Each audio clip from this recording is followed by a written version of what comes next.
Yo. What's up, gamers? Wait, you don't like the VOE theme? I think you're cooked, Orthorn. Edgy Meme Bet Tier 1.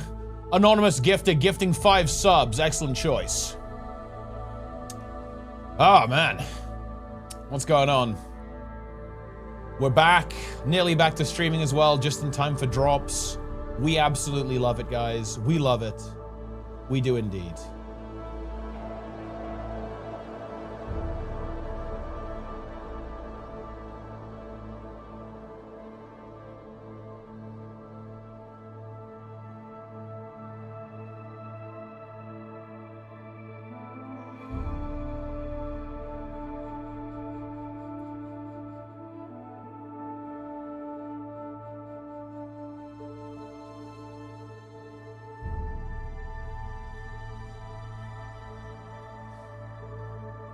Who's confused about the fashion templates? Oh, and I think I understand how they work.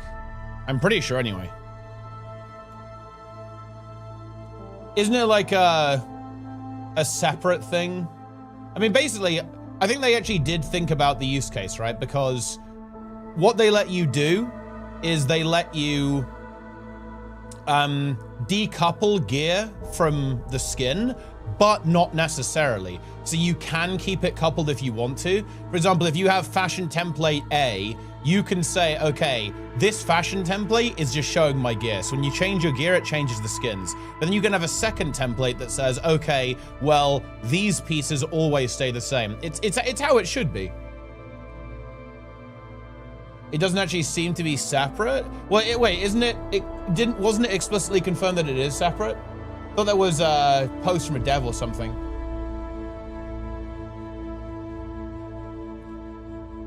But I mean, I guess that is what the stream is for, to be fair. The quick loading part. I'm not gonna lie, guys. I only skimmed the post. I haven't fully read the post yet. I only skimmed it. Yeah. So wait, what is the thing that's confusing? What is this quick loading? Templates will be the only way to edit skins going forwards? Oh, I don't think that's the case. I don't think that makes any sense. Oh wait, it does kind of say that, doesn't it? That's interesting.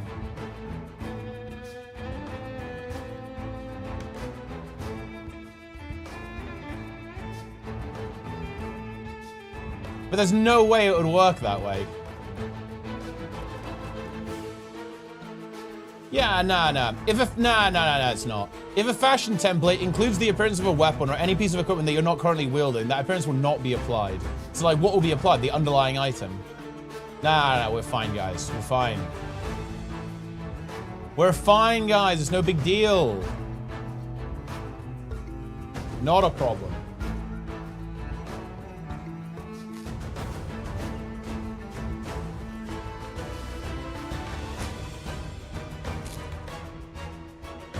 Actually, it looks like customizable skills, but I mean, yeah, that's just UI. That's fine. Yeah. Dude, have you guys seen that they're adding new content to Guild Wars 1? This is actually the funniest shit ever, guys. Guild Wars 1 is getting a new dungeon before Guild Wars 2, unironically. I love that. That's actually also, just saying, guys, I think Mike Z is in charge of Guild Wars 1 or something, and Guild Wars 1 is base. Is that a fucking coincidence or what? The answer is it's not a coincidence.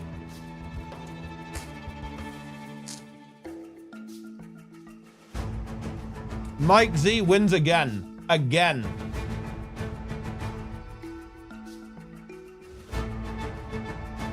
It's not a surprise though.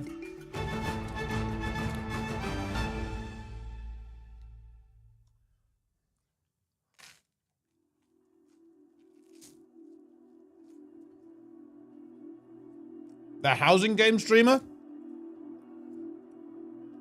I mean, dude.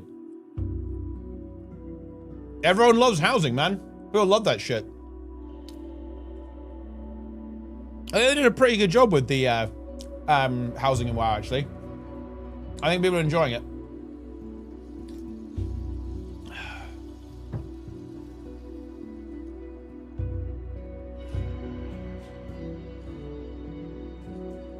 Oh.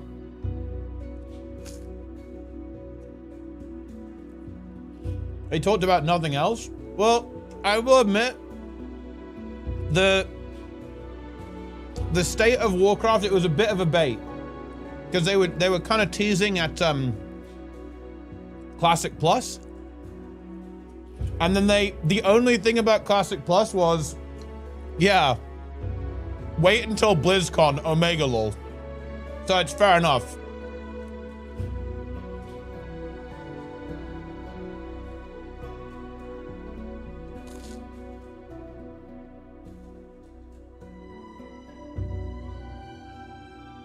Next raid thing seems kind of small. I think they're actually adding a lot of content in Midnight, right? In Midnight, you've got 6 boss raid and a 1 boss raid, then a 2 boss raid. But halfway through the patch, there's another boss. So we're actually getting 10 bosses in WoW, actually, in the next season. And that might be true in season 2 as well. There's a lot of content coming up. So I think it seems pretty good. And they're also adding some kind of like mega delve, like giant delves or some shit, like multiple delves connected together or something weird. There's actually a lot of stuff. The 1 and 2 boss part. Wait, do you seriously think Blizzard would add 3 bosses as a raid patch? Dude, they would. That's inconceivable. Like that is. They would never do that. This is World of Warcraft. No, you get minimum 8 bosses a season. Yeah, this is WoW. Yeah, it's 8 bosses every 6 months. In fact, we're getting 10. It's 10 bosses this time. Oh. What am I eating? I'm actually eating some marmalade on toast. Lovely. Kind of a Paddington situation. Yeah.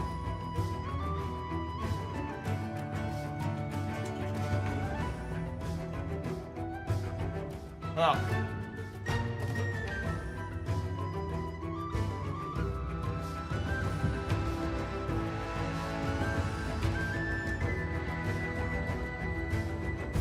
When's the stream starting? In 20 minutes? About 1 minute, actually.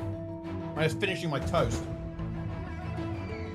Yours one. I'm on it. Probably after the drops at this point. Labyrinth style? Yeah, it's pretty interesting stuff, actually, what they're going to do with that. I don't even know what that is. But, yeah, it should be good. I mean, there's a lot of interesting stuff in Midnight. Midnight, they're adding the prey system, which is like... kind of like... They're trying to do like a... What is it? You know...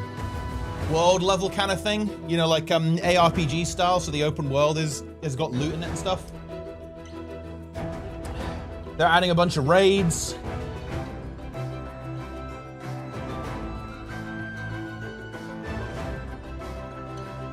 There's like you know, 10 race to worlds firsts.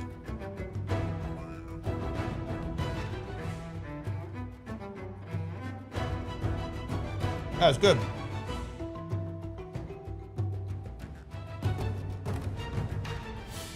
I hate that drip feeding the release content. It's like a 3-week weekly release schedule.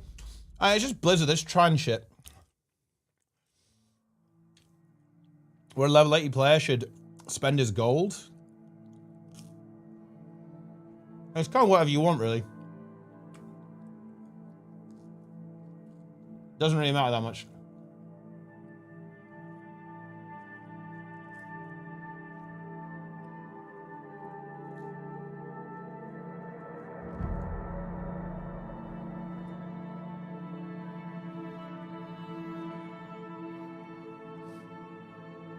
Third can of beans on toast. No, I've got no beans. It's not beans.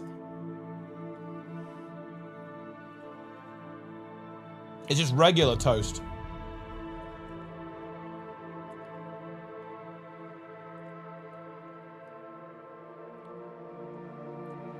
Is Guild Wars 2 live? Yep. I didn't see their channel. Oh, here you go. They went live 10 seconds ago. Nice.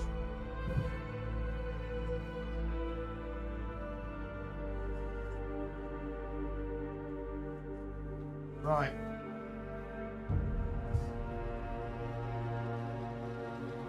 I am hydrating, and we're going live. Let's do this.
It is time for something.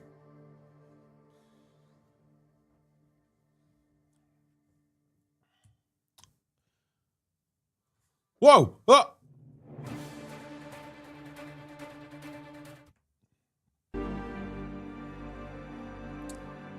It's time.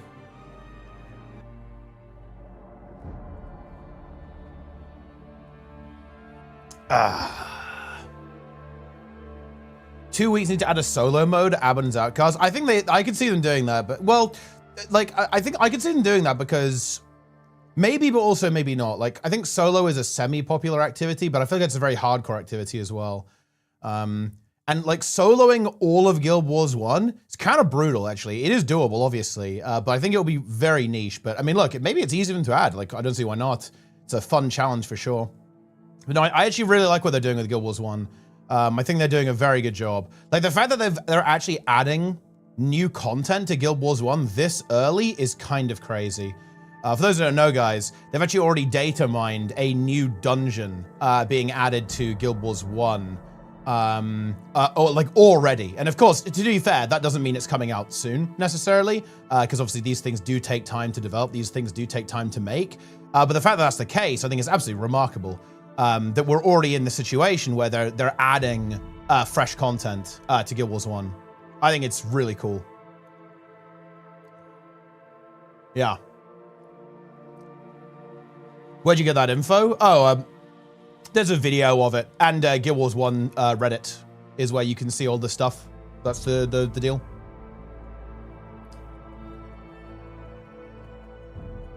Very, very, very cool. Very cool stuff. Definitely looking forward to trying that out.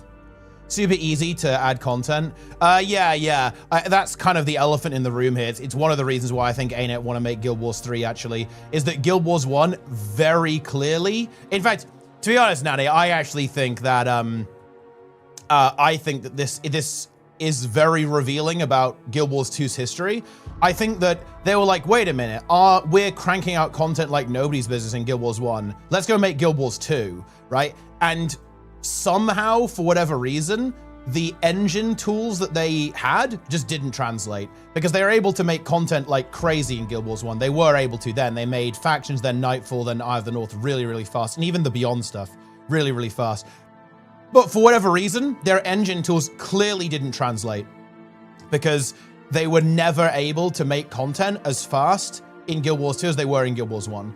I think that's another really, I think that's a really big motivator actually for why they want to do Guild Wars 3, is so they can avoid making that mistake. I think they made, it's kind of sad, but I think they made some really major errors very early on in the development of Guild Wars 2 that aren't immediately obvious to us as the player because we're just the consumer, but to the developer, I imagine it's very obvious. But yeah, like that's the one thing that we've always heard complaints about, like whispers about in Guild Wars 2, is that the engine is hard to work with. It's hard to make content in the game. It's hard to make so that it takes a long time to add content to Guild Wars 2. And that's clearly not the case for Guild Wars 1. Now, to be fair, oh, here we go.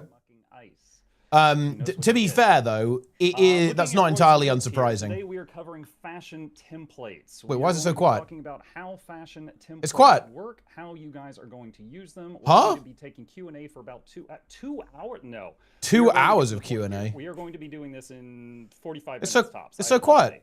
Oh yeah, look, see, it's not just me. Biggest wardrobe update that Guild Wars Crank 'em up. has ever had. Okay, that's better. We already have some audio issues in the chat. Yeah. As is tradition on this channel. Yeah. Let's see. Testing. I'll turn up your audio on my side as well. We'll see if 24-hour Q&A CM. Okay. Yes. Well, we'll just take it back from the top then. Won't we? All right. Hello, so Guilders I do like, yeah. I love the name stuff. It's so funny. Roy Marks. We have Steph I do not have any control over the audio. I love that. Outside of my hands. I am filling in for Roy because he is on thin ice. He knows what he did. And looking at his notes, we are today going to be covering fashion templates. We are going to be taking Q&A throughout the course of this stream. We're going to be demoing this for you guys. We are currently on the server, the stage server, which is basically already on the next patch. I know many things, and I am not allowed to tell you any of them. I was told I was not allowed to play Best Race for this presentation because I needed to be tall to show you guys fashion. So it's true. We are currently playing most popular race gender combination, and we are tall human females here. I am joined by the very talented Steph Wu. Steph, would you like to introduce yourself? Hi, I'm Steph. Steph Wu, if you will. Dude, that's an official confirmation that Kumas win again. And I was one of the folks who worked on fashion templates as a feature. Really excited to be here, kind of on stream for ArenaNet for the first time. So hi, everyone. That's big. The devs are on stream. That my audio is not too low as well. And also, please do not blame Muck for his audio. I'm the one capturing it, and it was my fault. So I'm going to defend him against everyone in chat. It is a little bit low, actually. Now they are saying that you are a little low. Yeah, it is a little bit low. Okay, I can do that on my side. I think. Let's see. Let's go for audio input. I'm a little bit low. How's this sounding now? Testing. It's still a little bit low. Yell at us in the chat if you want to give feedback. We did technically do like a sound check, and then we changed how we were setting up the entire stream and didn't have a chance to do another sound check.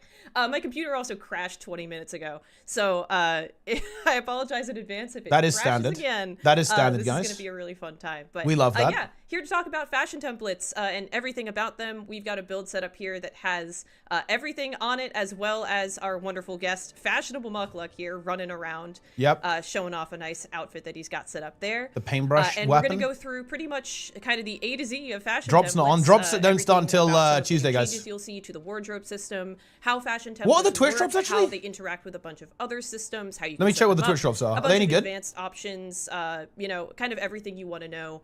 And we'll also, you know, let me see. Anything that Muckluck wants to know as well, kind of here to guide us along in that journey, ask some questions, you know, ask for some clarification. Oh, they're very mid, actually. So, really excited. I did see Wizards hats seem. Guys, am I cooked? Are these drops not slop? Now that I think about it, I've seen a lot of Wizards hats. These are not good, no? Yeah, it matches everything, and it's perfect.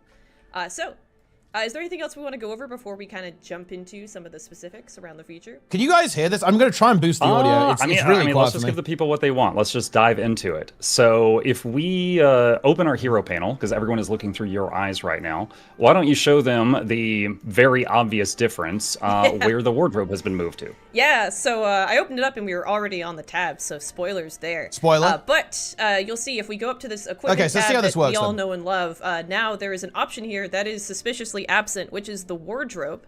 And the wardrobe has been moved to a brand new tab here on fashion. This has a nice wardrobe icon, but it is called fashion. And wardrobe's in here now, along with tools. This is actually where your gathering tools live, and we'll get to that later. So wardrobe's in here now. Kind of separated out just so that we can, you know, keep it separate from where you're changing up all of your equipment and your stats and all of that. And when you go into wardrobe now, you'll see some new tabs at the top that look very similar to equipment templates, but they are different. These are fashion templates, and they are a completely separate system that's now been integrated into the wardrobe. That is weird. So, some fun things about what you can do with your fashion templates is you can set entire... Here, I'll actually get rid of the... So wait, how... do you just not skin your gear at all anymore? You just don't skin your gear? Loadouts that are just cosmetics. That... Whoa, and change them up without having to change That is weird, actually. Hold on. So you'll see here that I have this fashion template currently equipped on my character.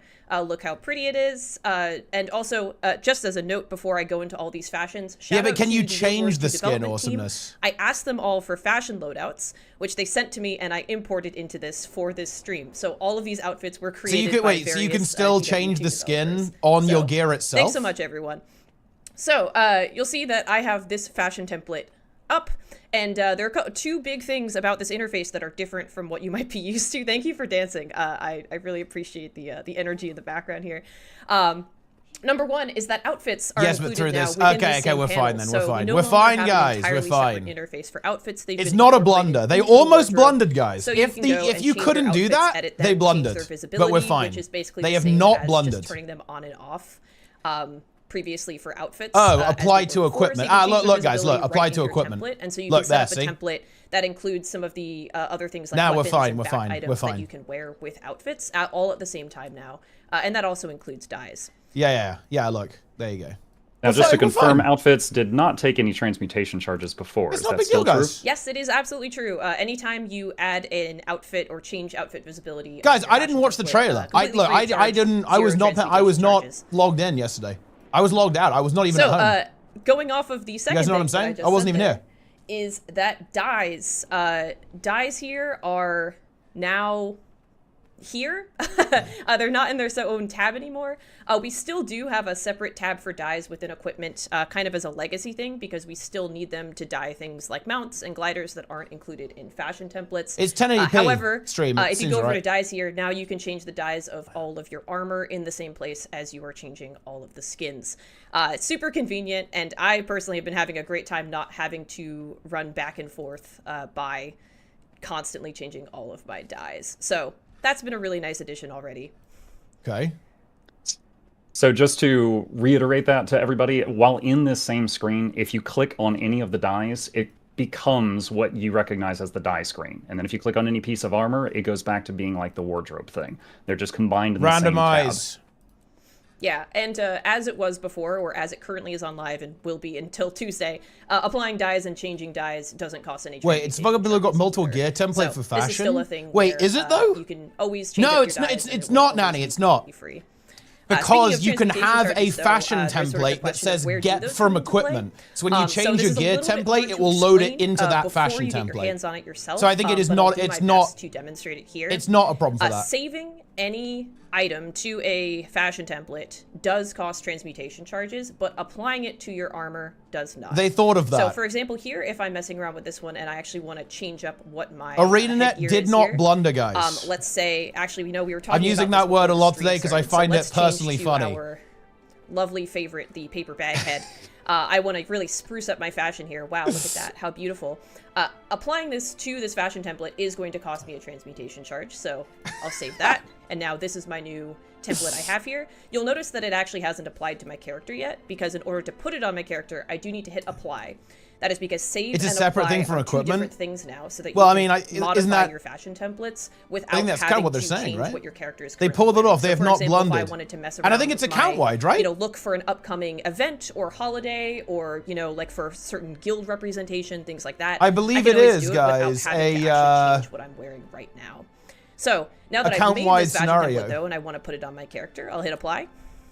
So we're good. And now I have my paper bag head. Paper bag head. There you go. So got a question from chat on what you're just talking about, and I know the answer, but we're gonna go over it. Is with this new thing, does it still take a charge if you had legendary armor? Oh, it does not.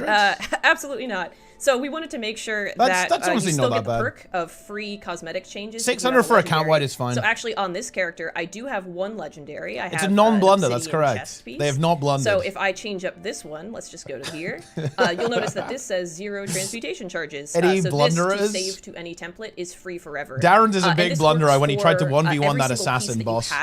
But it is separated by weight, so you do need a separate light, medium, heavy piece of legendary armor in order to benefit from free transmutations as you do currently on the live game.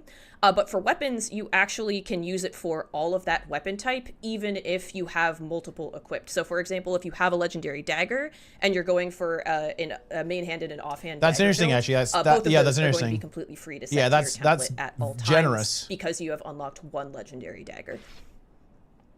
Now, one thing, because we had a bit of a, I don't want to say mob, but I kind of want to say mob. Whoa! On Reddit yesterday. There was lots of people and also Redditors that were panicking a bit. And one thing that I want to kind of try to throw water on the fire right now, because I see some of that in chat at the moment, is everything you could do before, you can still do now, and it still costs the same amount of transmutation charges as it did before. And there's more features. Wait, did they really? But the buttons to do some of the things that you could do before may be different. More so clicks? For example, yeah, it would be more clicks because you've got two decoupled systems, right? Could you just change one of your weapon skins? Oh, if you wanted to just change one of your weapon skins and make it look different, you would go into this screen. Yeah, Reddit blundered. Yeah. Wait, were people going crazy? It to your gear. I didn't read the Reddit, guys. I didn't read it. If you briefly added the skin to your fashion template, it costs a shard, just like before it would have cost a shard, and then you apply it to your gear, and then that's that. Yeah, you can do everything the cost is the same as before. Another question in chat is, we've got somebody here who says that they've got 6 different equipment builds that all look different right now. Yeah. When this patch hits, is something going to happen to those? No. Oh, absolutely not. So, yeah, see, there I you go. actually have a bunch of equipment templates already set up stuff. So this character has 4 equipment templates here. Yeah, there you go. All 4 kind of slightly different builds that I care about here. So I've been doing all of this work actually in equipment. Wait, what is this message awesomeness? What the fuck? I had some what is other this? fashion previously saved in my other equipment templates. So my alternate DPS setup here is actually not getting affected by my fashion templates at all. I already had this. You'll notice this is actually kind of just an alt coloring of the equipment I was just wearing. You know, now minus the face.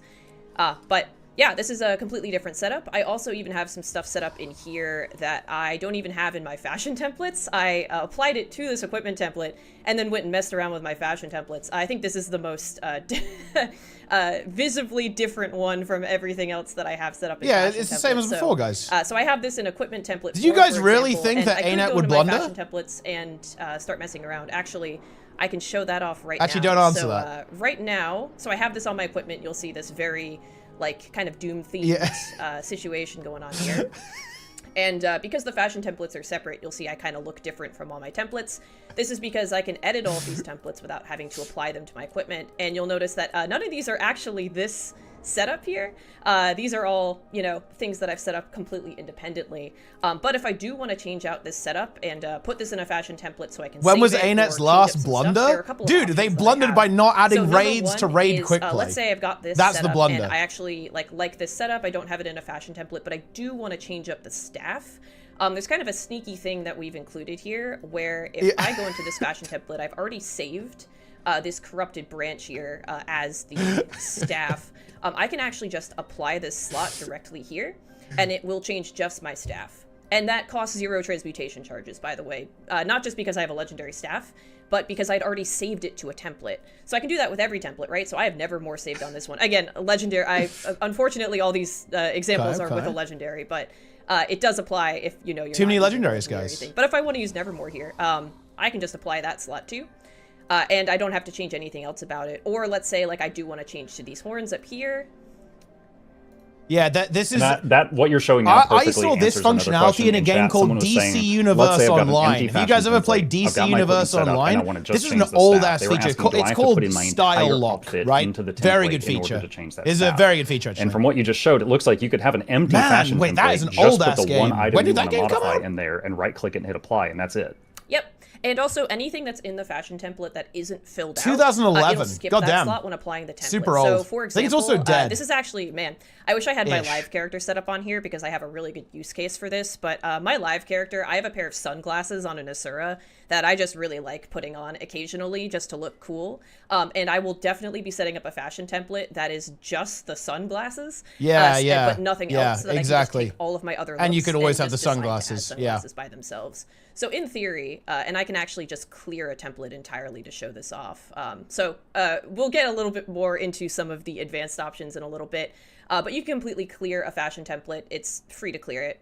So I'll actually save that. And this is now showing, what I'm currently wearing since there's nothing in this fashion template. If I were to apply this, actually, it applies nothing. It had outfit visibility on. Ooh. That's a little trick of the system.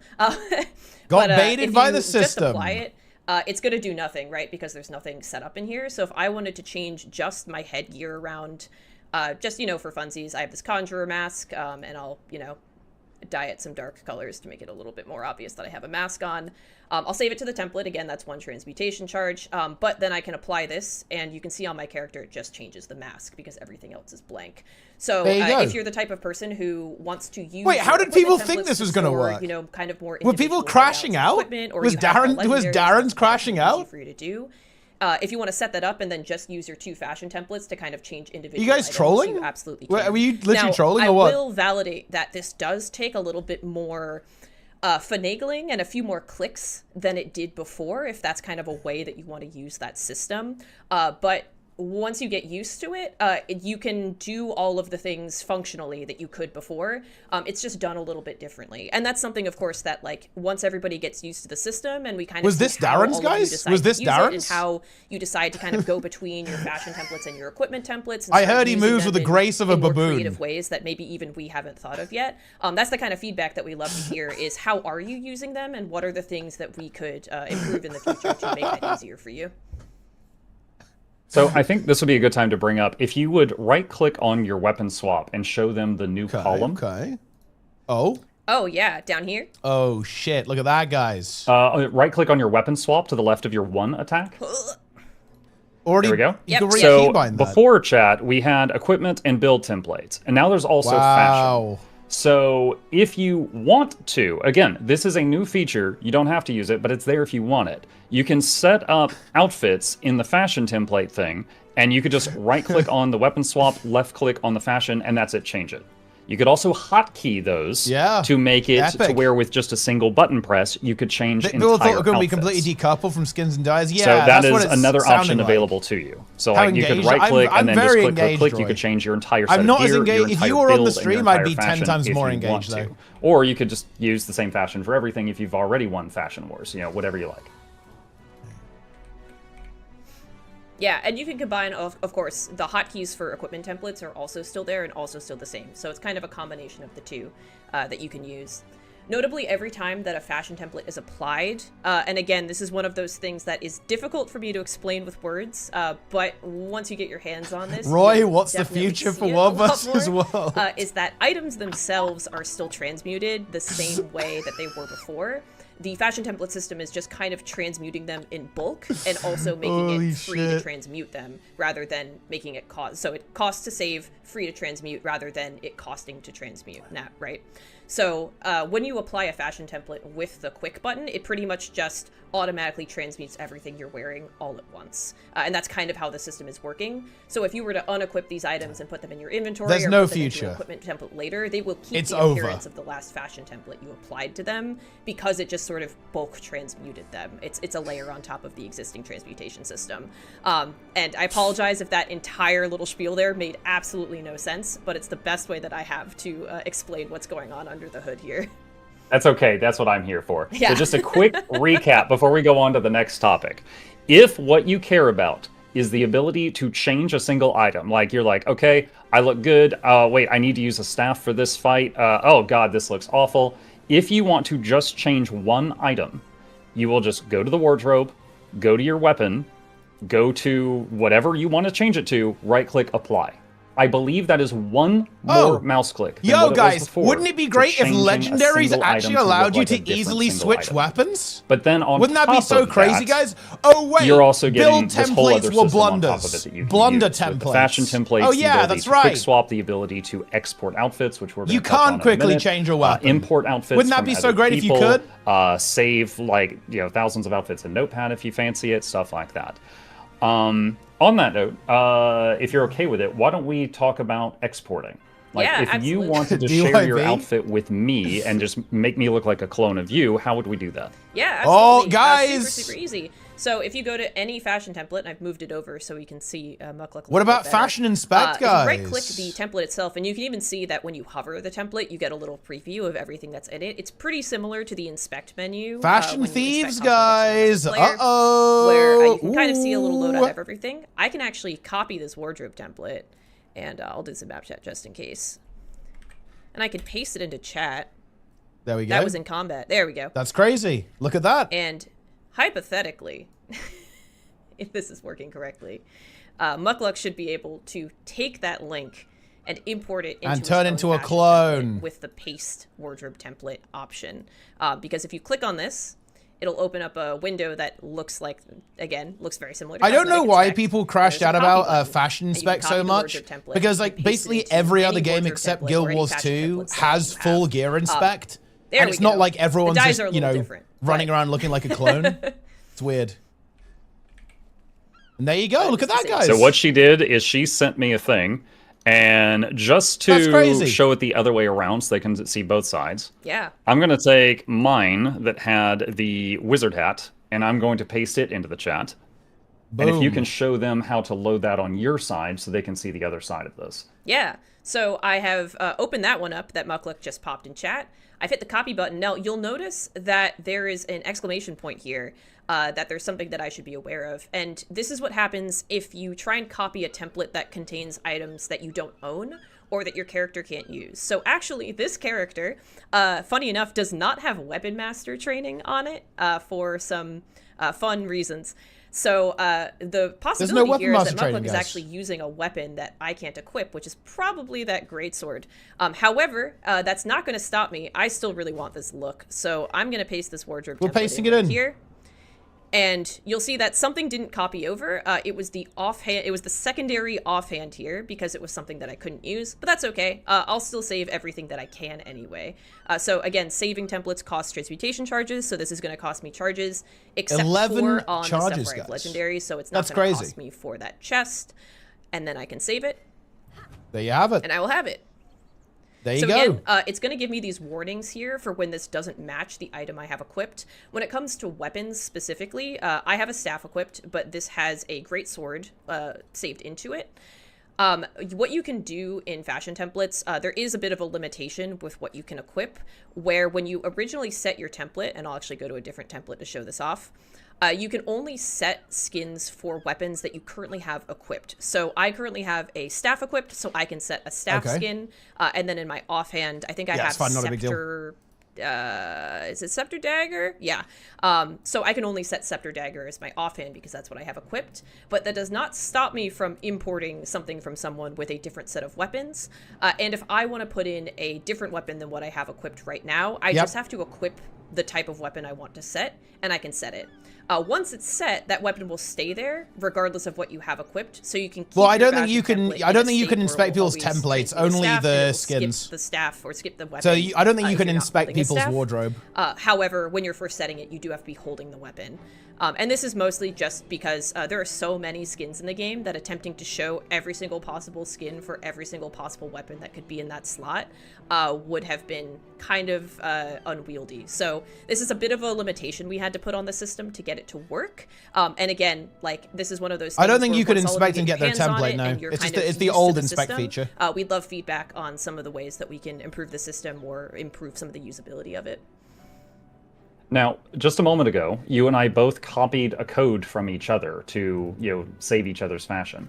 Why don't we talk about how you could save that code, like if you made a Christmas-themed outfit and you wanted to use it again next Christmas, But you don't want it taking up a fashion template slot for the entire year. Yeah, you just export it as a string. Could you show the audience how you could like save that code That's crazy. outside of the game for future use? Yeah, innovation. Absolutely. So you can actually, when you copy your wardrobe they're actually template, teasing us so bad because what they're, can by the way, paste, guys, anywhere. they so could have done this for kind of build see templates. String. I'll like post it back into chat before it converts into a wardrobe template. It's sort of this long, sort of nonsense string, but that is storing data that is relevant. They could have for done the this, game. guys. That is a thing that you can export and they put in a chose text not file. to. And then you can either save that just to your own local computer if you want to grab it later and import it for the next relevant holiday or whenever you want to wear it. Or it's something that even outside of the game you can share with other people. So if you want to share your fashion out with your friends or with your guildmates or anyone else that might want it or is curious about how you put something together, that's a way to do it. We had this and a bit. Funny enough, when I Build templates. mentioned I meant earlier that like all the stuff I had gear equipped templates when rather. I first started the stream was made by Equipment employees. templates. That's how they sent it to me. Actually, they all made these outfits in this build. And then sent me the code, and I just imported it. I didn't have to make it, any of it myself, and that included dyes. Fashion choice, honestly, nice not really. So from what it sounds like, even if you only had, now everyone starts with 2, but even if you only had one fashion template, you could still save hundreds of outfits you set up. We had it with Arc. Yes, Arc DPS had proper equipment templates. The one thing that you have to note is that every time you kind of come in to go and apply it to a new, so let's say you're trying to do this, and Mukluk mentioned, and I forgot to say this before, is that every player starts with 2 fashion templates. So if you are even just a brand new player and you want to switch between 2 fashions, you have no extra equipment templates, nothing. You're just still leveling. This is still something you can do as long as you have the transmutation charges. You can set 2 fashion templates and swap easily between them at any time you want. While Arc has never blundered. I mean, well, look, Arc blundered by removing all of those features from Arc DPS. This character in particular, this account has 4 unlocked. These tabs are unlocked account wide. However, characters do not share the actual contents of the fashion template. So even though I have 3 and 4 set on this character, if I were to go to a different character, these 2 would actually still start blank. So you don't have to worry about, accidentally overwriting your other character's fashion between them. These are all individual Frogwide slot is unlocked per account. But yeah, you could absolutely, if you wanted to run this entire thing with 9 equipment templates and 2 fashion templates, you can.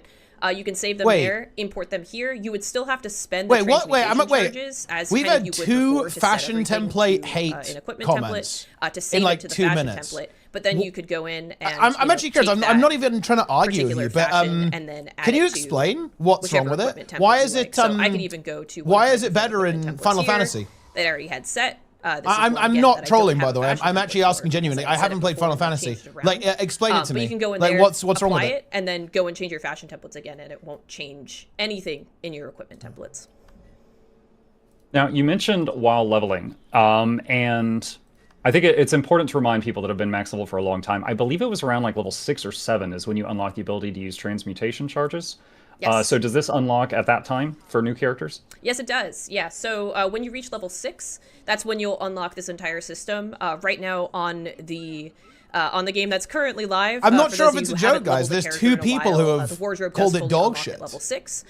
And a helpful feature that does mess up the equipment template setup, but I'm going to show it here. This is also a word of caution to those of you who are going to be using putting different skins on all of your equipment templates. Style lock. We do have this style lock is a that very says base apply feature. On equipment change. This is here for those of you who are fashion purists. Yeah, see, this is good. Kind of like this I am. This is a good feature, guys. Live. I have one outfit. See, look, there's another one. This seems literally ass. Like, I don't want to change any of this. I spent a lot of time importing this from my friend and changing the dyes. Like I don't want to mess with that. So, if I have apply on equipment change checked off, then what will happen is anytime I change my equipment, it will automatically transmute it to this look. So there you go. I have this checked, okay? I'm gonna like really highlight that here. I'm gonna go over to my equipment templates, and something horrifying is going to happen, or something great, is that I'm gonna change my equipment template. Oh, these money templates on the way to money. I mean, these are different equipment. Are you trolling? Okay. Like what is this? This is a weird case, and it's not going to do it to my equipment templates. Before you had all free changes to me for legendary to use charges. Wait, no, that's not true. You don't have to use charges if you have legendaries. Like a piece of equipment or armor, and you put it on. That's not true. Transmute it to the thing that you have. I have a weird setup on this character, so so stuff is a little funky. But that is what that button is there to do. So if you don't want that to happen, just keep that unchecked, and you won't have to worry about it. But if that is a behavior that you want, we have included it so that you just don't have to touch any of this or hit that apply to equipment button a bunch of times while you are changing out all of your equipment. So just as a quick recap, if I may, I recently did a character that I leveled 1 to 80 for a challenge that I did, and he was starved for transmutation charges. I only found a few, and so sometimes I'd be like, "Oh man, this hat's an upgrade," and I'll use my only charge on it, making it look like something I thought was decent. If you play and then later I get a new hat, and then I had to choose between you don't have a lot of charges. Look decent or have good stats. The forever conundrum of an MMO player. PvP, you get a billion you're charges saying in that those if, modes. Let's say you're a new character around level 30, you punch in a fashion that you're happy with, and then 35 you get new gloves, 40 you get a new hat, 45 you get new pants. You still look the same as long as you have this turned on. Yes, 100%. And you would only have to spend 1 transmutation charge per slot to put that thing that you like there, and then it will just automatically apply it for free the entire time you're leveling. All right, cool. Let's see. Looking at the chat right now. Ways of potential. Would you have the ability to mix and match different sections? Changeable added minis, gliders, mounts. I do not. No. This patch does not have the ability to rip apart outfits into their component pieces. That stuff too. Don't get me wrong, Steph. I would love that as well, but this is not adding that functionality. This has the same functionality that the wardrobe had before. Yeah. Plus, it has the ability to save and load outfits. That is the purpose of this. Wait, they're doing that though. Moving mounts, guys, and doors to the fashion tab. Well, there you go then. No updates to how outfits function, other than that they've been moved into this tab to make it's not a big deal, guys. To manage them alongside the rest of your looks. From the blog post. This is why you have to read the blog post, guys. Can I swap outfits in combat? Which brings to mind a great idea. If I really hate the group I'm running with, can I set one outfit to look like a blue sun and another to look like a red sun and just rapidly swap between them to give everybody epilepsy? Is that an option? No, you cannot. So similar to, I believe equipment templates function this way as well. If you're in mid-combat, you cannot change fashion templates in the middle of combat. That's probably for the best. Yeah, it's mostly just to avoid some strange bugs and edge cases that might happen. Well, it does feel that this quarterly update is a bit scuffed, to be honest. Because, raid, quick play, not having any of the original raids. I guess you could argue this is a little bit unfinished as well. Flipping through Roy's notes here. And look, I'm not going to pretend there are no blunders here, guys. Do it in between. I love how it's Roy's notes. I wouldn't pretend that. I don't even know. I would love to ask Roy, have you even played with this feature? Yeah. I'm looking at this paper. He clearly had no idea what he was talking about. I'm winging this. Okay, let's touch on the elephant in the Reddit. If I have 9 equipment templates and I have, let's really, make this an extreme. If I have 9 equipment templates and I have 1 fashion template, can I decorate all of them to look differently? Yes. Also, you will never only have 1. Why would you not be able to? As a note. You will always have to. Wait, guys, I feel like I have to read the original post. Was it that bad? Did they communicate this that badly, guys? Yeah, you can save completely different looks to the fuck did they say? Equipment templates. And also, when you load in on Tuesday for the patch, your equipment templates are not going to be touched at all. They will be the same as you left them when you left, as well as the things that you have equipped. We have not touched the equipment tab in any way. That is all the same. It is just the wardrobe that is different. And actually, speaking of guys, who blundered? ArenaNet comms team or people who post on Reddit? So the first thing is you'll be presented with a pop-up every time a character interacts with the wardrobe for the very first time. And that includes all of your characters on Tuesday. They'll be presented with the option to import their currently equipped fashion into template number 1 completely for free. Well, aren't you trying to save face though, Nanny? Didn't you make the post? This is just I feel like you're trying to cover for your own blunder. Putting together this look already, we're not going to double charge you for that. So that's going to be an option for you one time Wait, per character. in Final Fantasy, you can save an appearance, you can play with it as another class or spec? The second thing, for some people you start with Char, they want to see a different race, they can do something like that. Charges, well, I mean, because we know that you also that's fundamentally not how Guild Wars 2 works, right? Because like Final Fantasy, you play one character and you can swap classes. You can't do that in Guild Wars. But you could do that in this, by the way. You could copy the template over. So you'll have these. So you could copy the export string and paste it onto another character to make sure that you have enough to set. So that you could do that. So those will be there for you on Tuesday, and your equipment templates will be untouched. Now, just to clarify, is that 20 charges per character or per account? It is per account. Yeah, so this will be probably, so this is mostly to help you kind of get set up on your main, but for additional characters, they will not get those additional 20 charges. Okay, let's touch on the multiple character functionality. So if I were to buy a new fashion template, which taking me from 2 to 3, and then I, put something in that template, I guess now's a good time to remind everyone, if you buy a fashion template, you get an additional one on every character you have. It is not per character. No, you don't hope so. You can do that. You literally can do that. So if you buy a third fashion template, every single one of your characters gets a third fashion template for you to mess around with. If I set up my current outfit as template 3 on this character, and then I swap over to a warrior for some ungodly reason, will its template 3 have this outfit already in it?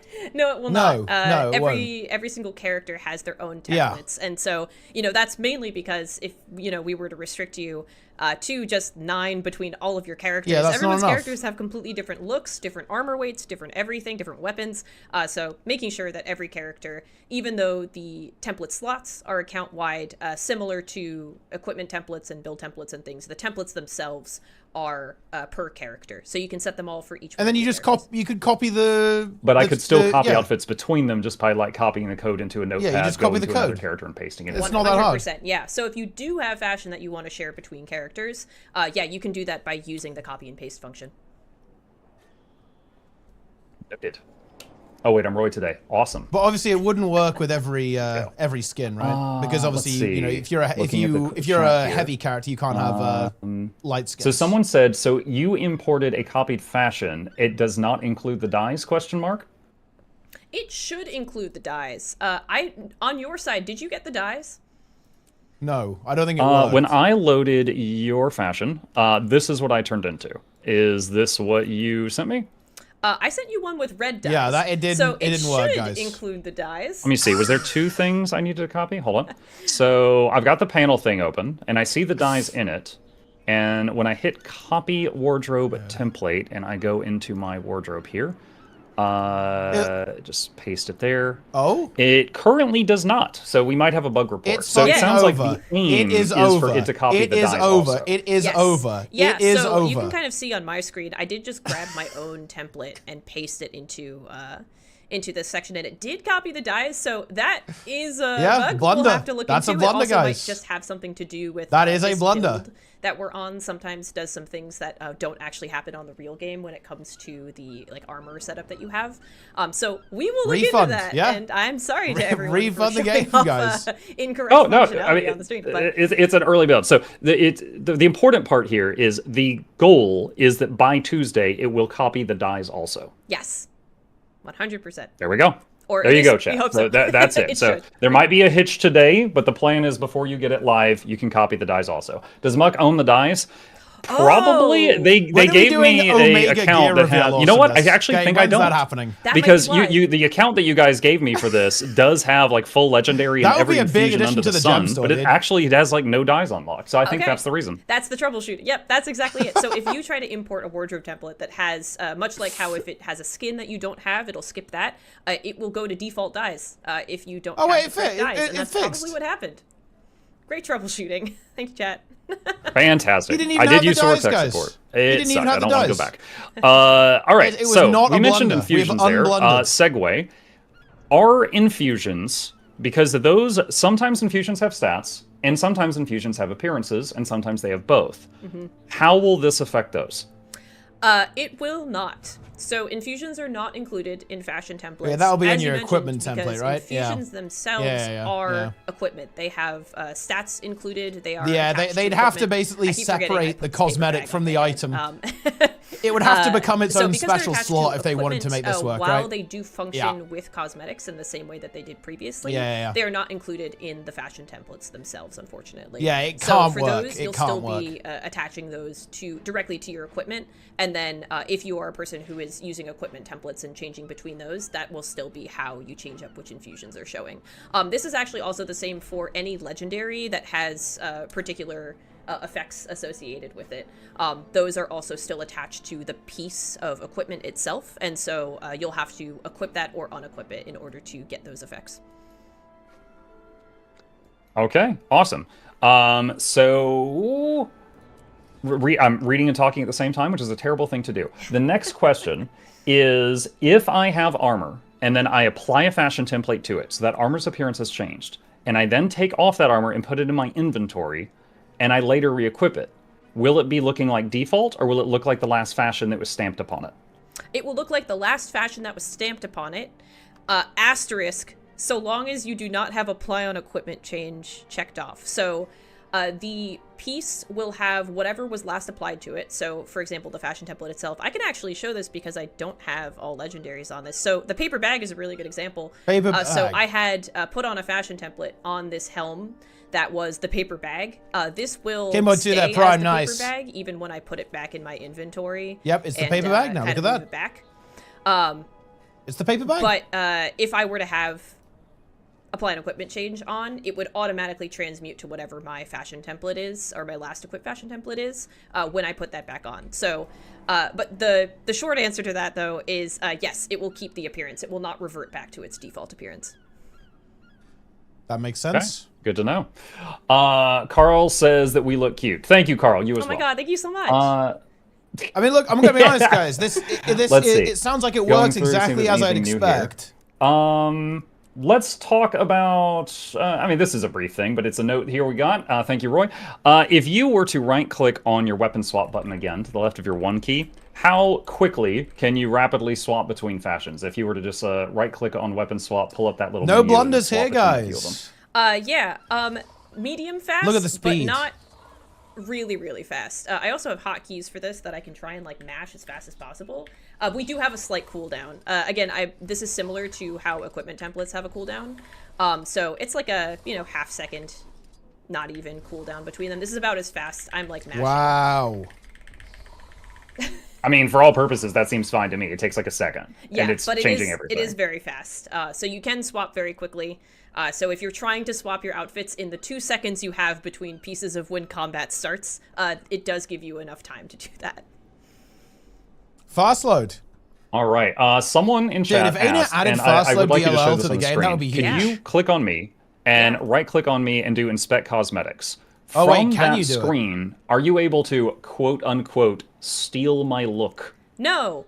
I cannot copy your fashion template or fashion templatize your cosmetic inspect panel. I mean, you basically I can directly import it in is if you give it to me. So all yeah, but I mean, look, it's right there, guys. Of course, as you can right now. But I mean, it's literally right there. Like, there's no reason. Well, I don't know why they didn't implement this because it's you can see the character, right, with all the dyes and stuff. It's like it doesn't make any sense. No yoinking. Got it. No yoinking. Official statement. There's like official there's statement inspect. from ArenaNet. No yoinking. No yoinking. There's literally inspect in the game. Okay, so this all sounds great. So it's a little different, but we've got all the same functionality we had before. We're getting charged the same amount of transmutation charges or less, depending on what we're doing. And we also have these new features with the fashion templates. That's all well and good, but what if during Christmas I also decorate my mount? I give it That's red coming and green soon, paint guys. Can I use this feature on mounts? Doesn't exist yet. Right now you can't. It's but, over. Theoretically, by next Winter's Day, I believe the answer would by next Winter's Day. Yes. So we've mentioned this in the blog as well. So this is like a public information. Is that this system, we know that it is a massive change to how the wardrobe works, and we know that there is that's actually a ton of blunder. Stuff that is changing, even though there's a lot of Darren's in your that's next still there. There's a lot in of your next YouTube clicks, slop. I expect you to use the word blunder at least once. Depth to the system, and so this is a system that we are committed to continuing to work on and iterate on to make as great for all of you as it can be. We really want to serve everything that you all want to do with the cosmetic systems in this game. And that includes Darren, would you consider it a blunder to have not confirmed the next Guild Wars 2 expansion yet? To these templates. And so later on this year, we are already working on it. A lot of it is actually like very much deep in progress already. We will be adding what we call the travel templates quotations extension to this system, where you will be able to add mounts, gliders, conjure doors, and skiffs to your templates. It's kind of bundled that way because it's everything that gets you from point A to point B, which we realized like also includes conjure doors technically. They do transport you from one place to another. So we felt it would be fun to include them. So all of that travel stuff in the future is going to actually be added to a new sub-tab under the fashion menu called travel, and you'll be able to attach it to the existing fashion templates that you have and assign different mounts with different dyes, different gliders to match your backpacks, all of that fun stuff. That'll all be included in a future update. So coming soon with a little TM after it. Soon TM. Soon TM. There we go. All right. By the way, while I have your ear, if you are guys, you can in do touch with the gathering people who tools. make the homestead doors, That's crazy. I would like one that looks like a fancy mansion door with like a butler standing next to it. It's like Alfred. He's like, "Welcome home, sir," and he opens the door. I would buy it.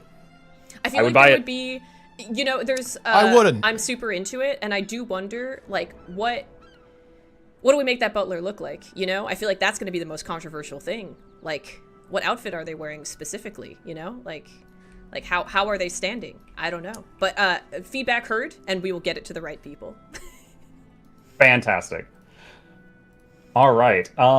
Let's see. There was. Oh my gosh. One thing I did forget to show off very quickly. That's the maid outfit. The other sub tab in here is that we did put gathering tools in here. Yeah, why not? For all of you who are very specific about the appearance of your gathering tools, these are not attached to your fashion templates. It was just that, like, I'm gonna be real here. Gathering tools were. So you know how they're like in equipment? Similarly in the wardrobe, they were also in the wardrobe, but when we ported over the wardrobe, we were like, oh, what do we do with gathering tools? And so we made them their own section, just so that you could change the appearance of them too, without them getting kind of mixed up. You have that all option. the templatization stuff and all of that. So you can now change them over here if you are a person who cares a lot about how your tools look, but don't necessarily need to change the functionality of your tools. Roy demoted to foot modeler. Tools and have specific glyphs that you always use, but sometimes wouldn't that be a promotion? Well, some would consider that a promotion. In the live game, it's just a little bit buried. Now it's just very clearly in this tab. Roy also, placed every gathering node in VOE. Charges for some reason. Literally every single one. We think it was kind of just like an old legacy thing. So we removed that. Changing these is free now, so you can just change the appearance of your gathering tools to whatever you want, whenever you want. It's just a nice little also thing a random tip from Muck to the newbies out there. Gathering tools do not all have the same gather speed for some reason. Please don't change this. So, for example, the Consortium Scythe and the Fused Molten Sickle, those gather twice as fast as the other harvesting thing. So just changing the appearance of the tools is actually a little bit more than fashion. There's a teeny tiny bit of min-maxing that you could do there. You just use the volatile ones, So really, this is actually a min-maxing feature. I didn't realize it is actually a min-max feature. The game is pay to win. The game is pay to win, guys. Let's see. Looking at everything here. Okay. I think we have... I think I know the answer to this, but I'll shoot my shot here. Someone wants to know, can we add different haircuts to different fashion templates? No, you cannot. God, I wish we had that functionality. But no, unfortunately, changing your hair is still a thing that is, and anything about your character is still exclusive to doing makeover kits and appearance changes or hairstyle kits. Makeover kit guys. And then also, you know, the couple of hats that have unique hairstyles to them. Someone wants... Okay, so I know that you and I could send each other a template that has a skin in it the other person does not have. Can you also... And so, like, I could send you one, and you might be like, oh, I'm going to save this for the future when I get those gloves. And you could save it in Notepad or something. Even though you don't have those gloves. Could you create a template that includes skins in it that you don't have? Or do you have to have them to create the template? You have to have them to create the template. You do need to be able to put them in the template in the first place, and the template needs to be saved. I give it yours, guys. We've I feel like we've talked about everything now. Like we're playing for time here. Existing for yourself.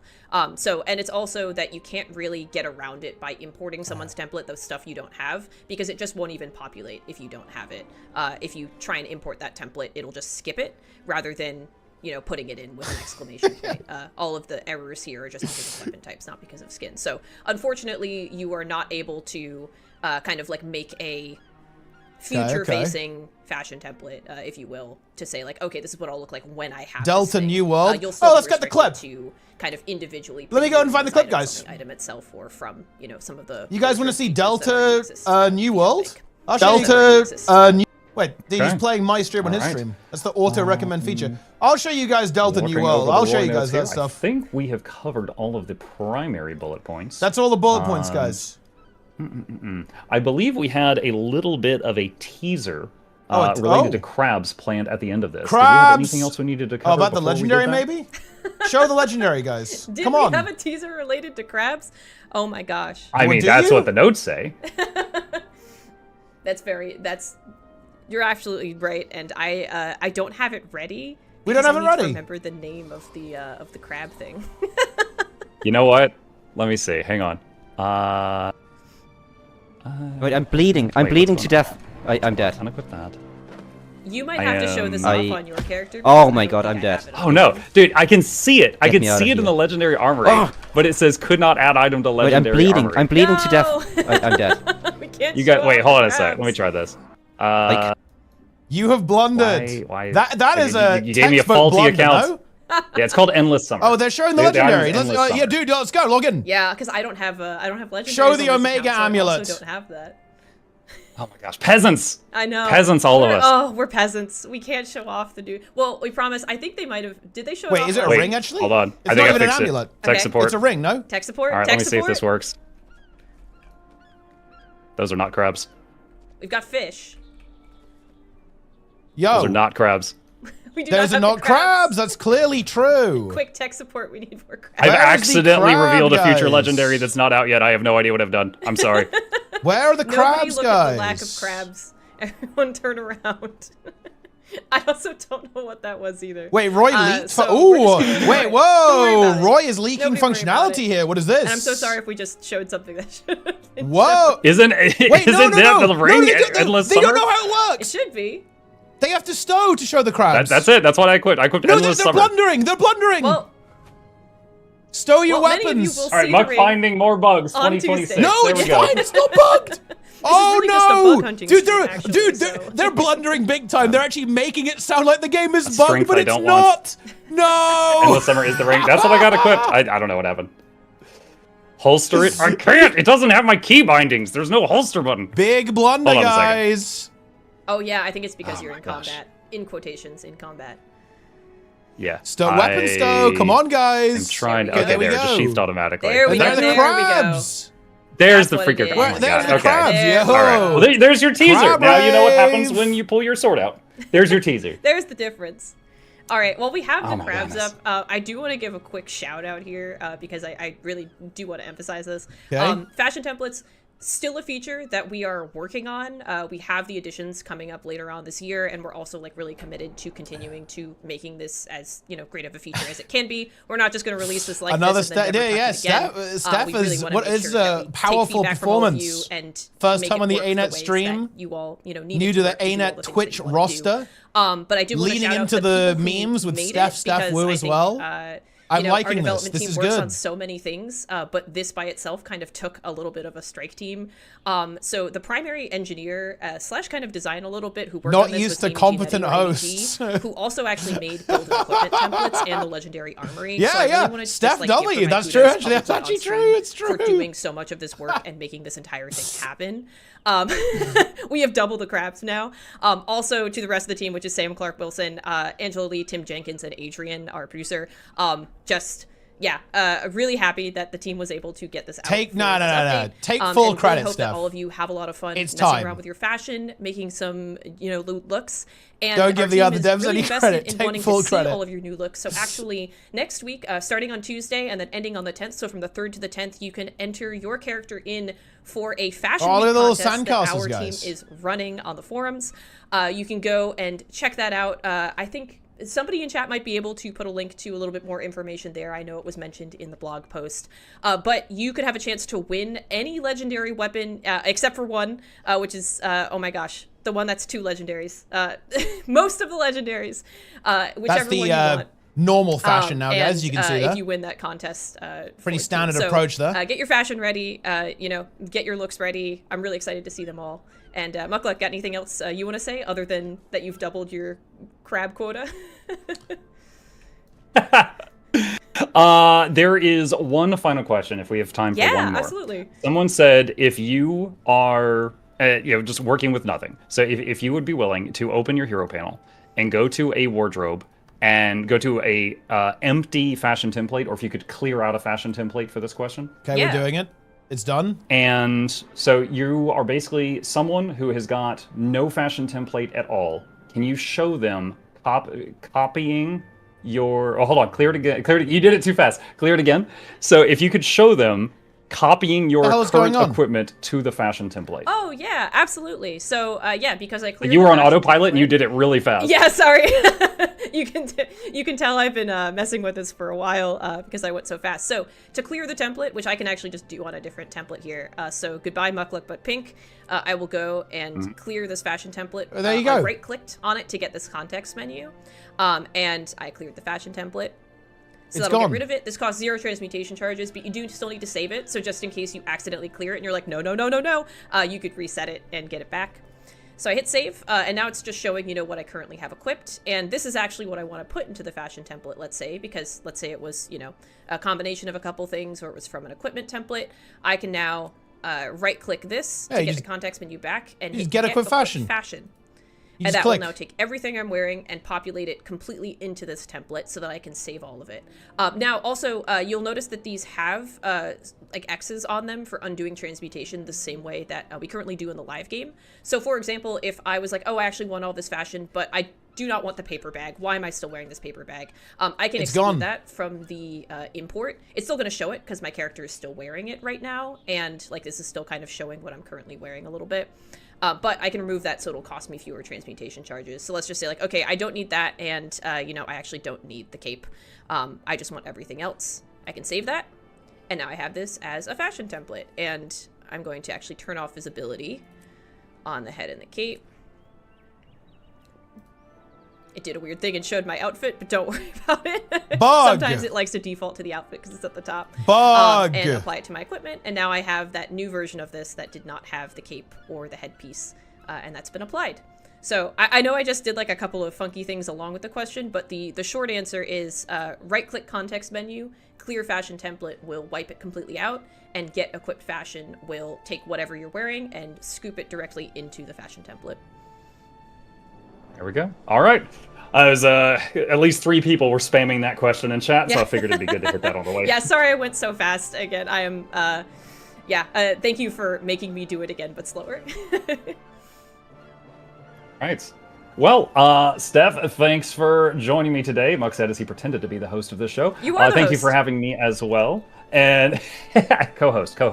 Thank you for inviting me, and thank you for doing this. Hopefully we have alleviated fears and panic and put out the fires. And if anybody still has more questions, so wait, guys, I have to read this post. Was everyone just illiterate or what? Feature should be coming out on Tuesday, which you guys are also launching Twitch drops at that. This time. This is exactly what I expected. For the Twitch drops to everybody who will. You gotta understand, guys. I literally didn't. I basically skimmed the post. That's it. I wasn't here yesterday, like at all. And really excited. So I'm out of the loop on this. Get in here and mess around with this. And I'm thank you so completely much, out of the loop, guys, for joining me, for hosting this entire stream, and for just helping out and copying over some templates. You're the best.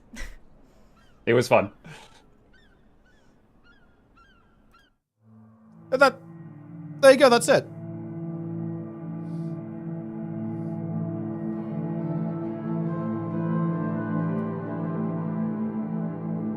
It's your fault I didn't read the post. That is true. I did not read it. I did not read it to you guys, but I will read it to you now.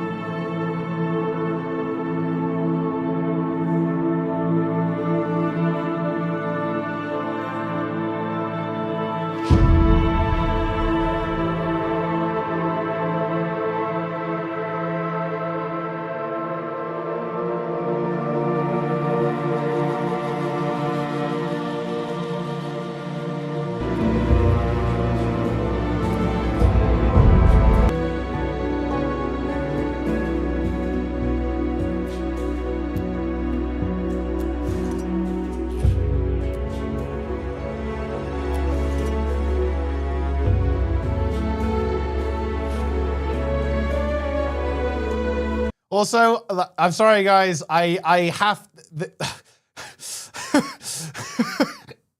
Temp Fash. Very interesting name in Arena. That's an interesting name in Arena. Yeah.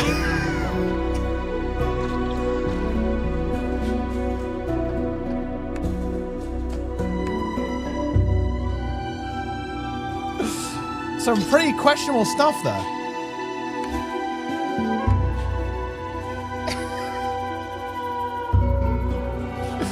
Holy shit.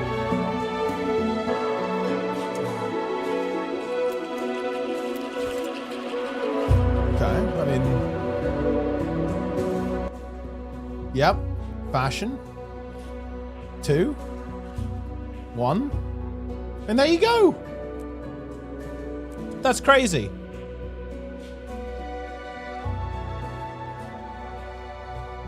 Then you paste it in. Wardrobe template.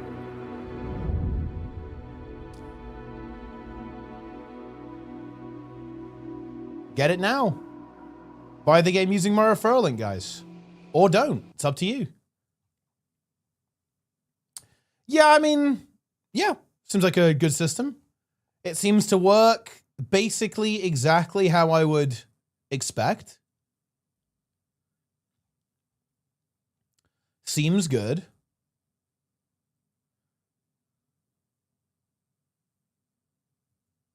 Dude, you know what's weird?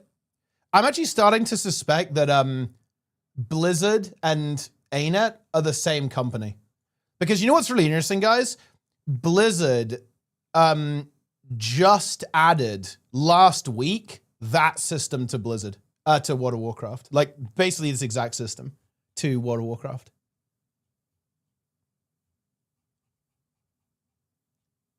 It's the same devs. It's literally the same people.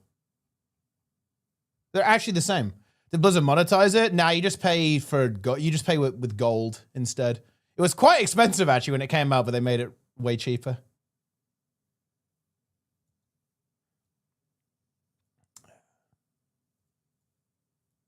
So now it's not that expensive.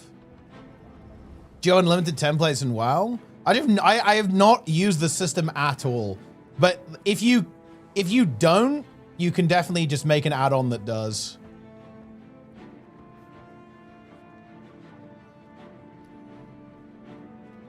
Let's do a Reddit review of this Forbes article. Wait, didn't this get deleted? I think I saw this. Yeah, someone linked me this. Wait, why did they delete this, by the way? That's actually crazy. Dude, the mods are actually cooked.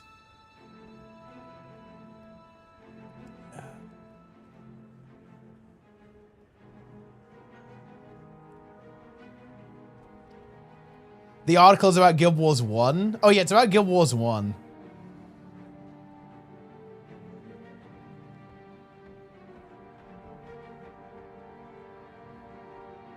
In a lot of ways, this feels almost like a full remaster. I'm not gonna lie, guys. Saying that delegitimizes the article for me. Why would you say that? What, like, what? Why would you make that that is not true. Like, look, don't get me wrong. Guild Wars 1 Reforged is actually very based, and all the devs are based. But I mean, that is a weird thing to say. It is true though. It's not true. It's not true at all.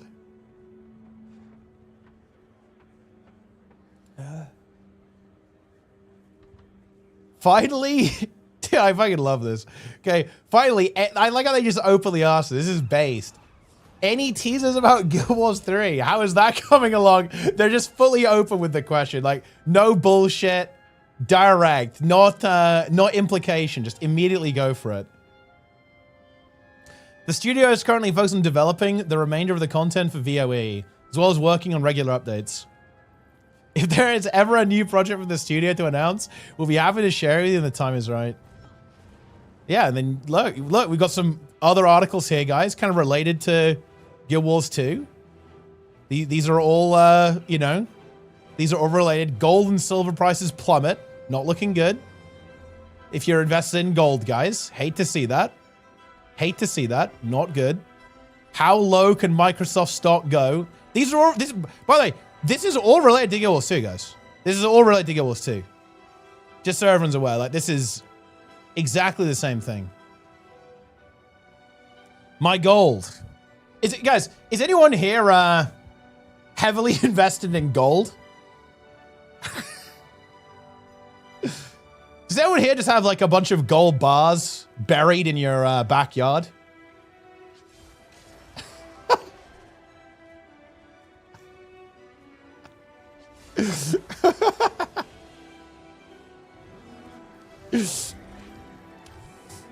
Gold yeah, it's an literal gold purchase.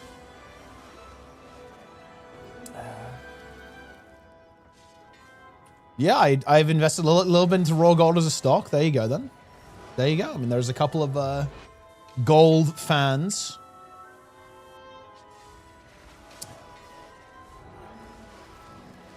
I have a lot of gold in Guild Wars 2. If you buy gold, you go to GW3. I mean, I don't buy gold, bro. I don't buy gold, Jester. I don't go for that stuff. Back from your stream ads telling me to go play World of Warcraft. Yeah, I guess they're going to be marketing Midnight about now because Midnight's... Midnight is still quite a way away, actually. It's at the end of... It's basically at the end of February. I think early access for Midnight starts on...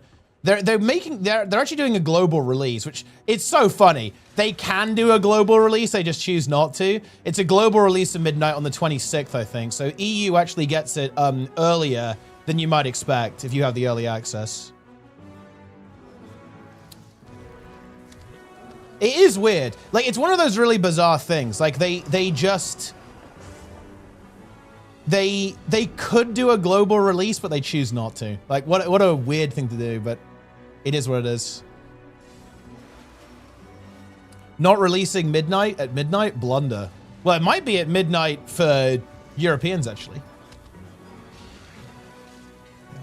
No account transfer across region. Yeah, that is... I guess that's just something that they've never really cared about. But yeah, I mean, I have 2 WoW accounts because I play on NA for OnlyFans.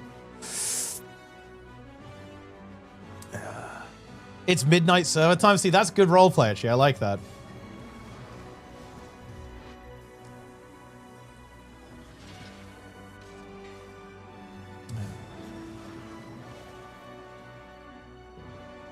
Anduin finally be useful at midnight? Yeah, he's got the light, so, you know, he's gonna zap the void with it. Huge. Are you planning a 0 to hero against? Has anything changed? Almost nothing's changed. 0 to hero now would actually be way less interesting because the Wizard's Vault is just so overpowered that it would just be even easier. But nah, things haven't really changed, to be honest. Like, almost nothing's changed. That's actually one of the reasons why I don't, like, 0 to hero is a bit over in a way. It's actually because the game hasn't changed. I missed the stream and VOD isn't visible. Wait, I mean, it is, though. What class are you going to be maining in Midnight? Looking at things right now, I think I'll probably be playing Prop Paladin in Raid, I think. It kind of does depend, to be honest, but I think that's fairly... I think Brewmaster Prop Paladin is fairly likely as a tank combo, and I think I'll be on Prop Paladin duty and the other tank will be on Brewmaster, I think.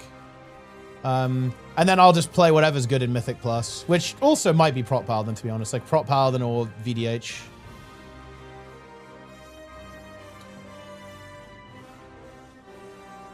The next season of Zero Hero will be on Guild Wars 3. It will be, yeah.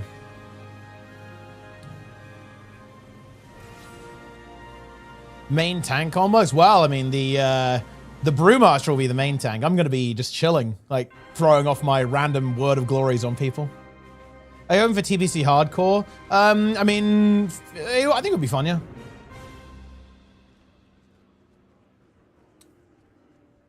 Don't see why not. EU are better raiders? Well, I mean, look, that's not the case in WoW right now. Like, Liquid, NA swept the entirety of the War Within with 3 back-to-back Race to World's First victories. Melican CH, that's the Prime. Appreciate it. I love Twitch subscribers, guys. I mean, it's amazing. Is Prot Paladin going to be the new meta tank? It's honestly way too soon to say because they do a lot of tuning, but like right now for raid, I'd expect Brewmaster Prot Paladin, yeah. Like, tanks are a bit weird though in terms of the meta. You typically play what raid buff you need, and basically Monk is not looking super hot right now. Like, specifically Mistweaver's not that good, and Ret is quite mediocre, and so is Holy Paladin, I think. Although Holy Paladin is getting changed, so that might change as well. But like as of right now, I think the Paladin spot would be the Prot Paladin for Devo Warrior. And then again, Monk, Mistweaver is not good. Windwalker, I think they actually did make it quite a bit better, I think, but I think it's one of the specs that you drop the first and you just put the Monk buff on the Brewmaster.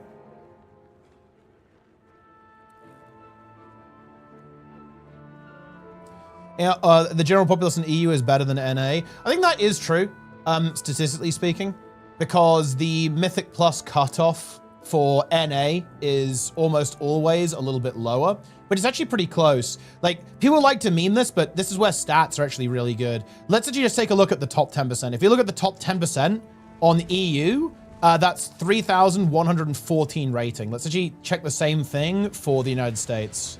It's 3,061. So what is that? About, what was it? Like 50 rating difference? Yeah, like 50 rating difference between the two regions, which is significant, but it's not actually that much of a big deal. I'd say they're very comparable in terms of skill level. Like, that's not a significant difference. Maybe 25%, 2759 on NA. Wow. Okay, actually, hold on. What? You see, that actually is relatively significant. So on NA, it's 2759. On EU, it's 2876. Wait, that sounds really weird to me, actually. See, that is actually a big difference at 25%, but there could be something weird going on there, to be honest. Yeah, NA are a bunch of noobs. I don't have to tell you guys. NA are a bunch of noobs. EU has always been more competitive at games. I think I think like every game has its own every region has its own specialty. For example, I think doesn't NA do pretty well in speedruns? And also I think like NA does well in Smash, right? I think. And fighting games.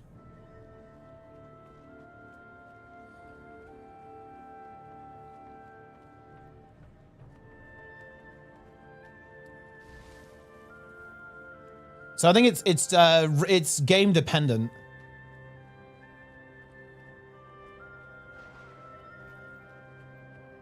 NA is the best fighting game player of all time. Low tier god. True, actually. That is true. What is your opinion of Guild Wars 3? Is it needed? Yeah, B-Boy, exactly. Dude, that is a good emote. B-Boy 1, huh? Dude, that's B-Boy when he checks your Bladesworn rotation.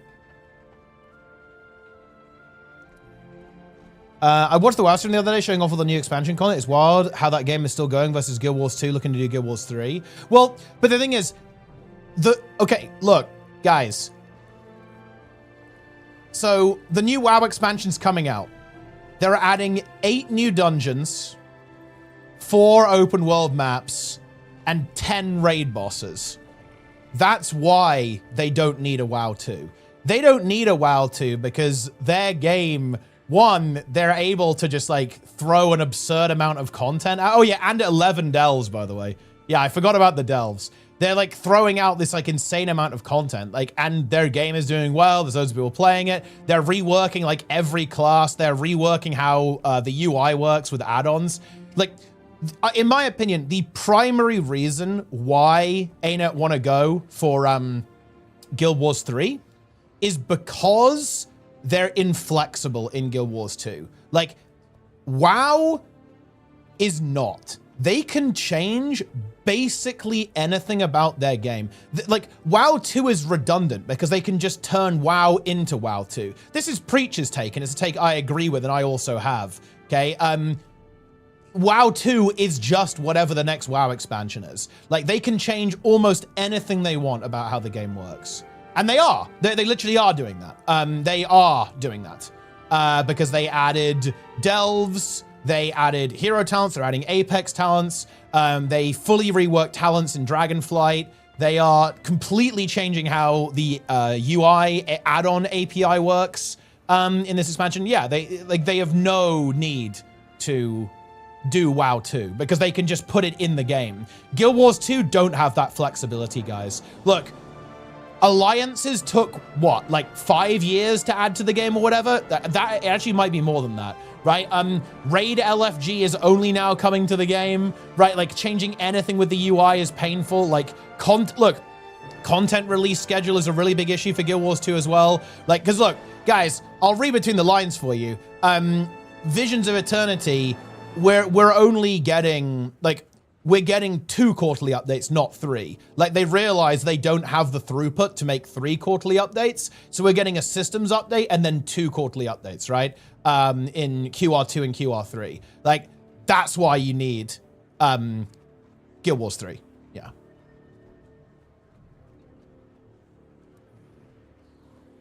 They wouldn't in a million years do tab targeted action combat in WoW, but they actually could though. They just choose not to, if that makes any sense, Doompling.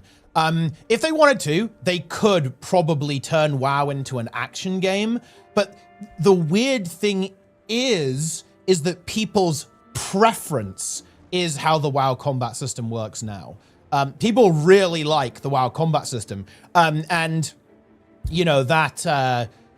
This is something that, you know, I think a lot of WoW... Preach pointed this out. Like, Preach said, and this is an interesting take, like, he really likes the WoW combat system. He thinks that it's the best combat system in any MMO, which is, you know, that's a really interesting opinion. I think a lot of people feel that way too.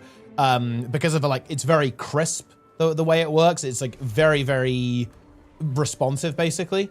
And people really like that. They wouldn't, but they could. Yeah.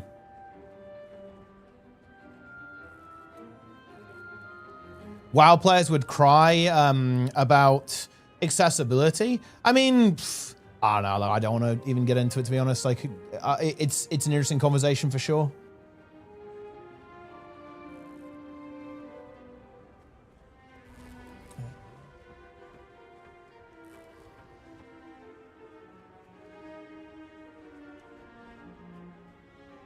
Classic Plus. Yeah, they're adding Classic Plus as well. They won't because it makes no sense to what people like about WoW. Yeah, but that's not really what we were talking about, Doompling. Because, or rather, what you all said is not really contrary to what I said, right? Because my claim is, well, Blizzard could change anything they want about WoW if they wanted to. I don't think that's true for Guild Wars 2. I actually think there are a lot of things that ArenaNet wish they could change about Guild Wars 2, but they can't. Because of tech debt reasons, because of technical reasons that, you know, we aren't privy to, right? And, you know, for whatever, right? Like, it's, you know, we can speculate this and that, but I think it's pretty obvious that there's probably a lot of things that ArenaNet wish they could do differently, but it's just not realistic. But that's not the case with World of Warcraft. Like, they can basically do whatever they want. They've even stated this, by the way. I think this was actually during Undermine with the release of the car. Then there was an interview with Ian, and that he was like, yeah, we can do whatever we want with the engine. Or, like, we feel like we can do whatever we want. And obviously, that's a little bit of sales bluster, like, obviously. But, you know, you get the point.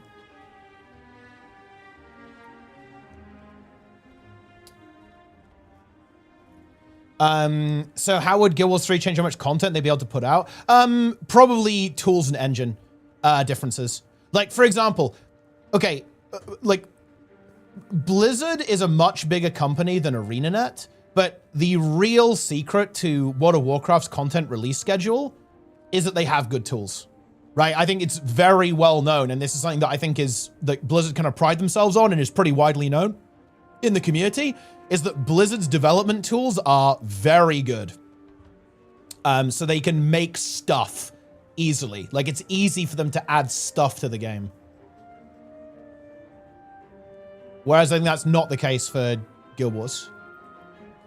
It's not really about the... Dude, people say this, okay? Look, I ain't gonna be honest with you guys.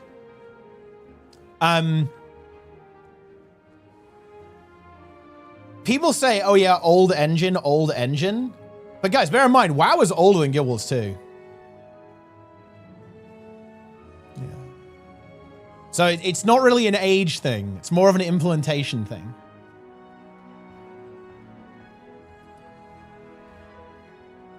Blizz makes systems of WoW, then deletes them all the time. That's kind of good though, because that means if something isn't good, you can just get rid of it. This is actually one of the perks of having a game development cycle like that. It means that if something isn't good, you can replace it. And more important, you can bring it back in a different form at some point down the line.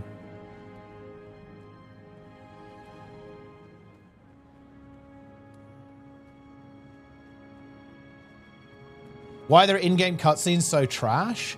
I don't know they are. I mean, they're a little bit goofy, to be honest, but I don't mind the WoW in-game cutscenes. I think they're, you know, they're interesting at least.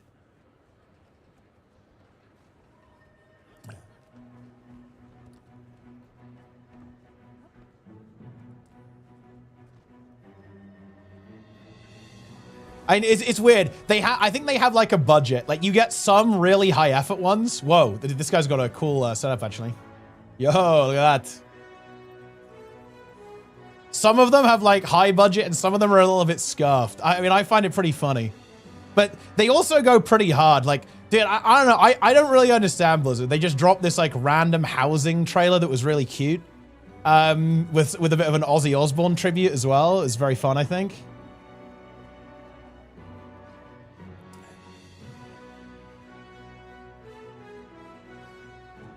Huge. The Classic Plus teaser was very good. Dude, like all of the Classic players got edged insanely hard. Like it's so funny. That I thought, dude, I was really hoping they would say something about Classic Plus, but they just said, lah, wait for BlizzCon, idiots. But they basically did confirm that they are going to announce Classic Plus at BlizzCon, which is pretty hype. It was incredibly mad. They basically said nothing. Well, the only thing that was really hype is that they confirmed they were adding 2 standalone raids, which I think actually is really fun. There's going to be 2 extra bosses. So, guys, Season 1 of Midnight has 10 bosses. That's so epic. Because you're getting 6, 1, 2, 1 is how Season 1 goes, which is really exciting, I think. So you have Voidspire, 6 boss raid. You have March Caldenas, 2 boss raid. You have Dream Rift, 1 boss raid, and Sporefall, 1 boss raid. It was really fun. Yeah, and they're adding this labyrinth system as well for delves in 0.5 or whatever it is, or 0.7 or something.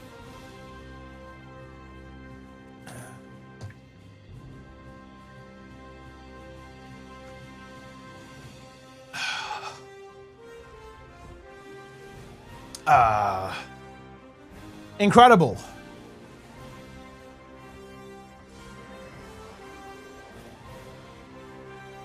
Give Ellie a rifle or a bow. I don't have to keep running dagger. I think actually, yeah, bow Ellie would be really fun. I think that would be nice.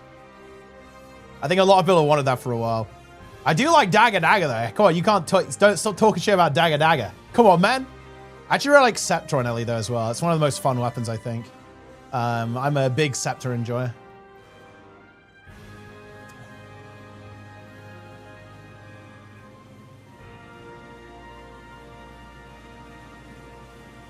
Subscription is a lot of income, which ArenaNet doesn't have. To be honest, I don't think it's really a business model thing. Like, microtransactions are incredibly lucrative. I think Guild Wars 2 doesn't actually have a monetization problem. The only monetization problem that ArenaNet has had is that they didn't sell content for a while. That was their blunder. It's nothing to do with the sub fee, actually. In fact, in general, like there's a reason why Blizzard added a couple of MTX to WoW. It's because MTX are probably more lucrative than sub fees, realistically. At the end of the day, like the real money in MMOs is basically like selling gold, to be honest, is like the really big one. But yeah, now the big thing that ArenaNet needed to do was like actually monetize the actual new content, right? Which they are now doing. They figured it out. Better late than never.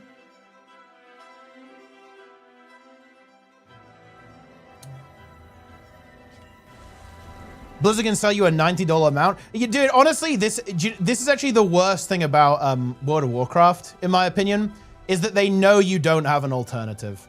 And that actually is really, really unhealthy, I think.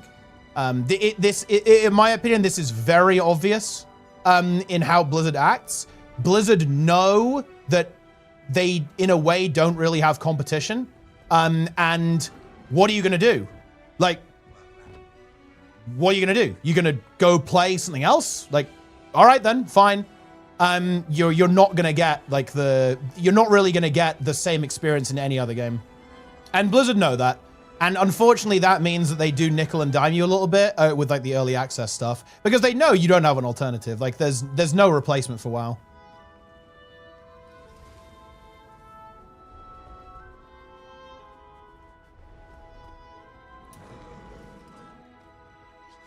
And honestly, that sucks. It's actually why Guild Wars 3 needs to be a fire game so that Blizzard actually has some full-on competition. Dude, how does Wozniak keep winning Dutes on YouTube? This guy is crazy. He perma-wins Dutes on YouTube. Actually very impressive.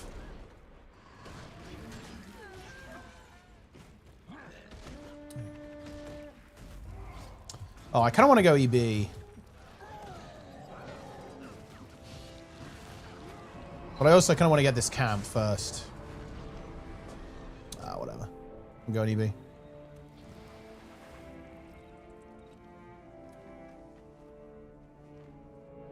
Get me out of here. I love crash outs. I mean, there's been. Have you seen the crash out now, Nike? Actually, it's pretty funny, I think.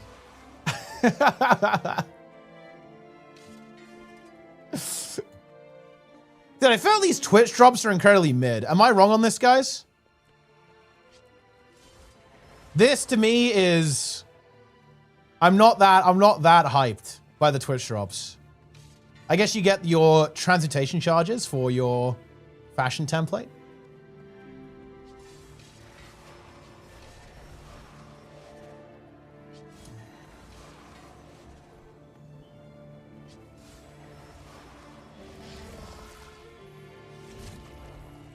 I feel like they've reserved the good stuff for the expansions. Like, where is my, where's the bag slot, ArenaNet?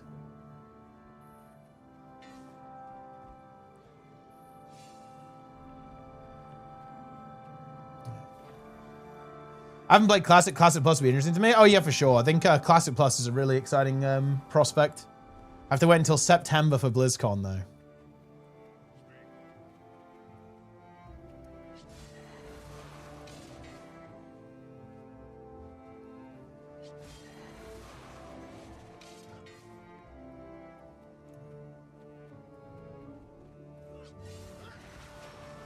Will my Astro points be reset? No, they carry over.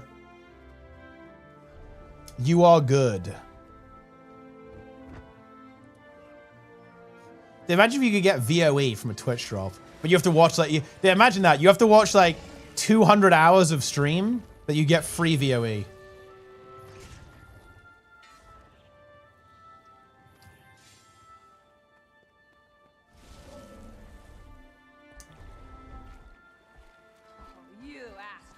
You're pretty crazy.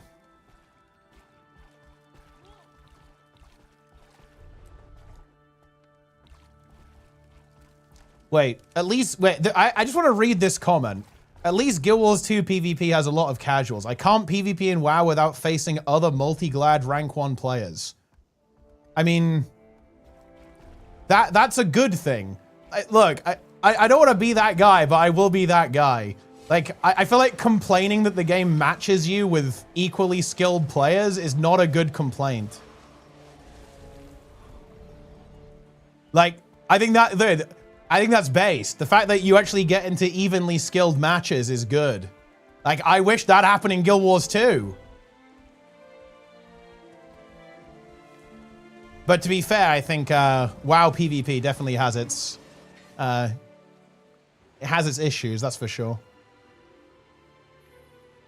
Mostly, you know, I don't know, like this is my read on WoW PvP actually. This is very interesting. Like, I just, and I'm a big outsider here, so I could be talking bullshit here, but to me it just seems like such a big fucking problem that you need a healer in PvP. Like, that to me is just such a problem because nobody's going to want to play that, right, in pugs. You're going to get flamed. It's probably harder to play, right? And it's your fault when you lose. Nobody is going to want to play that shit. And the fact that the game is going to try to make it so that you need a healer in all of your comps, that just seems like a disaster, I think.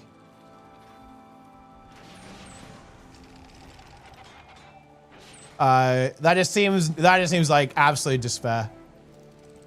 Like, it's interesting. It feels like the game is actually too designed around competitive play. Because I get it, right? You want to have your AWC and you want to have your, you know, esports, like, you know, 1 healer, 2 DPS, 3s or whatever. Okay, that makes sense to me. But the thing is that it just feels like that just doesn't translate very well to ranked, basically, like pug play. It just doesn't seem, it doesn't make sense to me. I can understand why there are population issues where, like, you know, you need a healer for all of that.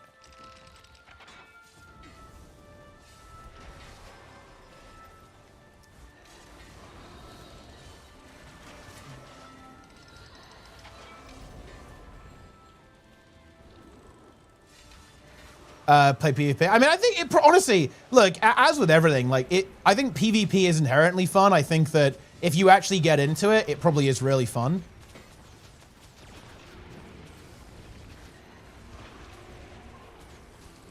They're actually adding a world PvP zone in Midnight too, which is kind of interesting. Might be a good introduction. I think they're actually really trying to help PvP in Midnight. Because they're adding like a tutorial mode for PvP. They're adding an open world PvP zone for war mode. That's the same as the instance version as well. So I think they're trying to kind of ease people into it a little bit. Just make healing fun. I think it's fundamentally impossible though. It's the same as the tank problem. Like, there will always be a tank problem in WoW because you are just more important. Like, if you're the tank, if you die, your group is wiping, right? That's just the way it is. And it can't not be like that.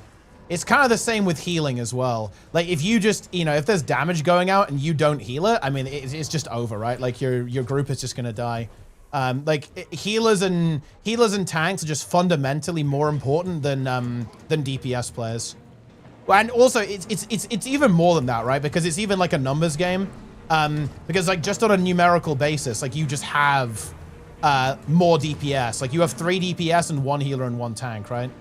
So, like, tanks and healers are fundamentally less expendable than DPS players.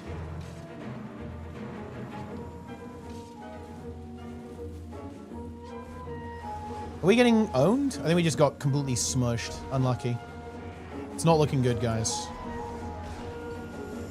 Oh! What if we can actually escape there? I think we actually can. I can glide here and then just waypoint out, I think. I have escaped.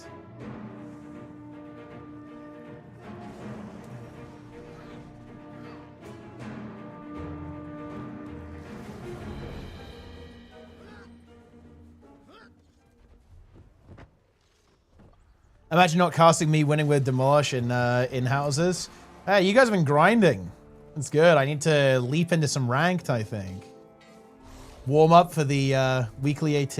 Very exciting. They might say words. What the fuck? Skelling is going to go crazy. Skelling has joined Team 1v9.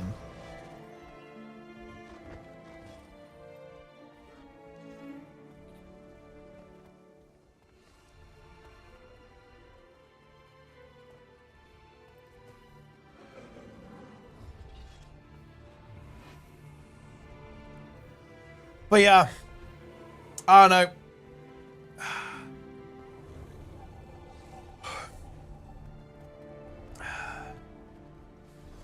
I will be honest, guys. Talking about Guild Wars 2 feels so weird to me. Because of, you know, the elephant in the room. It's a big elephant. The elephant is deafening.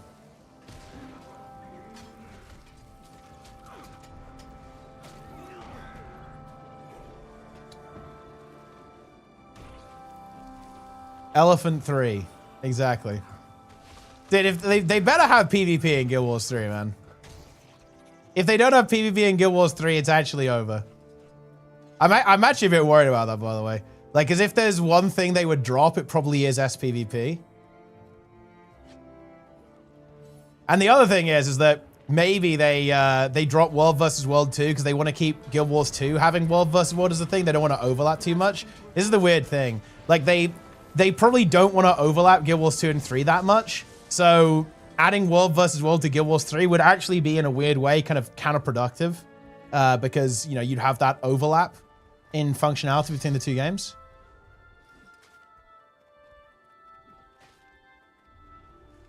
If they drop PvP, Guild Wars 3 is dead. I don't know why you would say that, because like PvP is a tiny game mode in Guild Wars 2.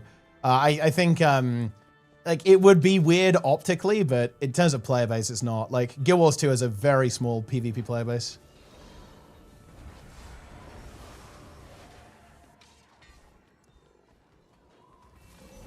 Would Guild Wars 3 as a mobile game? I mean, that would be complete despair.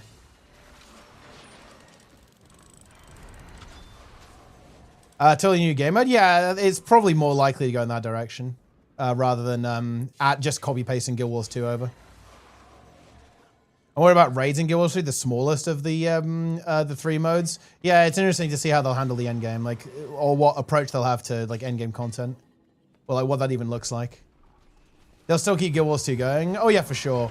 But like I think a lot of it depends on like how well Guild Wars 3 does. Like if Guild Wars 3 does well, then they'll probably divert a lot of their efforts over to Guild Wars 3. But if it doesn't, then, I mean, well, then to be honest, look, just don't think about that. But realistically, if it doesn't do well, then yeah, they'll probably go back to Guild Wars 2.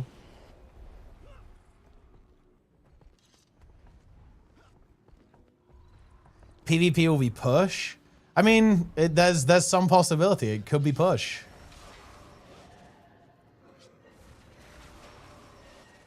It's fine. Colin won't let us down, boys.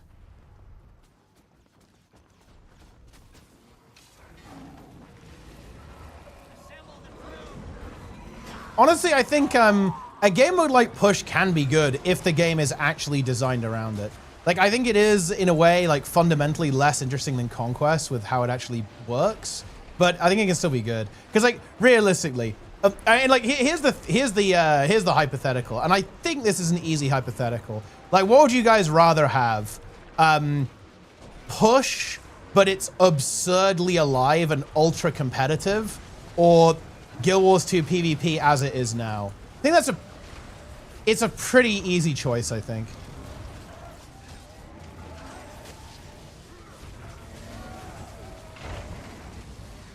Yeah, and you know, it would maybe like feel a little bit bad to say, you know, kind of goodbye to Conquest in a way, but I mean, to be honest, I'd rather have the game be ultra competitive but with like a simpler game mode than have Conquest, but you know, the game mode is pretty dead. When they went the new crab boss? I mean, I don't know, like, it's gonna be a crab. I'm hoping that the normal mode is not that difficult. I think this is kind of a mistake with Wing 8. Like, I don't think Wing 8 did super well.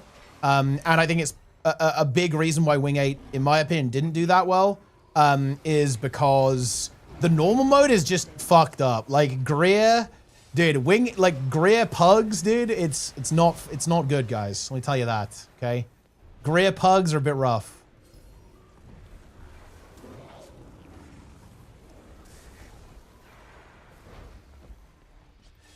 So I think the CM is fine to be hard, but I hope normal mode is very accessible, because that's how it should be. Like, you should be able to play the normal mode and it's pretty chill.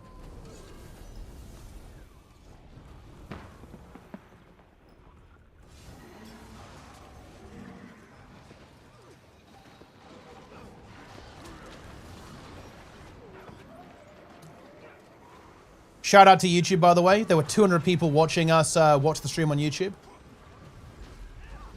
Left it out of quick clicks is a big hard. Nah, almost certainly a technical issue.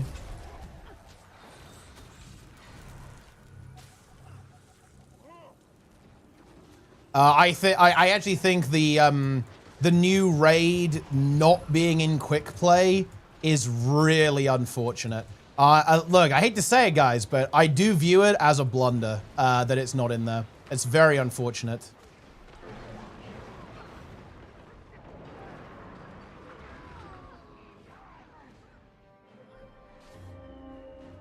Whoa. Oh, I think I got time bombed.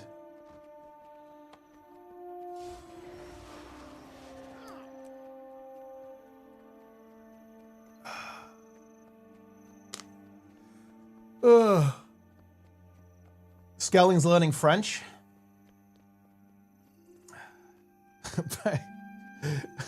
Take the game out back?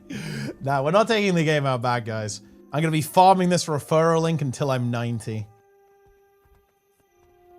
No, no, no, no, no, no, no, no, no. No, no, no, no, no, no, no.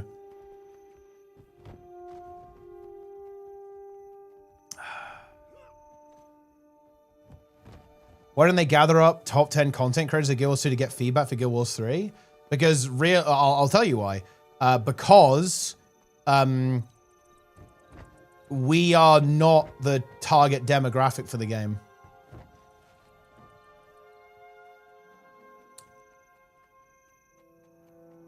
Every single content creator is way too hardcore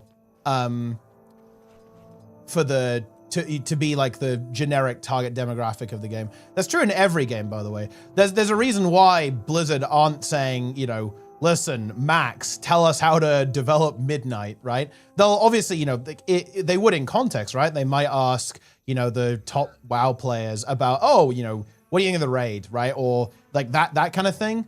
They might ask them about like the raiding experience, the mythic raiding experience specifically, like Race to Worlds First stuff.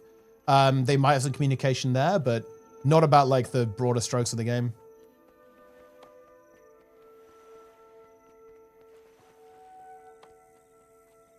They could have benefited from asking anyone how to develop the classes, though. Don't at me. I mean, look. I don't want to get into it because I actually want to do some React content soon and just like read the blog post. But listen, okay, I have one descriptor, okay, for your comment there, Oven DK, irony, and that'll do it. Most streamers are casuals at best. It's not true. Like even the more casual streamers in Guild Wars 2 are infinitely more hardcore than the regular demographic. Like a lot of the most popular streamers have cleared Serra CM. But be aware of that, right? In fact, I think every major Guild Wars 2 streamer has cleared Serra CM.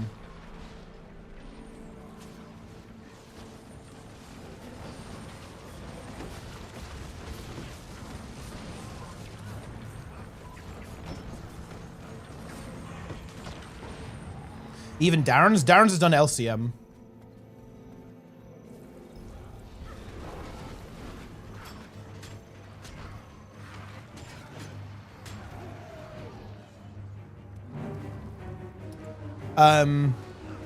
Towards the WoW talk. Well, to be honest, look, the WoW class stuff is really interesting. I do think they do mess up with class stuff, but do you know the thing is? I think it's harder to get right than you might expect, because I think the recent one that you might be referring to is the Holy Paladin stuff. And obviously they literally flip-flopped on a change within 24 hours. But I think it's interesting because there actually is a lot of divisive opinions. Like, like Holy Paladins are not united on this. Like, for example, some Holy Paladins actually do want a more melee experience. Some people are like, oh yeah, fuck that shit. Like, get us out of melee. We want to be more of a ranged healer like the other healers. It's the same thing with the kick. They're obviously removing kick from healer. I think that's a horrible change. It makes me way less likely to try healing. I did a little bit of healing in the War Within, mostly on Disc Priest, which was a harrowing experience without the kick, obviously. But a Resto Shaman as well. And like, yeah, but it's the thing is that any video game player base, like of a major game, you can have a lot of diverse opinions in there. Like, players are not going to all want the same thing. I think that's very true with the Holy Paladin stuff. I think some people really want the melee experience, and they like the fact that Holy Paladin is kind of crazy, that you're a melee healer, which is very different to a lot of other healers. You know, obviously Mistweaver has that experience as well with fist weaving, although it's kind of optional. You know, and Holy Paladin was the same. But some people obviously like really wanted it gone as well. So it's really interesting. Like, how do you do that? Like, how do you keep everyone happy? It's very difficult, I think, to do that.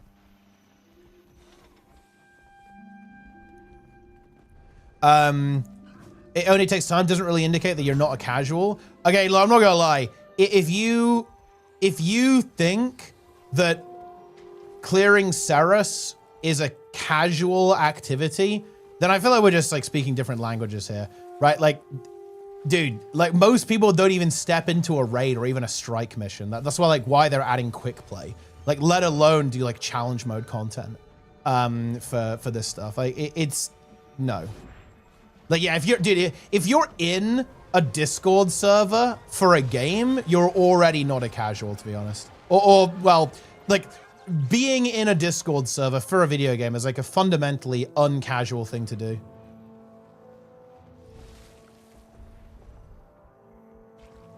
Are you high for midnight? Oh yeah, I actually am, yeah. I think that the only thing I'm worried about, exactly two things about midnight. I really hope they do a cooldown manager pass and just add missing abilities. There's just like spells and buffs that are randomly missing from the CDM, which is really annoying, to be honest. So hopefully they fix that. And I'm also really, really worried. I'm really worried that the raid is going to be too easy. That's my worst nightmare, is that they undertune the raid to compensate for the out on API changes. To be fair, I'm not that worried about it. Like, for what it's worth, I think that's unlikely. Like, Blizzard are usually pretty good at making the raid hard. But I am a little bit worried that they will overcompensate, because they kind of did this with Gallywix. They wanted to make Gallywix a little bit easier than Queen Anseret, because Queen Anseret was really hard. And they overcompensated a bit there. I'm a little concerned that there's some potential of that happening again with the first tier of Midnight, and that would be a real bummer for me, I think. They can tune the raid to be more difficult with simplified rotations. I mean, honestly, no. I actually think that the class changes are not super relevant, to be honest. Like I think they have definitely made the game a little bit easier to play for sure, but like I'm talking about mechanically, not like DPS check and healing check wise. Like the healing check, there'll be a DPS and healing check. I'm just worried that they'll be too mechanically easy.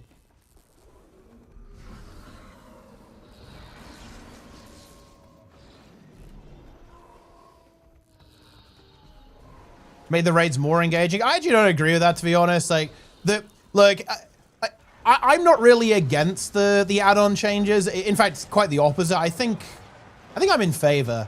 But to be honest, like, the whole, oh yeah, play the game for you, it's the most like ludicrous cope ever. Like, the hardest bosses that Blizzard have released, like, recently have not been weak aura oriented, right?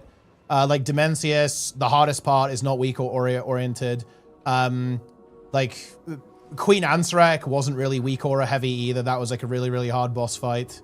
Nexus King wasn't really weak aura oriented either. Like it's cope. Like I'm not gonna lie, it's cope. This is like the only people who were like, ah, yeah, okay, like the hard fights were all like insanely weak or heavy. It's people who don't play Mythic, like, and don't know what they're talking about.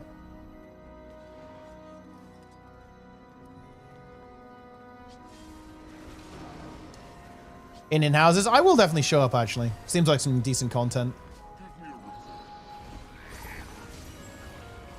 I didn't hear about WoW. Well, look, we're talking about both.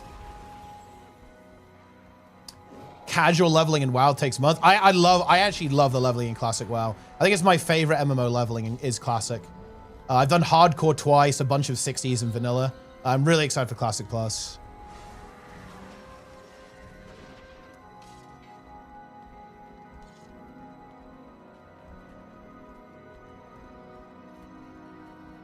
Leave or keep from M plus, you made a say, which happens. To be honest, this definitely happens, but I will tell you one thing. Get to plus 10s, and that doesn't happen very often. Like, it's always the case. This is a classic. I really hate to say it. I know this is not a good answer, really, or a satisfying answer, but this is the best I've got for you. Like, the easiest way to avoid toxicity in M plus is to just get to plus 10s or plus 12s. Because there, in my experience, people are extremely chill and not toxic. All of the toxicity is like idiots in like plus 5s and plus 7s.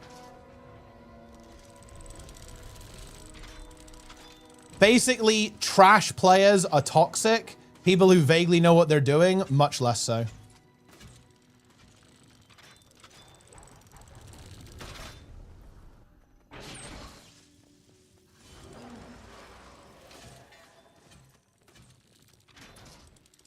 Typical? It absolutely is, yeah.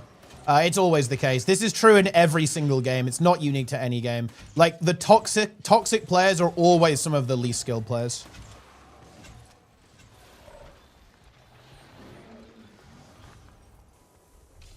It's more toxic, in my opinion. Honestly, dude, I don't know what's going... Wait, actually, are you NA or EU? Because, like, maybe it's different on NA or something. But I almost never see toxicity in M+, in, like, weeklies. And yeah, maybe it's different on NA. I'm not actually sure. But at least on EU, I want to say I encounter some kind of toxicity in like less than 1% of keys. And I pug a lot, guys, by the way. Like I do pug a lot because I typically gear multiple characters at the start of the season. So I pug a lot early season. I very rarely see any kind of toxicity. It does happen though, obviously, like, you know, people leave when something goes wrong. But I mostly see people like leaving and rage quitting when I'm like leveling my key, right? Like, oh, something goes wrong in like a +7 or something.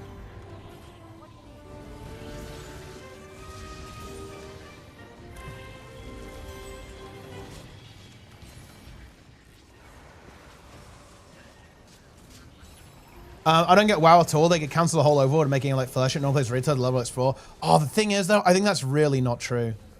I think that's really, really not true actually. I think the majority of WoW players are probably very invested in the open world. There's a reason why Blizzard put a lot of effort into making the zones look beautiful. Like, you know, something like Hallowfall is like, wow, this is so sick. Like, I remember when I was playing through Midnight, seeing that for the first time, I was like, wow, this is actually really cool. And they have some really heartfelt stories in the game as well. There's some really sweet stuff. I really enjoyed the Blue Dragonflight storyline, side story basically in Dragonflight. That was really heartfelt, actually. And a lot of the more character-focused stuff, it's surprisingly high effort, and better than it's better than I think you would expect.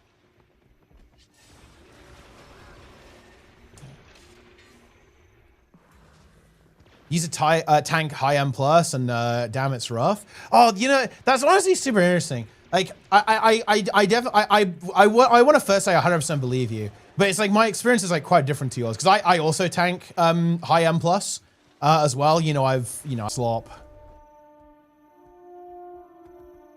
But I mean, yeah, you're always gonna have toxicity in M+, because M+ can fail. Like, cause think about this, guys. Okay. This is like the weird thing. Imagine going into your daily tier 4, and if you wipe, you just don't get loot, right? Like that would be Imagine how that would go. Right? It's probably not going to go very well. So it is obviously a fundamentally different experience, I think.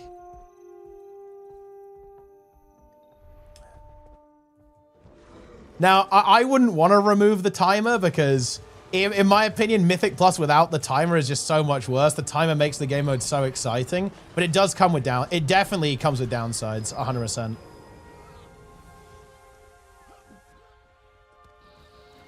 We get the hate. Well, I mean, that's the thing, right? Like, this is the problem with, it's why tanking is a relatively unpopular role, because you have the most responsibility. Like, a lot of the time, if you wipe in M+, the truth is, a lot of the time, it is the tank's fault.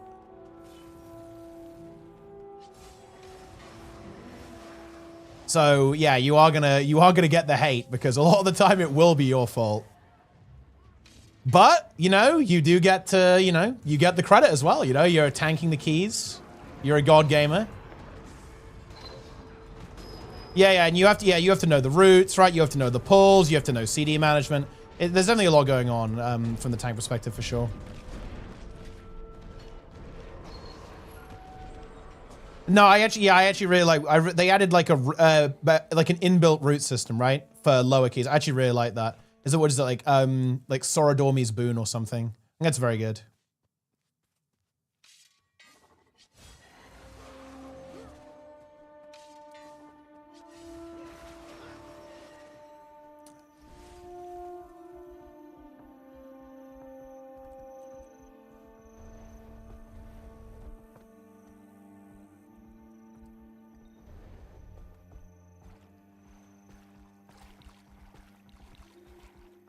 I don't even know what's going on. Yeah, I mean, that's definitely an issue with retail. I think they're changing the new player experience again, I think, in Midnight. I'm not sure what they're doing to it, but they're doing something to it. But yeah, it is really tough. I have to say I do like the overworld in World of Warcraft. Like I have like very vivid memories of playing through BFA on my mage. It's like, wow, this is actually really cool.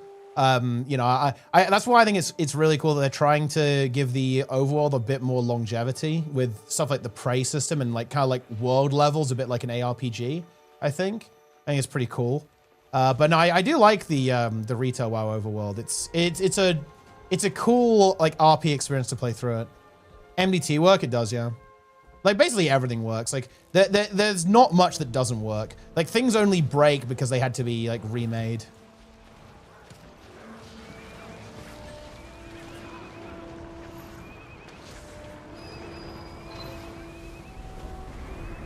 Pretty much everything is still workable. Hell, there's even like a version of Weak Auras that works. But it's basically just like a CDM skin.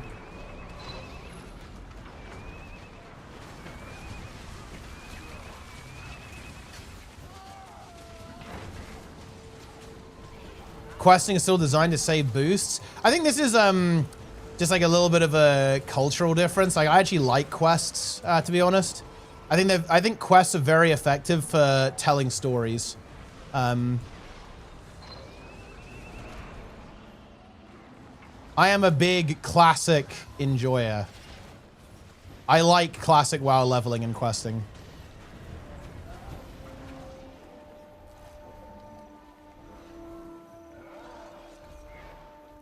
And absorb the devs to help make actual Classic Plus. I think that's very unlikely. They'll be doing their own like homebrew cooks. But yeah, I think Classic Plus should be pretty exciting. Collect 10 leather, 10 out of 10 storytelling. Well, the thing is though, that's not the thing though, because what is a quest? A quest is go and do something in a context, right? And I think it's a very effective way of expressing a story through actually playing the game as opposed to exposition. One of the things that I actually really like about the storyline in WoW is that there's actually quite a lot of gameplay. It's not a lot of exposition. It's not NPCs talking at me. A lot of it is, right, we need you to go and do this. We need you to go and fight these guys or collect that to do this. We need you to go and hunt down this boss, right? Like, it's doing. You do the story quite a bit, which I actually like.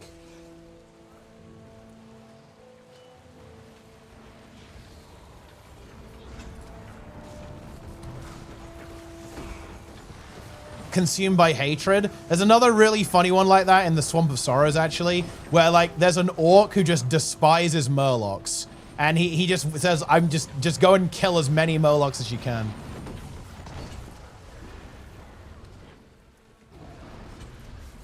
Yeah, didn't RuneScape 3 have like a fat roadmap actually? That's kind of cool actually. I like what they're doing there. I was watching their new raid that came out. Obviously, I'm not familiar with the game, so I wasn't exactly clued into what was going on, but it actually looked quite exciting. Like the new raid. Although, well, I say new, I think it's, you know, I think it was like a month or two back now at this stage, but looked pretty cool. Yeah, no, Jagex do a good job with RuneScape. Like, they really do. I'm very interested to see if they're going to add more skills after sailing. I think if I had to guess, the answer to that might be no. Because I think it was a bit bumpy and a little bit mixed in the reception, I think. But I guess we'll see. Because I think what's interesting about adding sailing is that sailing is actual vertical progression being added to OSRS, which is very interesting because they haven't done that ever, right? They've never really added like hard line vertical progression, right? Like, or they've moved the finish line, because the finish line has always been, you know, get 99 in every skill, then your account is maxed. This is the first time ever they've said, actually, we are moving that level cap up. Very interesting.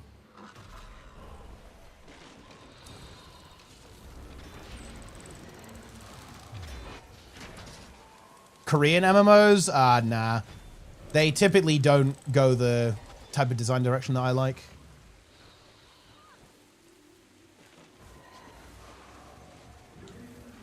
Good reputation. With bad security, lies, delays, and tons of MTX. Well, I mean, look, because they fucked up, right? They obviously really fucked up with the original transition to RuneScape 3 and how they handled that. But I think they really had a redemption arc with, they had a big redemption arc, right? With OSRS in particular.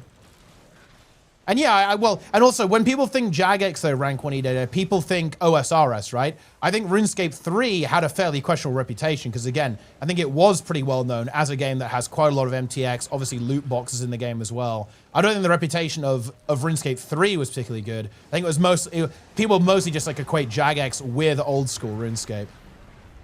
Lynn in the chat.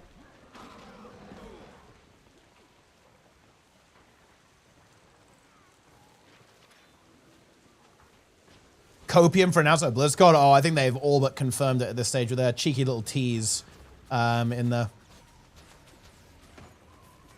What's up? We're just chilling. We're just gaming. Dude, look, one of these days, guys, I am going to do Teapot's Guide to M+. Because I am going to train you guys to never experience toxicity in M+. Because I know it's an issue. I've seen a lot of One Azeroth TV videos. Okay, I know it's a problem. And listen, I'm telling you guys, okay, you too can have the Teapot experience in M+, and avoid toxicity. Avoid negative experiences in M+. It can be done, I promise you. Step 1, play tank. Step 2, play tank. Step 3, don't play a shit class.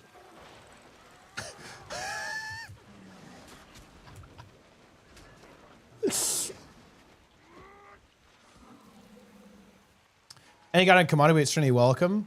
I love your content though. Wow, I'm glad. It's a good first gaff there. We say Guild Wars 2 unranked is more toxic than M+. Oh, Guild Wars 2 PvP is more toxic than M+. Yeah, 100%. Like, it's not even close. That's PvP though. Like, PvP is a different situation to even like competitive PvE.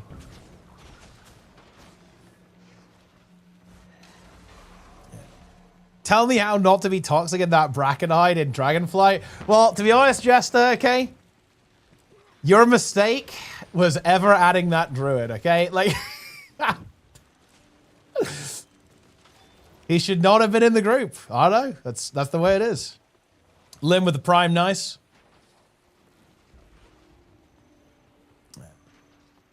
Most people like about that toxic experience and what they consider toxic is not aligned with what you think is toxic. Well, I mean, wait. I'm actually interested in what you mean by that. Like, expand on that. What do you mean by? What do you think I consider toxic, and what do you think most people consider toxic? Play LOL. Toxic MMOs are not a problem. I will admit that it's a little bit difficult for me to relate to this experience because I find toxicity funny. To be honest, I will admit, guys, there is something a little bit funny to me about someone getting really mad over a video game. I could understand it if it was like an esports final, you know, maybe some tempers getting a little bit high. I get that. You know, there's a lot of money on the line. Okay, fair enough. But I'm sorry. If you're getting mad about just like a random pug dungeon, that is a little bit funny. I am entertained by that.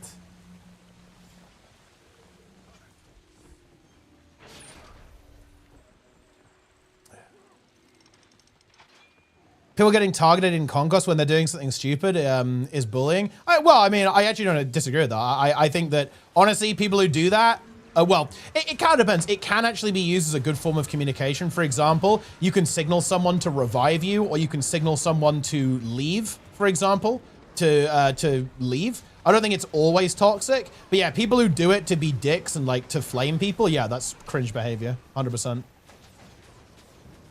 I completely agree with that.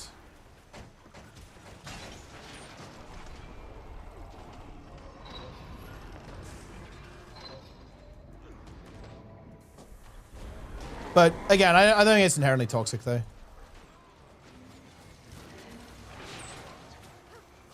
To be honest, I actually think the reason why people target is because there isn't a ping system. I would love a ping style system in Guild Wars 2. I think that would be excellent for PvP.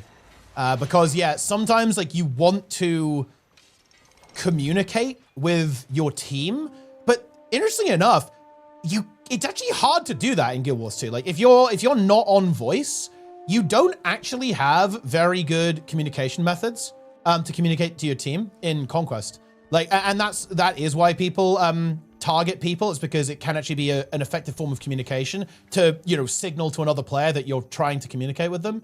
Yeah, so I think a ping system would be really good.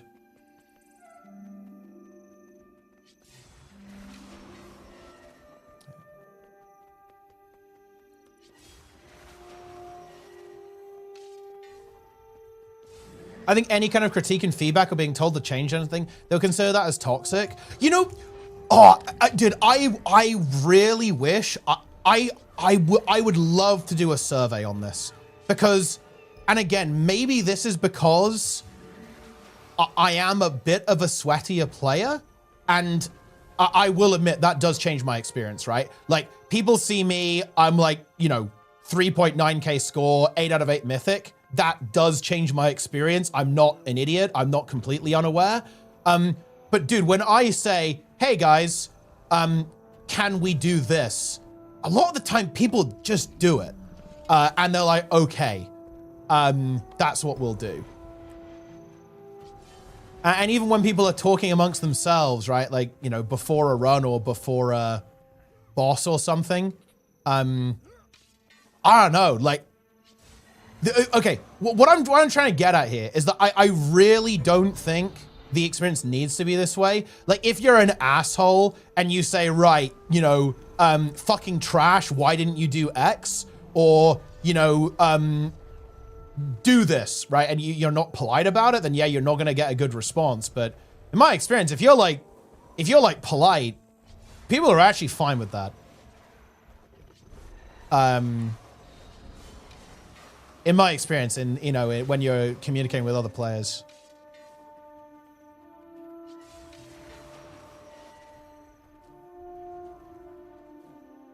I've actually had success with this in Guild Wars 2, by the way. Like, you know, I've been in ranked and I've said, guys, we need to shut this evoker down. And then they go, okay, and then they do it.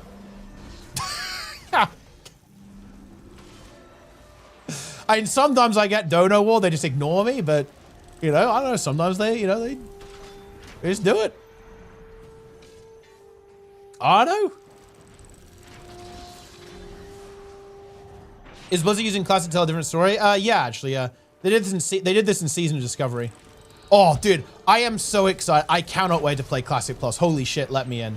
Because I loved the raids in Season of Discovery. They are so fun. Like, Gnomragon was so epic. I fucking love that raid. 12 hours. Dude, I'm doing 24 hours day one. Are you kidding me?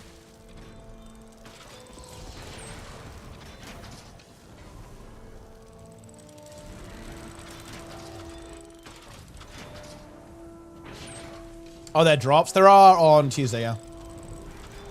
BFD raid is better than Noma. Oh, I love BFD, but I think Gnomragon was on another level. I think the Mechanical Menagerie and Thermoplug himself was just so excellent. Like, what a great fight in the classic combat style. I also did really enjoy Sunken Temple too, actually. I think Sunken Temple was really nice design. Just across the board, honestly, some like really cool fights.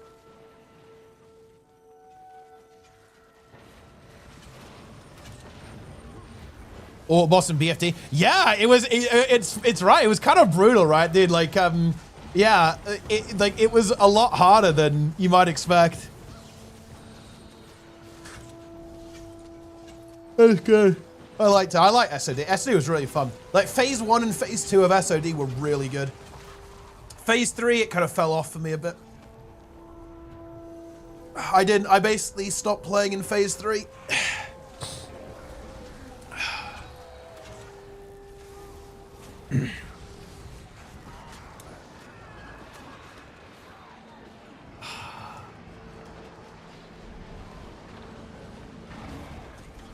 Is GW2 your favorite game of all time?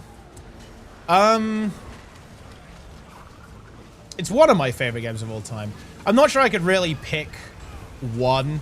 I think my default response would probably be StarCraft 2. I think is my, you know, that would be my default answer, but I think in truth, I'm not sure I could really pick one game. GW2 is very good. GW2 is very, very good. It is without a shadow of a doubt one of the best games ever made.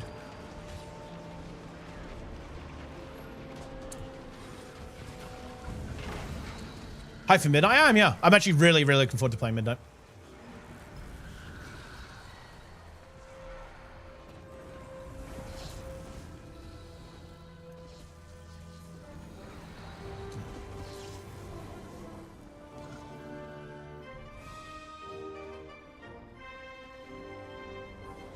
GW2 is one of the worst games ever made.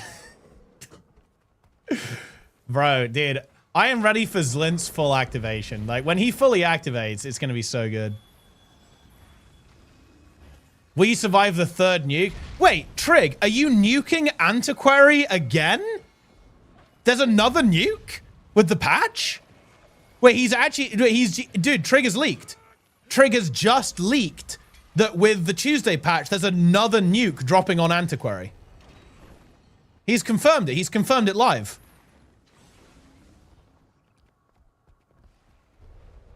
That is absolutely crazy. Oh, yeah, it's the barrier bug, right? Oh, yeah. Okay, so it's not actually a nuke, it's a bug fix. Yeah, okay. Yeah. And to be fair, it is a pretty significant change. It's like you're getting a bunch of extra free barrier.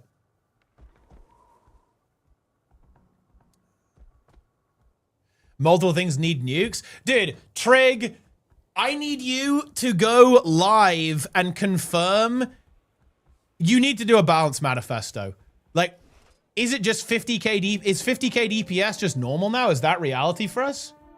Are we living in 50k DPS world forever? What is this? We need a balance manifesto.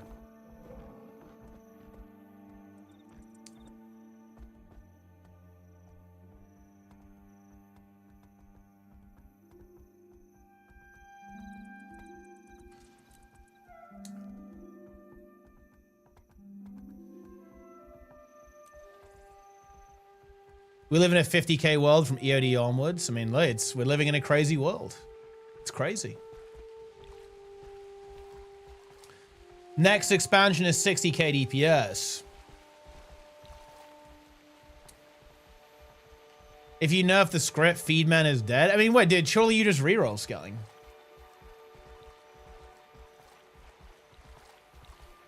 I'm full WoW and gym pilled. Yo, dude, that's nice. I've actually, like, that's what I'm in. Honestly, I'm kind of in a similar situation. I was like grinding WoW to, you know, get sharp for midnight, and I've been in the gym. That's like my grind right now, guys. That's the grind set.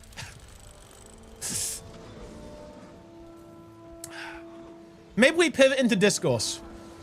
Maybe after drops, guys, after drops, we actually go on the discourse arc.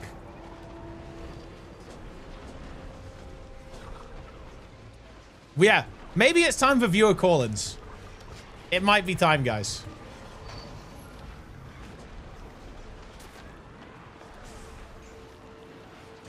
How's Shadow Priest right now? I think Shadow Priest is good. On midnight right now.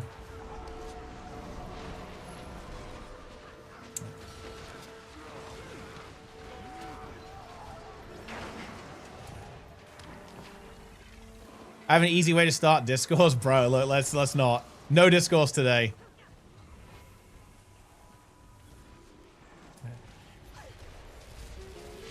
Dude, Skelling could easily reroll to any class. But I mean, wait, he'd just be on Paragon instead. To be honest, I actually think that the game would actually be more hype if script wasn't good. I'm gonna say it. But, and I feel like the reason for that is because I think what's really cool about Warrior being good is that it's a side noder that does damage. No, it is true, actually. It is true, Skelling. Okay, side noders that just don't die are way less hype than side noders that actually do damage and fight. And that is why Warrior being good will be better than script being good. Power doesn't die. I will admit that. Assuming that they nerf the sustain a little bit. No. They do need to nerf the sustain. No. They do need to nerf the sustain. It's a little bit too high. But once that happens, it will be better.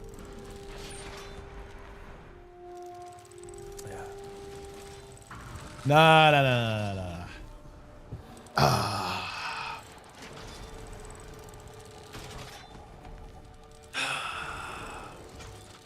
Skelling is coping. Skelling is coping hard as fuck.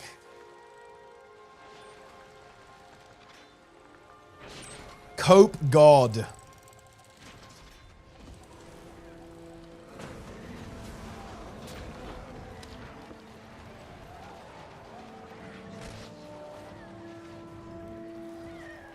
I'm getting flamed? Wait, how am I flaming you? I'm not flaming you, bro. You just rerolled the Paragon. You do it easily. Huh?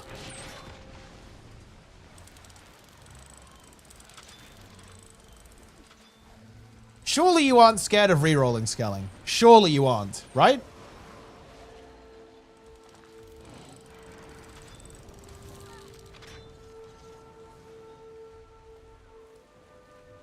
SD Daredevil and win the dragon? True!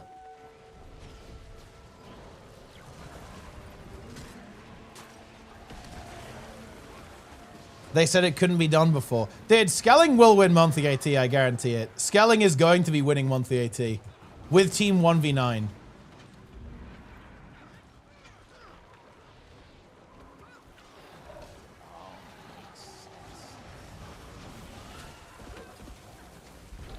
This guy just got CC'd. He's dead. Unlucky, bro.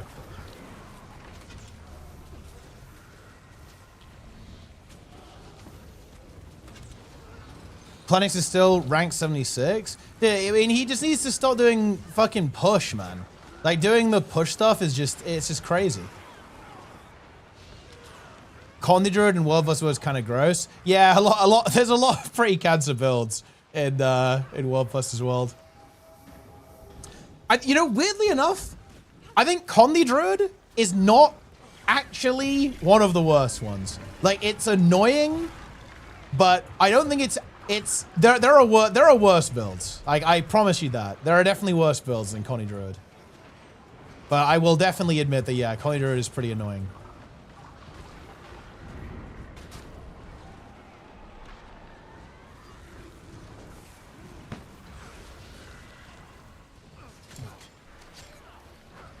Guild Wars 1 HC, that's a good question, actually.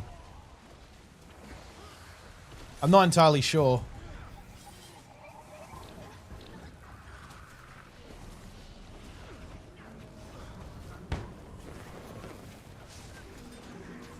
Could play Sunday, I guess.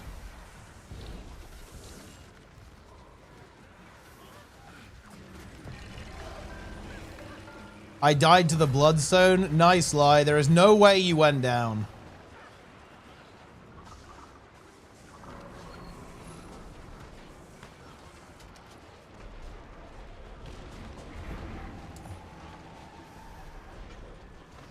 Boom. Limboni is probably dead 50 times over. Wait, I'm checking Graveyard. You guys have officially made me check. I don't believe you, to be clear, but I have to verify. Yeah, you didn't die. Nice lie. Nice misinformation. Sunday is weekly into in-houses. I mean, wait, surely it's ranked into weekly. I want to play ranked, bro. Fuck in-houses.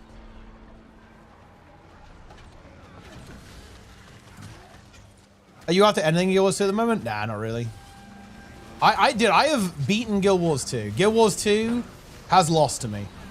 I won the 1v1.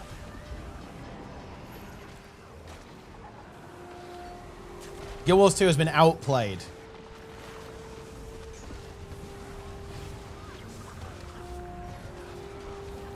Carrying through heroic Dimensius. Oh, you should just join with we should join Mythic, Jester.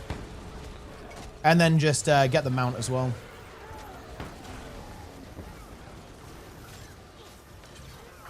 You sell Mythic? Yeah, we do. Just join one of the runs. I'm not paying. Dude, you don't have to pay, bro. We'll get you in for free.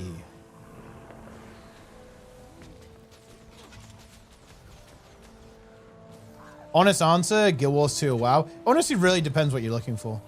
If you're looking for a competitive experience, the answer is World of Warcraft. If you're looking for a game that's a lot more focused around open world and has a lot of different game modes that you can play easily, then it's Guild Wars 2.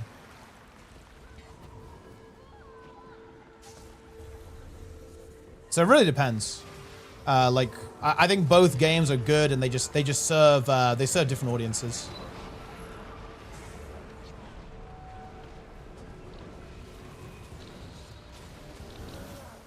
And to be honest, it really depends, like how much. Weirdly enough, it's how much content you want as well. Like, Guild Wars 2 is a lot more chill. WoW moves fast. And I think that can actually be quite disconcerting for some players. And it's legitimate to feel that way as well. I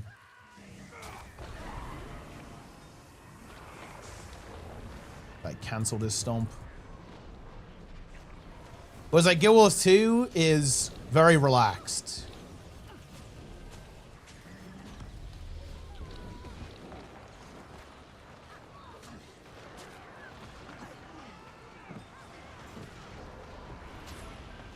Well, my answer is a little bit more complex as well. Never slept art. Like right now, I'm definitely more into WoW than Guild Wars 2. But to be honest, there's actually a lot of reasons for that. And I will admit this, guys. One of the really big reasons for that is Guild Wars 3. I find it hard to be engaged with Guild Wars 2 when I don't currently believe that ArenaNet are looking to push the limits and like, and do new things with Guild Wars 2. Like, I do not believe that to be the objective. In my opinion, the objective is to basically make it as sustainable as possible and essentially prepare Guild Wars 2 for a universe where Guild Wars 3 exists. And that makes it very hard for me to be engaged, to be completely honest. Because I don't think that Guild Wars 2 is going to change much. I don't think that the game is going to push new boundaries and and go up, basically. Like, I don't see a future where Guild Wars 2 is challenging the MMO industry, realistically. It's not about staleness, actually. It's more like lack of change.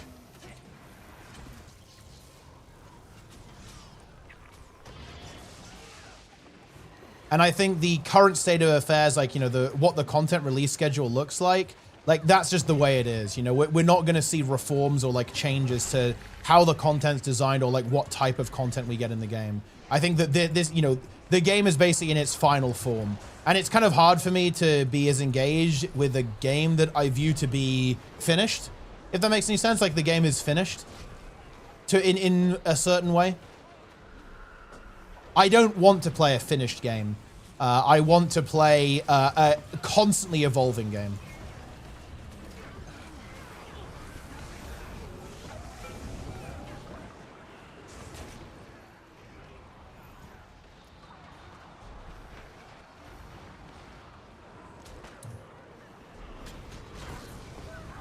Reward differences in tier 4s and CMs. CMs have like special rewards and some like extra drops.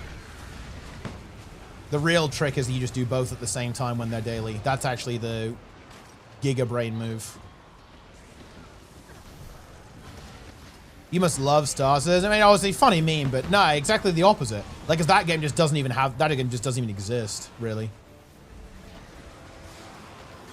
Guild Wars 2 at least exists. What's happening? I think I have PvP settings on, right? So I have effect LOD off, so it's a little bit intense.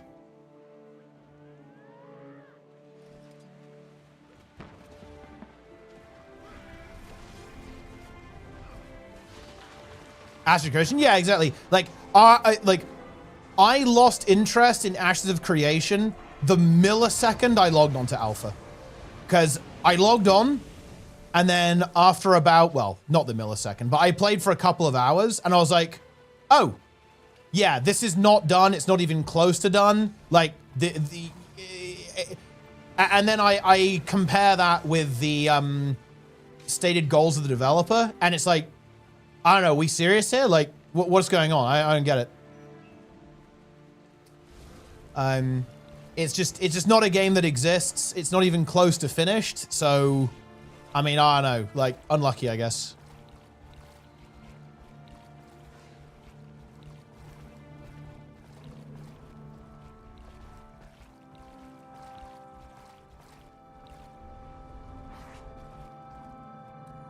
Home for Guild, it's given to Guild. Honestly, I think I'm actually in kind of a similar spot to Useland. To be honest, I think I will be very engaged with Guild Wars 2 when they drop Hom. I think the only concern is that realistically, my main will probably have most of Hom. So I guess, it'll be kind of fun on Zero to Hero though, because I can do Zero to Hero Hom full grind on this character. But yeah, I'm actually with you on that. I think that I need Hall of Monuments to be engaged because that's going to be like a meaningful thing to do in the game.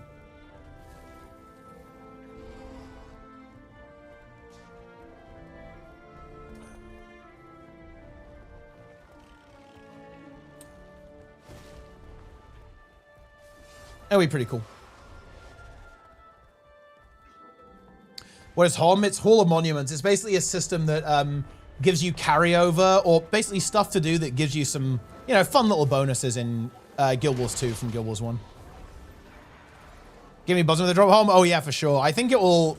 I wouldn't be surprised actually if Hall of Monuments was like a massive player spike for Guild Wars 2 because all of the players who are interested in Guild Wars 3 will try Guild Wars 2. I think it will be an absolute insane rush. And look, guys, I don't want to say it, but I'm just saying, guys, ArenaNet have not confirmed another expansion after Visions of Eternity. Like, I will make a video about this, but I'm going to be completely real, you guys. I think it is likely that... I think it's pretty likely we hear about Guild Wars 3 this year. After VOE. I think we hear about it after VOE. And I actually think it's fairly likely... There's a decent chance that we go to Hall of Monuments after VOE.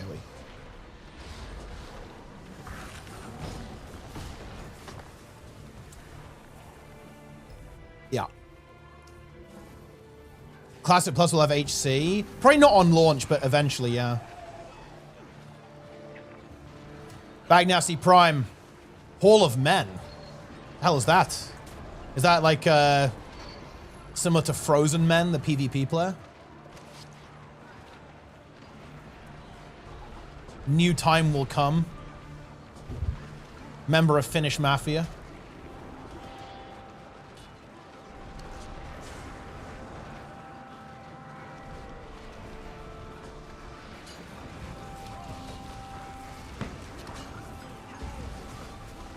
Dude, you know what's going to be hype about Guild Wars 3, okay? Is all of the players saying, I will not play unless they let me keep all of my legendaries and gear and progression. I am going to... dude, that's going to be mega content. It's going to be so good.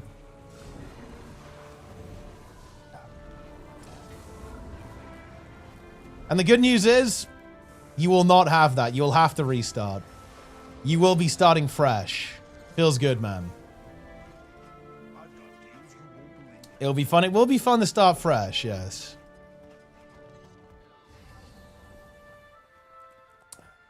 Zero to Hero all over again? Yeah, exactly. I mean, well, look, we're going to be doing Zero to Hero in Guild Wars 3, guys. Except everyone's going to be doing Zero to Hero. So it's a little bit different. You'll main Hunter? I mean, it'll be Ranger, though. Jester wants them to add Blood Elves to Guild Wars 3.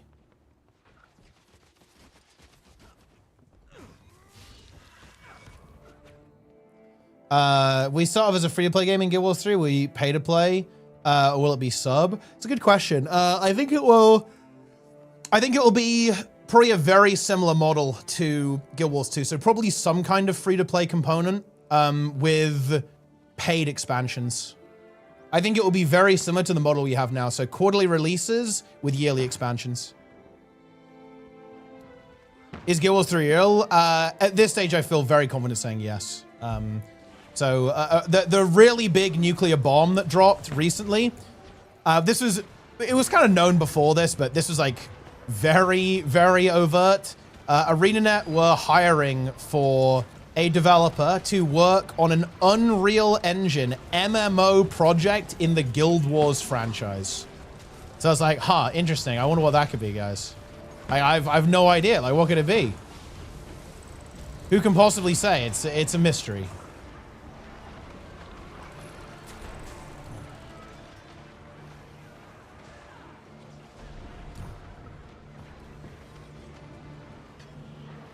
They specifically asked and they had no news to share. Well, I mean, yeah, no shit. They're not going to announce. They're not just going to announce it because some random journalist asked them to. And more specifically, they said, if there is a new project, we'll tell you when we're ready. That's what they said.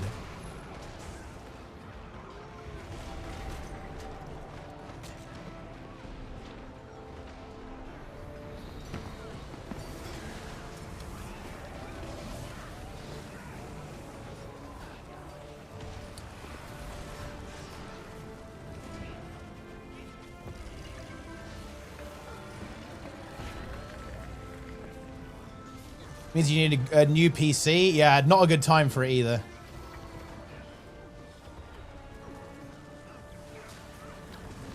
Quick question, guys. Do you consider it worth it that your new PC is like doubled in price in exchange for AI slop? What are we thinking?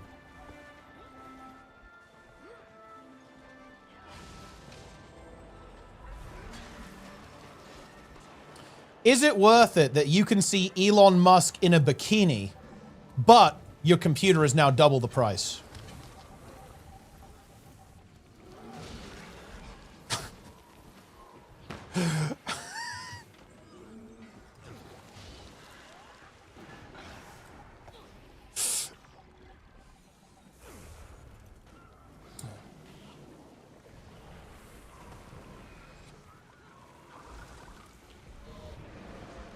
I looked at a 5090, it's $4 grand. Wait, what? Wait, I'm actually checking. I haven't even looked at that shit. Okay, if I wanted to buy a 4090, how much does it cost?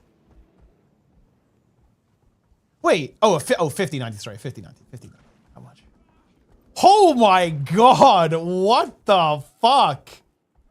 That is insane. See, I just went on Amazon, and a 5090 is £3,100. That is insane. That's like what? 3,400 euros? 3,600 US-ish, I think.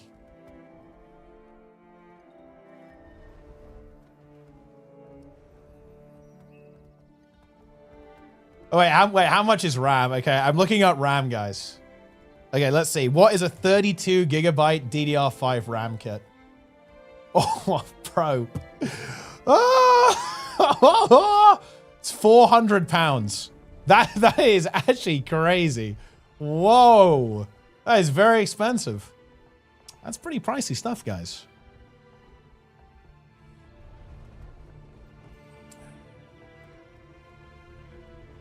Oh, they stopped the production to 5090? Oh, so I guess that makes sense.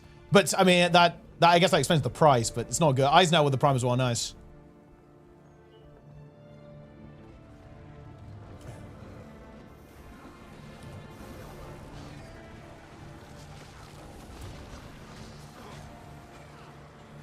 My current GPU gained $500 of value since I owned it. That's big. Easy resale.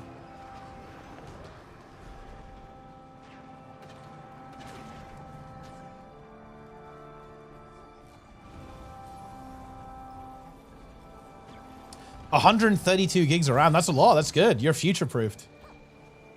Maybe good for some simulation stuff, some data modeling. Very exciting. A laptop with a 4070 is good enough. Ah, very good. Really enjoying your chat. I mean, dude, like, we've got the best chat. Like, the chat here is very high intelligence. Like, just watch out for when they start posting trees and when they start posting links to various real-world happenings. That's where things can get a little interesting. They can get a little out of hand, a little rowdy. Okay.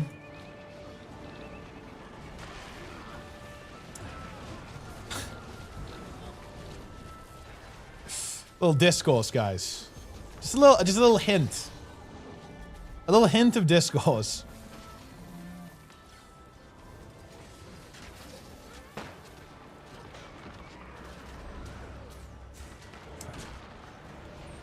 Ooh, they got pulled. They got pulled in big.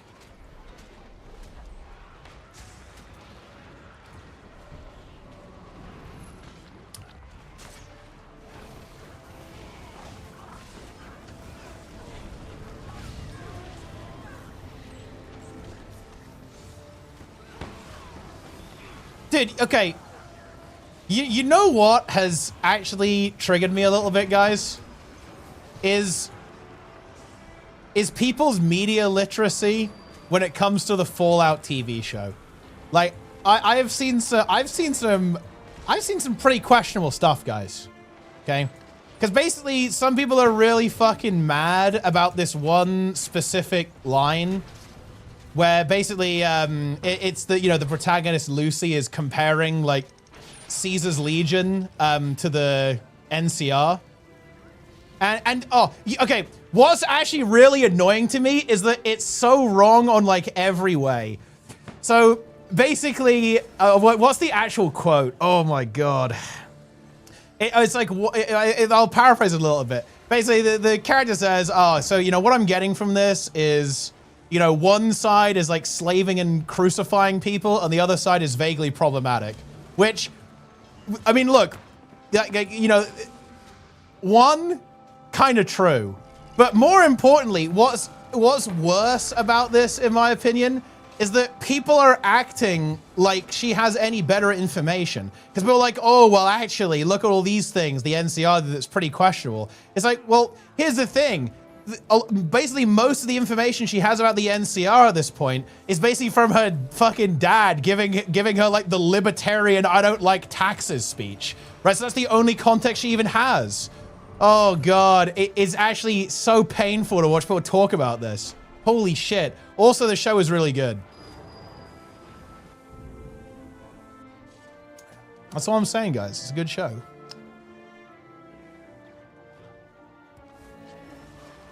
Nothing they say makes any sense. I don't know. I just feel like maybe it hit a little too close to home for some people, guys. I don't know. Maybe struck a nerve, I guess. Although I don't think that's even possible because of like the timeline for the show. But I don't know.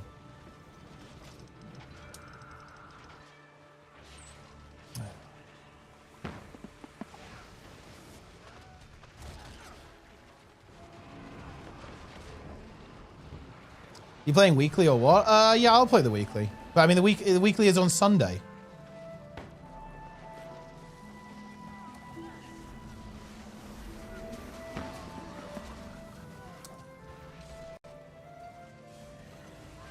This is bad.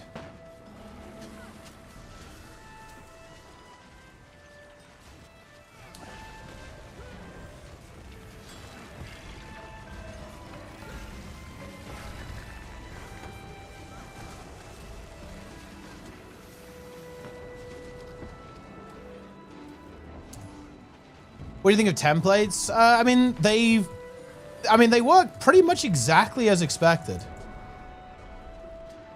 I actually missed that there was some drama about it. I missed out, guys.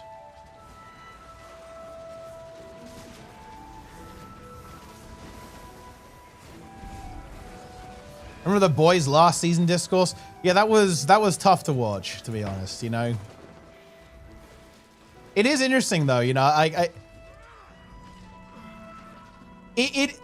there is actually something to be said for like political messaging becoming a little bit more overt in media. I think that actually is true, which, oh man, you know what, dude, I genuinely wish that you could have that conversation, but I feel like you can't even have that conversation. It's like literally impossible to actually talk about that. But it is really interesting. I think it is true as well. But the reason it's true is interesting because a lot of people who don't like this sort of thing, they'll say, it's because of the agenda, but it's not that. It's that people are making their political messages more obvious because people are missing the point, right? And that I can imagine that being very frustrating from the, you know, from the writer perspective and, you know, from the creative perspective, is that like when people miss the point, like, it's like, holy shit, like what do we have to do to make people get it? And that's how you get The Boys season 4. It's because I mean, it's not really like the show's messaging has changed at all. Not really anyway. Like even since season 1, it's been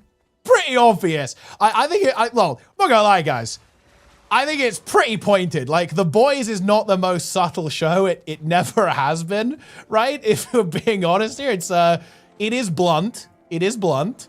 But I don't know, people didn't get it. Like they didn't get it.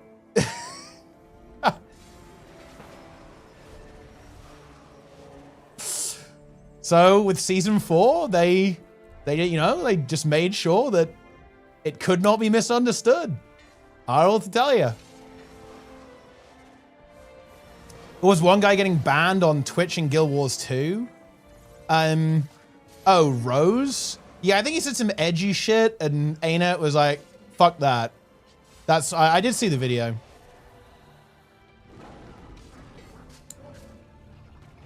And to be fair, edgy shit was putting it lightly. It was pretty edgy.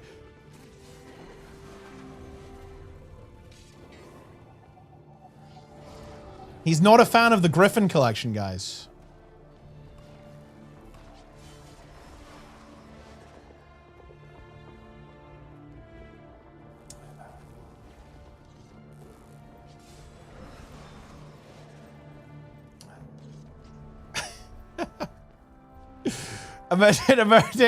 American Psycho is so fucking funny. Oh no. Well, to be fair, I feel like at least with American Psycho, it's actually been like counter memed sufficiently now. Like because I thought there was a time when people were like, yeah, American Psycho is good actually. But then the meme like evolved into making fun of people who think that. So I think that's fine. Not a big deal.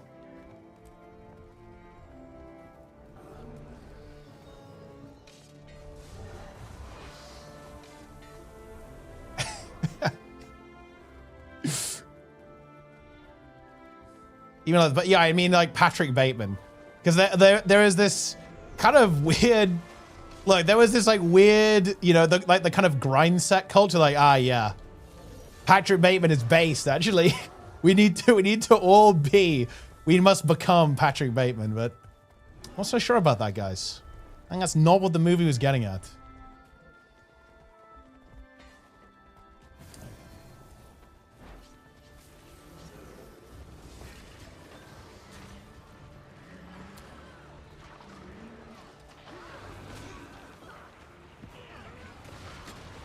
Reason Aka was streaming on Twitch, Gilsey cheats. Yeah, that's lame. All his accounts were banned on the game because he was selling PvP. I mean, good. Sounds good.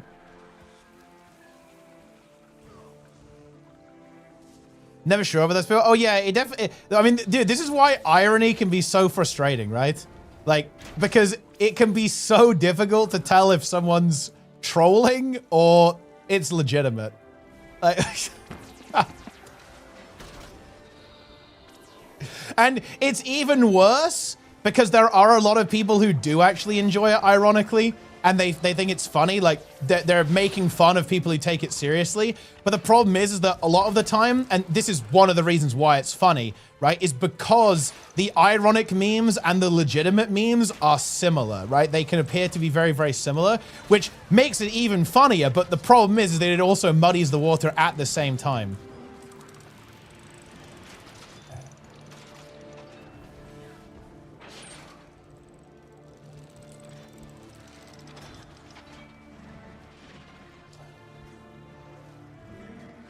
He is me, yeah. He's actually literally me. And every Ryan Gosling character, just every single one. Not a specific one, all of them. At the same time.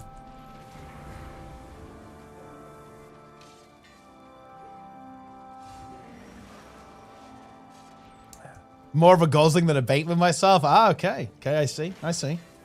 I get it. I get it.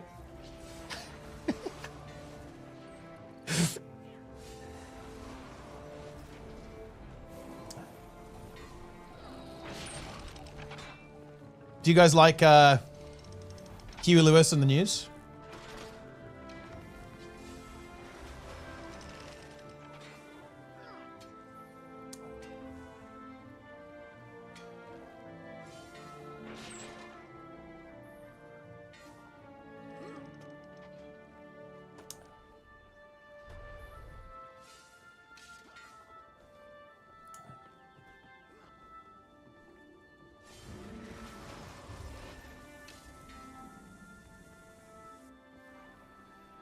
For the chat to Ironic Jakes. I mean, well, to be fair, I think it was like people who, I mean, yeah, some people did not understand.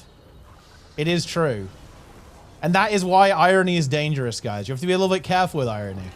But I think it was mostly non-regular viewers. I think it was first gaffs. Or at least I hope so. But look, I mean, I think that's why dude, I fucking love this stuff. It's so interesting. But like, bear in mind, guys, like, how many people we got watching right now? Let me check. How many people watching the stream? Okay, we've got 320 people here on Twitch and 115 on YouTube. Like, bear in mind, guys, there are probably a couple of people here who think the moon landing was fake and the Earth is flat. And I don't even, look, to be clear, guys, I got no particular beef with anyone who thinks that. I just think that's interesting to think about.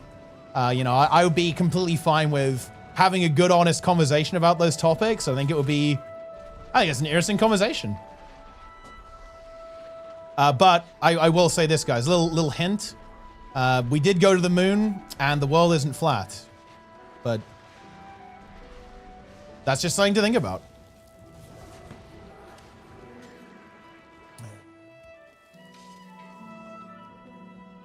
Yeah, vaccines also work. That's all. That's a good one. Yep. Good information. What about ghosts? Do you believe in ghosts? I don't think so, no.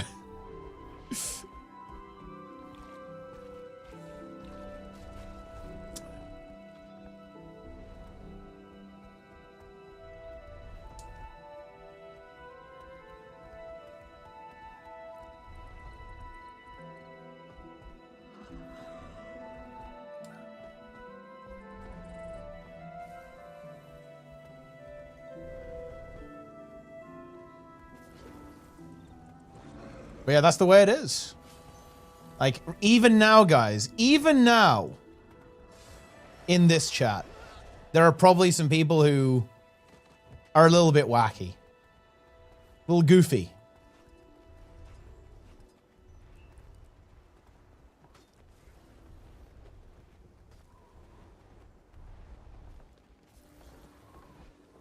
Right, I think that, look, on another level, though, this is, I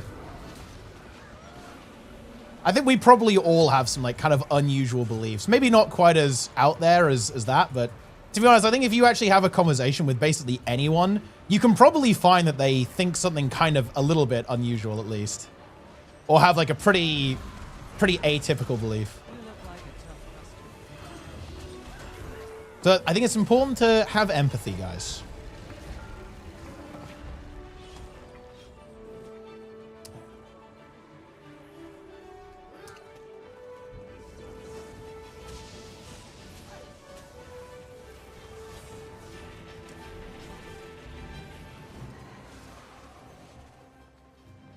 There are people in the chat who want to inject others with fake bee venom. That is true, actually. That was a guy called Tysar. A guy called Tysar used to come on the stream and he would describe in like great detail his fantasies about injecting people with fake bee venom. Thinking the earth is flat is something I would call unusual belief. I mean, it's maybe putting it a little bit mildly, but I think it's pretty unusual.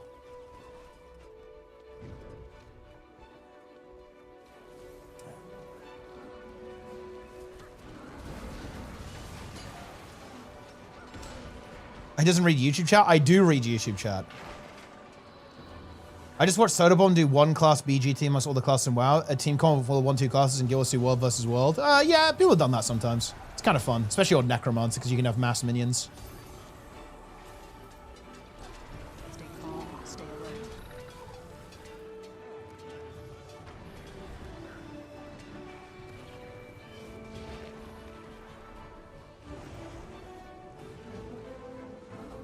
Conditions keep ticking.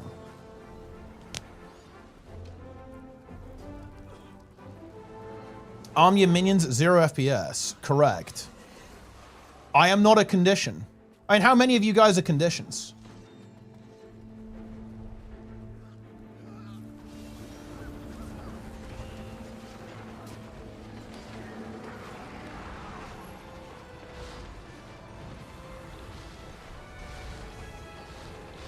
Does creatine count as a condition? Actually, yes. Because don't they say that you have to do a loading phase on creatine? You're ramping. So actually, yes. Creatine, I do believe, counts as a condition. So you have to ramp and then you sustain. You ramp and then sustain. So yeah, condition.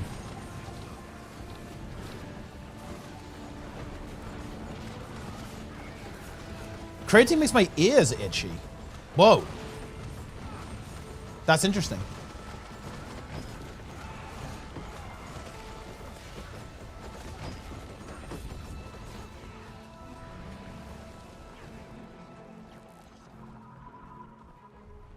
My psychological state has been taking ticking damage for well over a year now.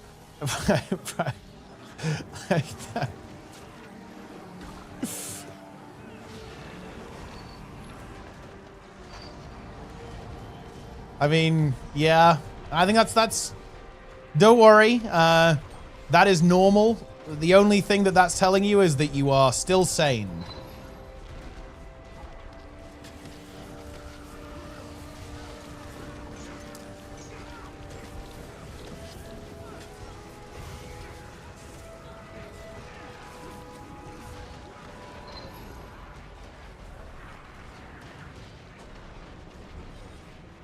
Has it been a year? It's been over a year.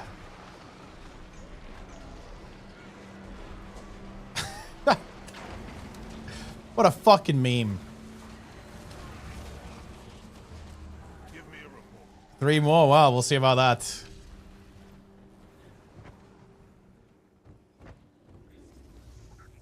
Listen, you guys are lucky I'm not American. Otherwise, there'd be a lot of Fed posting going on.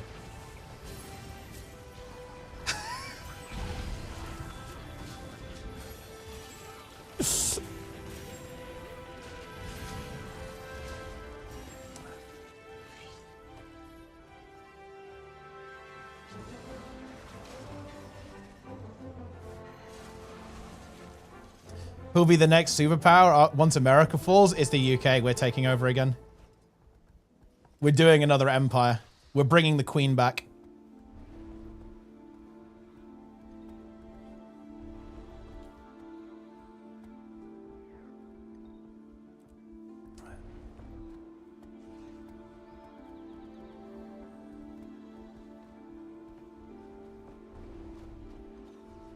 The Lich Queen. Oh, yeah, exactly. Wrath of the Lich Queen. Holy shit. That is a log-in moment.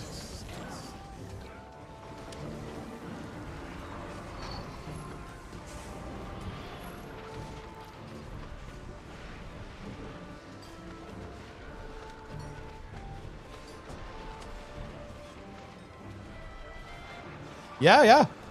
She will don the helm of domination, Will Frostborn. Let's go, actually. That'll be content.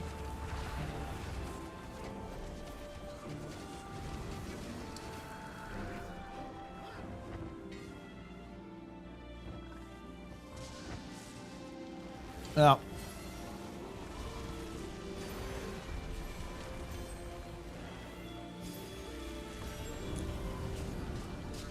Is the game going to die because of Guild 3 Prospect? It's definitely dead if it ever launches, right? I don't think so, no. I think that all 3 games will actually coexist. I imagine that they actually plan to operate similarly to how Blizzard operate World of Warcraft. With content releases for all 3 games, Guild Wars 1, Guild Wars 2, and Guild Wars 3, not overlapping and actually complementing the gaps in each other's content releases so that players are encouraged to stay within the ecosystem and move between the 3 games. They'll probably have crossover rewards too, so like earning a reward in Guild Wars 1 and 2 might get you something in 3, for example, so that Guild Wars 3 being the flagship product will also provide incentives to players to go back to Guild Wars 1 and 2 to actually complete those content and engage in those content releases.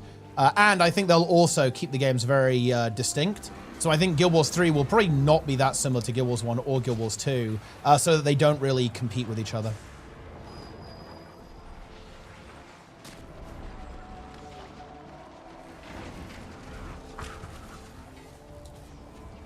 Latest hit from Boyce's YouTube channel? Wait, no. Or do you mean, is it you 1v2ing? If so, yes. Let's discuss.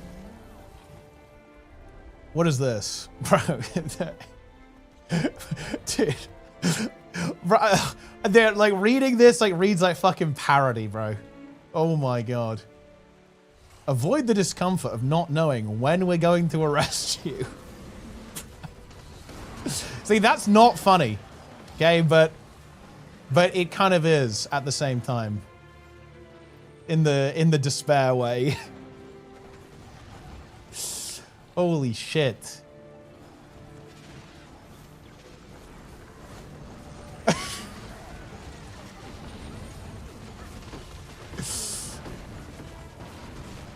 Bruh.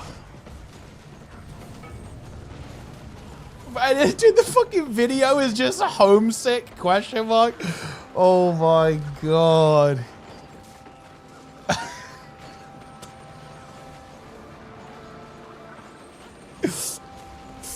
Jesus Christ.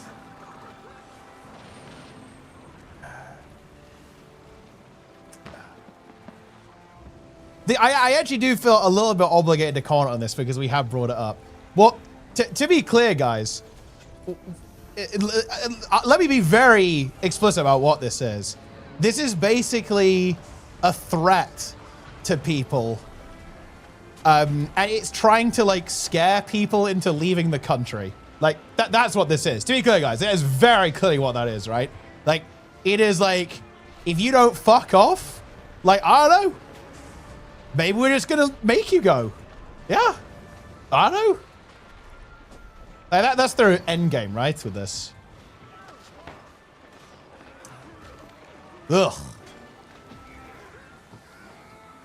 Unbelievable stuff.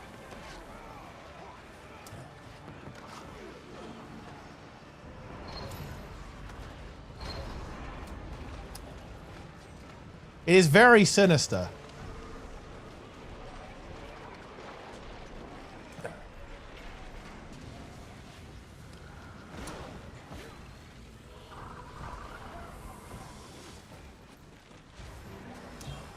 Well, welcome to El Salvador.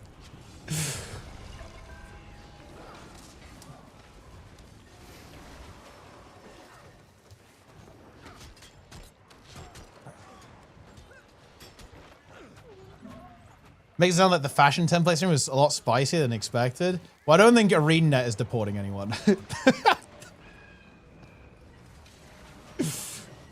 That would be a crazy turn of events.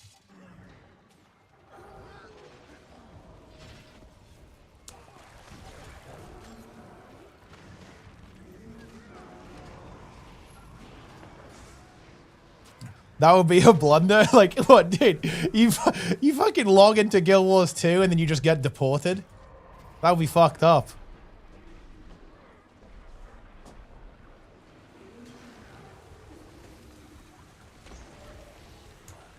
You get deported to Guild Wars 1.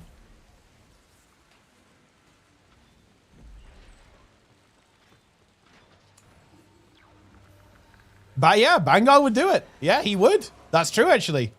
He would deport people. 100% he'd deport the humans. That is correct. Plex with a raid. Pled my gar. Pledex, I heard you nearly died in HC. What's up with that, bro? Don't die. Yeah, dude, yeah. Actually, yeah, we played Guild Wars 1. Dude, Gwen. Holy shit. Wait, guys. Do not tell DHS about Guild Wars 1. Holy shit. Do not tell them about Gwen. Oh my god. I think they make a little montage out of that. Yeah, and there's even a wall. There's even a wall. Dude, they love Guild Wars 1.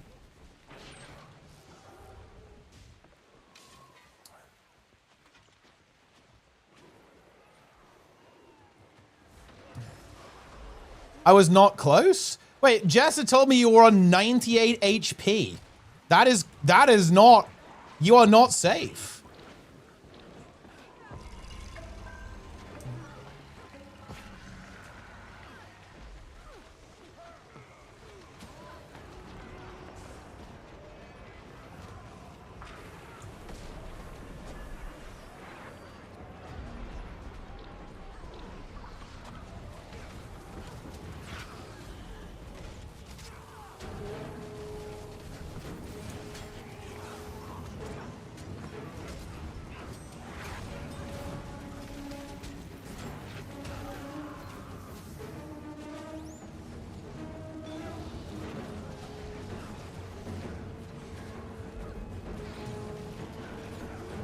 I had pots and lay on hands. I was fine. Okay, no, I believe you. I trust you. I trust. Planix, when are you releasing Plen UI for midnight, dude? Planix, can you please can you fix weak auras for us? Echo have not released their version of weak auras. Or I think it's Norscan auras. I think it's not even Echo. It's like just a guy in Echo who made it. I'm gonna need you to make weak auras for us. I demand Plen auras.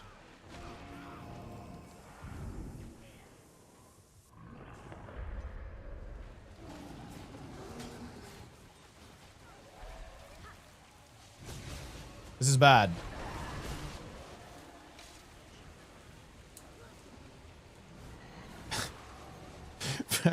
Dude. Bro.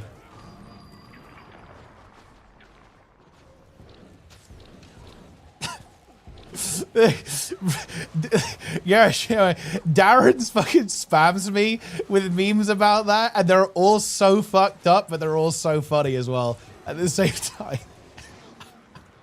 Darren's is such a fucking fiend. He is actually a fiend. Like, don't let his, you know, his chill demeanor on stream fool you. That guy is a fucking fiend, I'm telling you.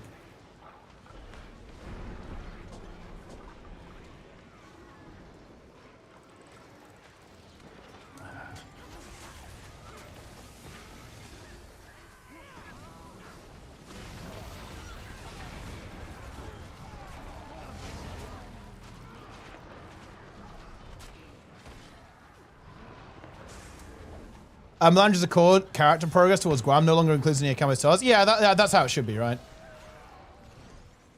See, that's a proper Guam, guys. That's gonna take a while to do. You're gonna have to regrind literally everything. Man, that is a crazy grind. Big respect to whoever does that first, right? That is actually crazy.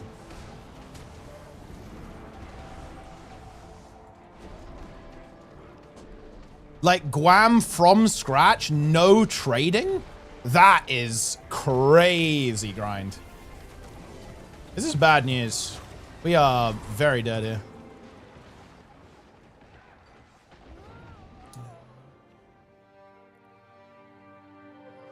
Yeah, it's the consumes, right? Because you're going to need to actually grind 10,000 Drunkard Sweet Tooth from scratch. Dude, how would you even do that?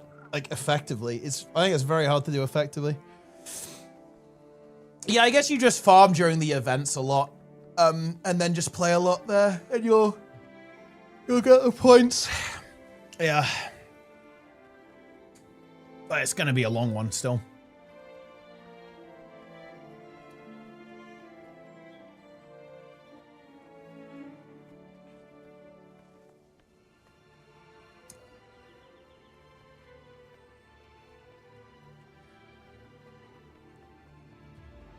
Incredible. Darren's the Lord of Slop, correct, yes. Players busy with Fungus. I mean, did Project Fungo is coming.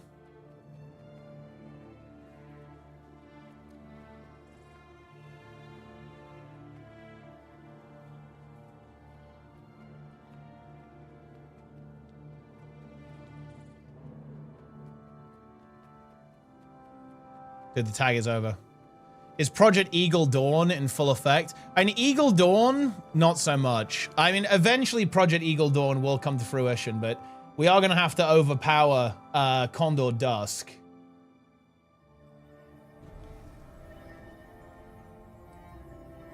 Condor Dusk.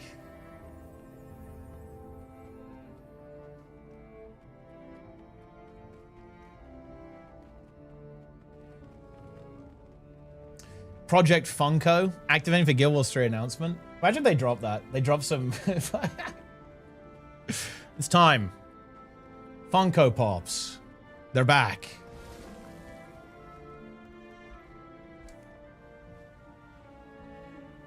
Woke games might be illegal. That's actually a fair point. That is possible. All woke games will be banned. You will not be allowed to play woke games.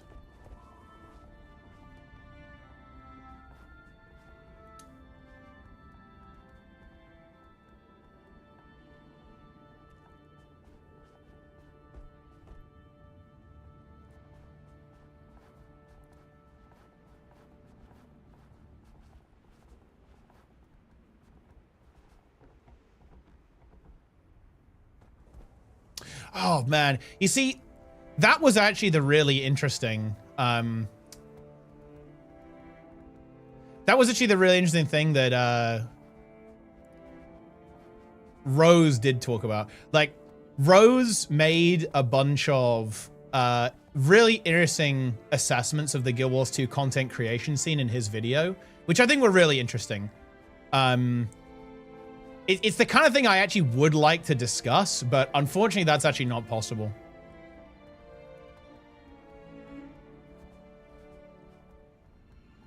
Video says this. Yeah, it's on his YouTube. It's funny. Oh man. See, this is actually a little bit inconvenient. I shouldn't say anymore.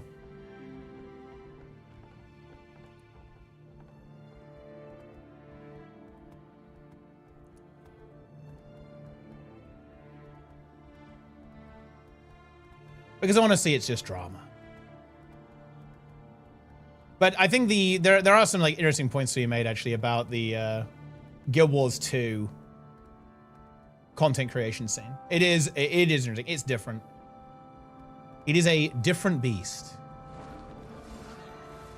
Oh shit. You have some PvP. Pure PvP.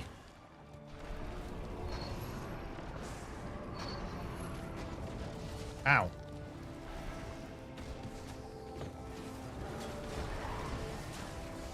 Get me out of these things. Oh, I'm fucked. I'm actually dead. I think.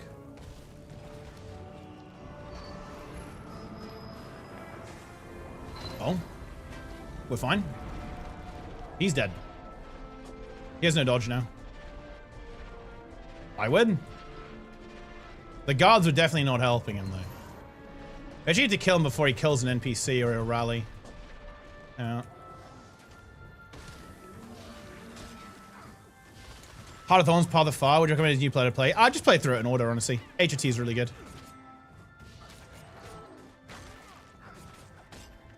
It was a live stream at Para.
Hey, what is this? Ancient wood log. My inventory's screwed. We're in trouble. Huh?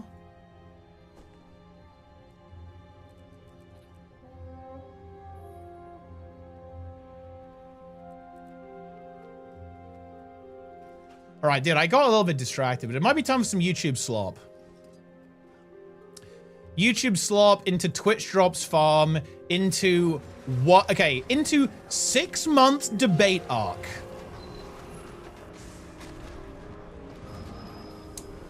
That's actually the content.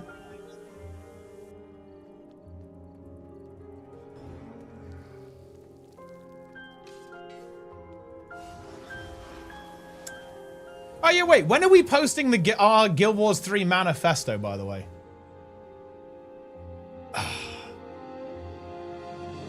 Wait, did we post the manifesto?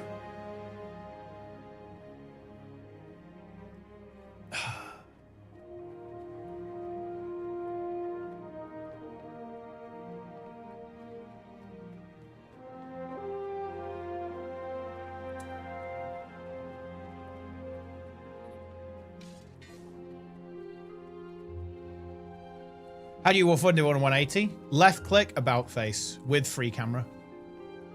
So you need this. And then left click, about face, keybind.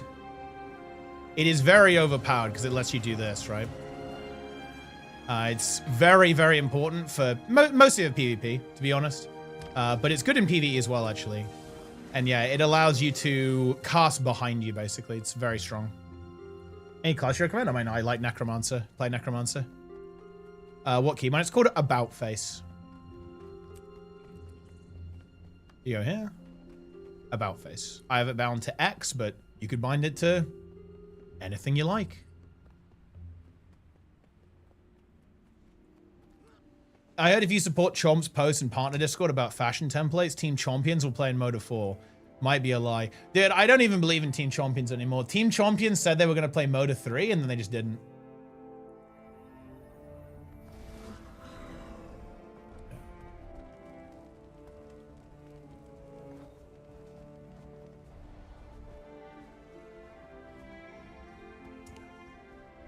So where is Team Champions?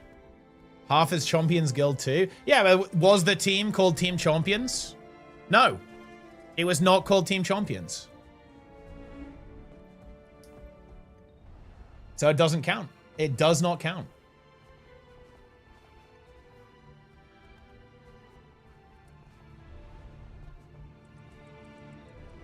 Dude, the camp has been taken. It's over. They're stuck in World vs. World forever. Correct. They will continue to roam for all of time.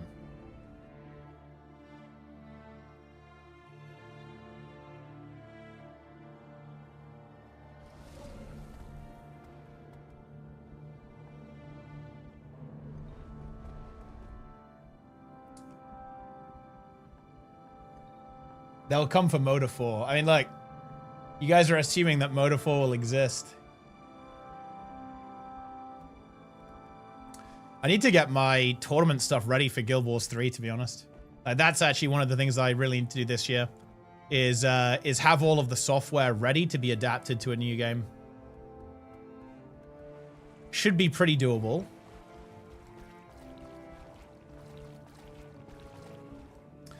More overlays. It's time for more overlays, guys. Dude, imagine if there's no UI customization in Guild Wars 3. That's actual despair. Is Guild Wars 3 confirmed? It's almost a certainty, yeah.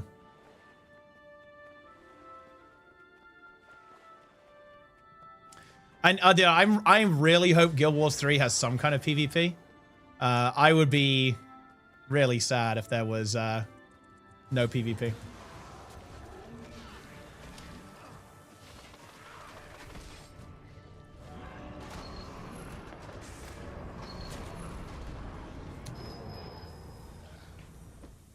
By which he does not mean it is confirmed. No, it's not confirmed as of yet. But I mean, look, if I am serious on this. If someone can explain to me what the alternative is for a developer working on an unannounced MMO project in the Guild Wars universe in Unreal Engine, like, if someone can explain to me what that is that isn't Guild Wars 3, I mean, then I mean, yeah, you can do that.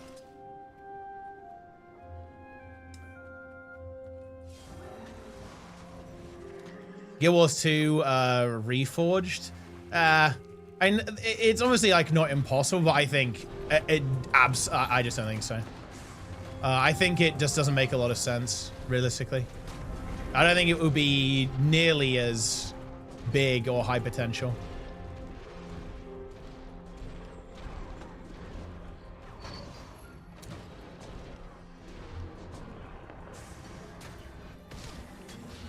New engine for Guild Wars 2. I think it's too late in the day. Like, porting all of Guild Wars 2 over to a new engine, I think would be like a borderline impossible task. Because, you know, what would be weird actually is that if you did that, you'd have like subtle changes in behavior that would be like really hard to get around as well.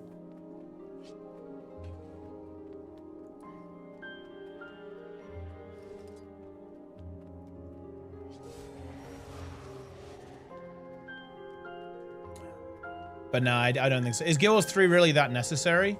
I mean, from a ArenaNet's perspective, apparently. But I mean, is it necessary? I mean, maybe. Like, if they want to have like an actual hard, you know, full on, we are very relevant and very important in the industry, then honestly, yeah. Guild Wars 2, because also, guys, like, Guild Wars 2 is a lot smaller than it once was. Right, and this is the thing that I think people don't realize, is that a lot of you guys, right, didn't play the game on launch, didn't play the game when HOT was current and Path of Fire was current. Like, Guild Wars 2 is much smaller in terms of population, and indeed, even the amount of content that gets produced, than it used to be. And I think they want to change that, and the conclusion they came to was that it's not viable to do that in Guild Wars 2, they need a new game. To do that. Like, that's pretty much the thought process, I think, if I had to guess.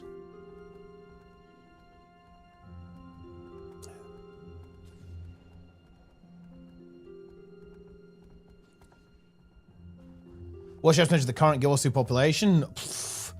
I honestly have no idea. It's like really hard to say. It's like very hard to guess concurrent population. Season 4 was pretty depressing. It was, but the game was still very, very popular then. But it was definitely like the beginning. It was like the initial despair phase. But if you think about it, that makes a lot of sense, right? Because what was going on during Season 4, yeah, they were thinking about moving to other projects and basically shuttering the game. Like, and that's not even speculation. Like, we actually know they were thinking about that.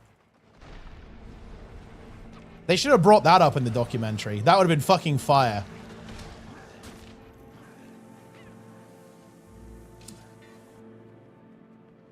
Playable? Yeah, I think they'll continue to develop it even. Wait, is this, wait. Holy shit. This guy's an Ultramarine. Captain Cormac.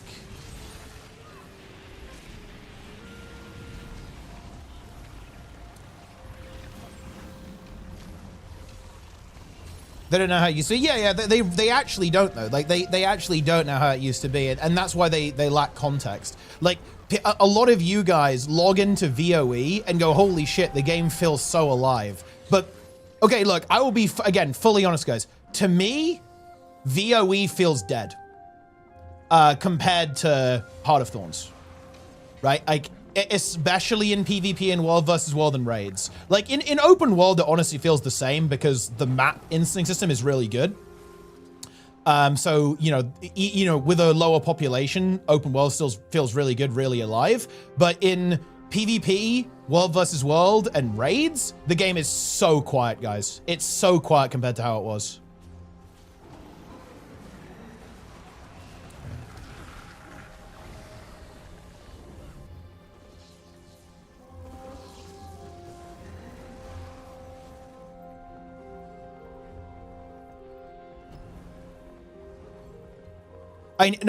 Look, it's weird.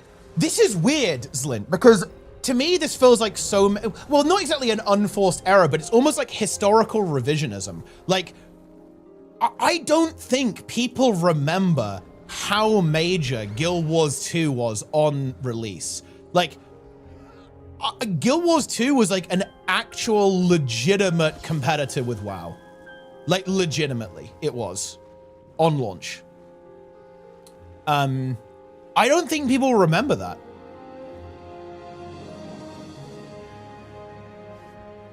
It's actually rather interesting because now I think that I feel like the gap between WoW and other games has actually grown in a weird way. There was that moment in Shadowlands where Final Fantasy was doing exceptionally well. And it was actually, you know, it was pressuring World of Warcraft, but it's not anymore. Right now, I don't think there's any MMO that's pressuring WoW. Like, maybe OSRS a little bit, but that's only because Classic, like, they haven't launched Classic Plus yet. And there's, you know, basically Classic was in a really big lull, SOD was over, they're just, like, rerunning TBC Fresh, right? Like, whatever, they're, you know, like, Classic is, like, it's played out. So, like, that's why OSRS had, I think, a big moment. And it was, like, kind of challenging Blizzard on the Classic MMO front. But, like, right now, I don't think anything is challenging World of Warcraft currently. But Guild Wars 2 originally used to. Yeah. Barely any people who play OSRS? Oh, wait. Oh, no. OSRS is top 3 MMO at least. I think I don't know. I'd have to, I don't know, do some like snooping and investigation. And honestly, it really depends. Like, I don't know how the numbers in Final Fantasy 14 are, to be honest. But like, old school RuneScape is absolutely one of the biggest MMOs right now. Like, without a shadow of a doubt. Like, OSRS is huge. So if we go to their page, right? Right now, there are 100... OSRS is base because they actually show their logged in player count. Now, you're saying, oh, bots. Yeah, there's obviously a lot of bots. But even if you... Let's say that we actually take off half the players here. And that's very aggressive. I don't think half of the players logged into OSRS are bots. I think that's pretty unlikely. But let's assume that half of the players are bots. That's still 90,000 concurrents. That's insane. That is a huge game. That's absolutely massive game.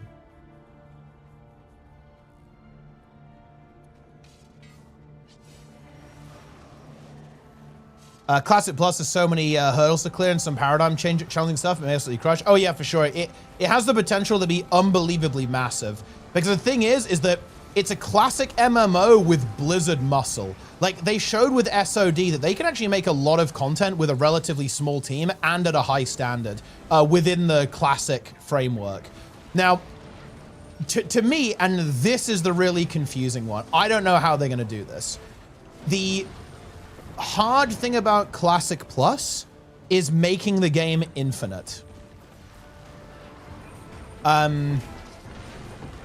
That is very difficult. They eventually they can do evergreen content. Yeah, but there's a reason for that. The reason why they haven't done evergreen content is because people want the number to go up. People want to get better loot and stronger items. So, and also, like, some people do, some people don't. Some people want, you know, better items, you know, higher stats, right? More powerful new talents, right? Like more powerful abilities. Some people don't. It's very, very hard to actually deliver this because what people want out of a Classic Plus, it's not uniform.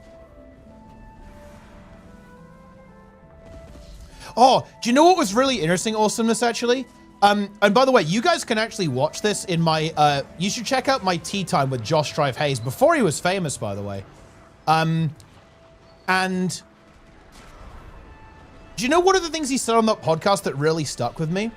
He said that one of the things that he really likes about MMOs is that feeling of going back to an old zone and being really powerful. And like, not necessarily one-shotting stuff, but like crushing the old enemies, the enemies that were once challenging, or indeed the enemies that were once unbeatable because they're too high level. And he said that he really he likes, you know, overpowering a zone and, you know, progressing past that point, and you can go back and smite the weaklings. So, and this is a really important nuance to understand, guys, because here in Guild Wars 2 land, we really like the horizontal approach and scaling, but I think that is a minority opinion. It's important to bear that in mind. I had this conversation with people in the Guild Wars 3 Discord, actually, is that, they were like, oh yeah, dude, vertical progression sucks. Nobody likes vertical progression. And I pointed out, guys, you are aware that we're the minority here, and most people actively prefer vertical progression. Like, live service RPGs are completely dominated by vertical progression, both in the MMO space and the ARPG space. Like, you don't understand. We are the odd ones out here. Like, most people like it when you have vertical progression, right? And yeah, don't get me wrong. I also like horizontal. I like Guild Wars 2's approach, to be honest. You know, vertical progression in WoW, it's like kind of fun, I guess, but it's also kind of annoying at the same time. So it's like, ugh, whatever. But make no mistake, like most people prefer it.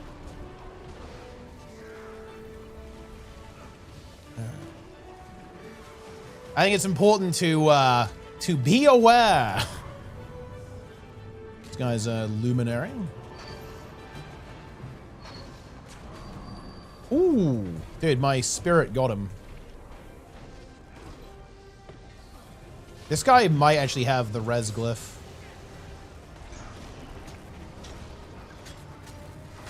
Oh, they actually got the res, unlucky. We need to kill this elementalist. Like, the support Ellie has got to go.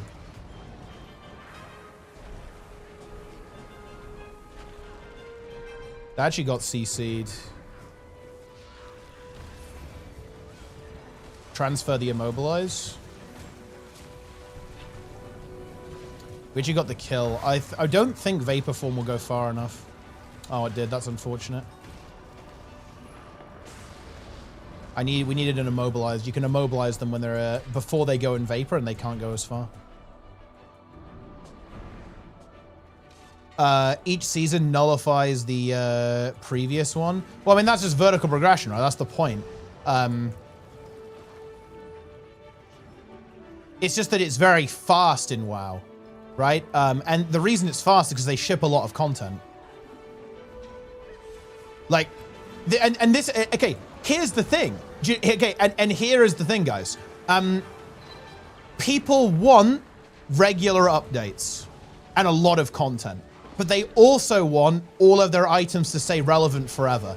And in a weird way, those two ideas are slightly mutually exclusive. Like, not entirely, but a little bit. Like, it is actually very difficult to have those two things at the same time.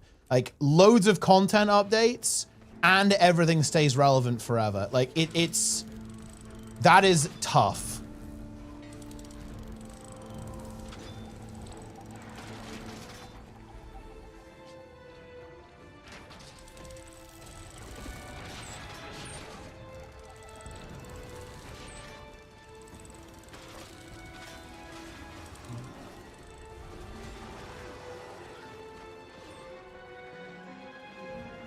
Ults are kind of a hard sell. They are, yeah, because people like to play on their main and progress their main, right?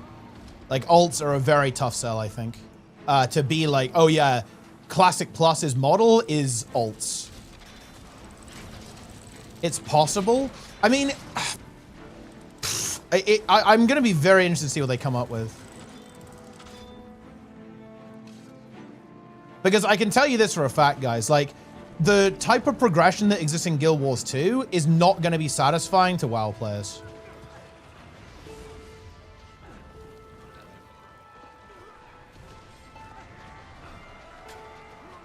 And the thing is that you can go the old school RuneScape approach, but the problem is that's so, like, incompatible with a multiplayer game. Because do you know why OSRS style progression works? I'll tell you. It's because the game is basically single player. You can have a game where getting to max level takes you 2,000 hours, but only if you aren't reliant on other people, which in RuneScape you are not. In WoW, you are. Like, if you can't get stuff done in World of Warcraft unless you're playing a group. The game is very group oriented, right? Like, at endgame, it's dungeons and raids and PvP. OSRS works because the game is basically single player, right? It's ultimate. It's very, very single player. All of the multiplayer stuff is kind of optional. That's just not the case in World of Warcraft.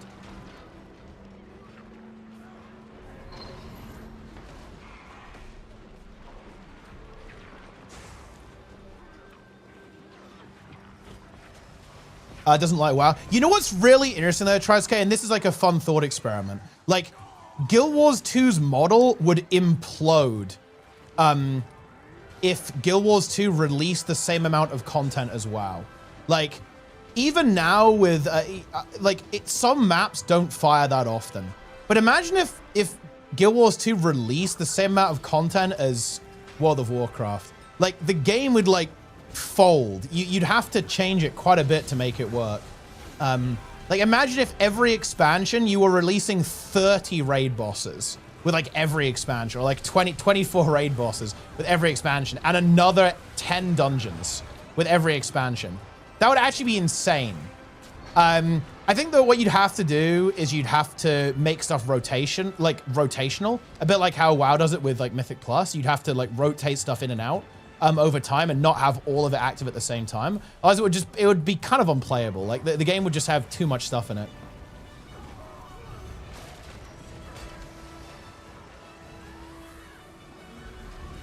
Wings 1 through 69. It's a long full clear, guys. It will take a while.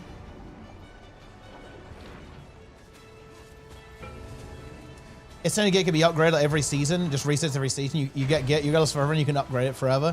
I mean, yeah, I feel like that's like, I don't know, like it's so weird. This is such a tough question. I feel like it's so hard to actually design an infinite game. Like it's because here's the thing, guys. Do you know the elephant in the room with OSRS, guys? I'll tell you. If I played OSRS, the game would end for me, right? Because I'd get max level and then I'd log out. And I think that's something people don't talk about OSRS. People praise the game a lot. And obviously I realize that I'm a niche, and I actually think that OSRS's model is really good. I think it's one of the best progressions I've seen in a game, because I think it works for almost everyone. But it wouldn't work for me, actually, because I would finish the game. Like, for me, the game would end. And that is interesting to think about. Like, whereas, here's the thing about Retail WoW. Retail WoW doesn't end. That game is infinite. Because they're just going to add a new season, new abilities, new gear, new raids, new dungeons, new leaderboard, right? Like, that game is infinite. But it comes with a very serious downside, and that's the seasonal nature of the game. The game is very, very seasonal. And that actually is a very jarring experience for a lot of MMO players. That's why I think a lot of people are feeling a bit alienated from Retail WoW and kind of gravitate towards OSRS, towards the more classic MMOs and classic MMO as well. It's really interesting. You're absolutely right, Jimmy. Yeah, OSRS is all about the journey. And that's great. I think that's actually a really key part of the essence of a classic MMO. Well, but here's the thing though, TriceK. I want an infinite game. Like, that is actually what I'm looking for. Like, and I think that's what a lot of MMO, that's the holy grail, right? Like, it's the holy grail for MMO players, is the eternal game, the infinite game. And it's really hard to do. It's really hard to do. I do still think that the closest thing to it has been World versus World for me. I think that if World versus World had stayed in its HOT form, I could have played the game indefinitely, as long as it didn't, you know, as long as it continued to, you know, they added new stuff and like new balance and like new rewards and stuff like that. Like I could honestly play it infinitely. Especially because Guild Wars 2 is very good for PvX players like me, because you can play raids very easily, you can play PvP very easily. Like, Guild Wars 2 Heart of Thorns, for me, was the infinite game. But obviously, the infinite game stopped. Like, they changed tack quite a bit and moved away from the infinite game. But HOT, for me, was almost perfect.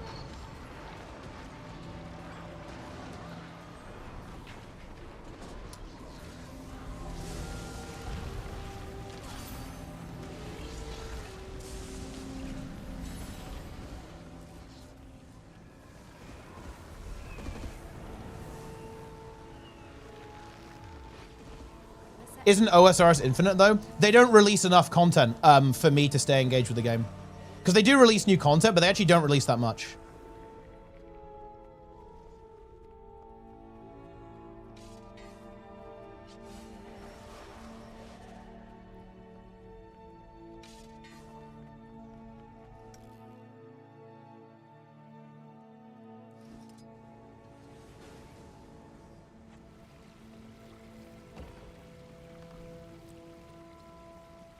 You'd enjoy ARPGs like PoE? I actually really don't think so.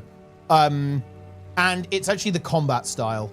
Now, what I like game, and I think this is true of some of the content, but PoE, to me, like a lot of the combat isn't mechanical enough, or just doesn't appear to be mechanical enough. It's too much one-shot everything and just clear rooms. It's too much about like theory crafting and getting the perfect setup and one-shotting everything. I know that's not true of the bossing, I think the bossing is mechanical, but too much of the gameplay isn't mechanical. I really don't care for that kind of like farming, if that makes any sense, right? Like that type of farming just is not interesting to me.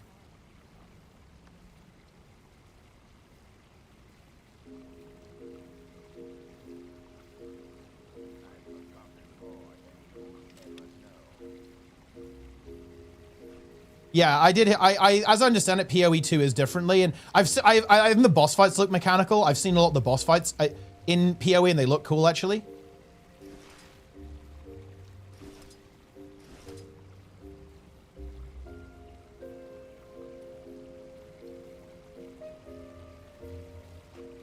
What are these like random, what is this? These are like random reward tracks I have. What even is this?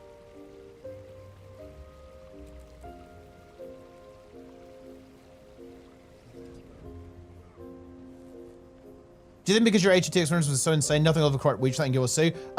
Regrettably, yes. Is Guild 2 playable without on? The free-to-play experience? Yeah. I think that you know, if you do play the... If you do play without the expansions, like it's a limited experience, you're going to want to pick them up eventually. But yeah, you can get a decent feel for the game playing free-to-play. I will say that a lot of player power is tied to expansions, so you'll be a lot weaker without the expansions. So be aware of that if you're playing PvP and World versus World. But yeah, you can definitely get a good feel for the game.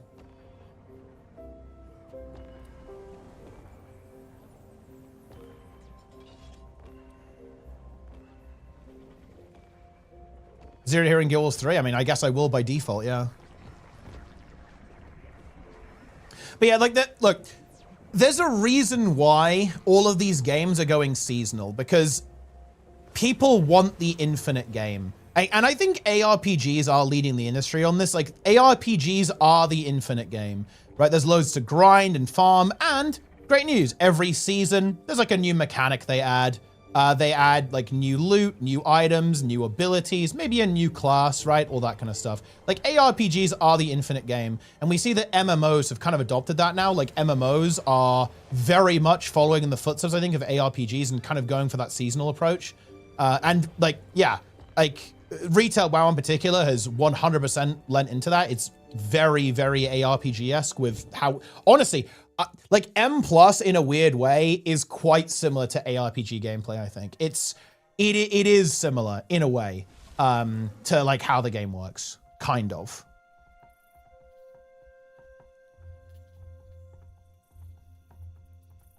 Do you know that's what comes next? At this point, yeah.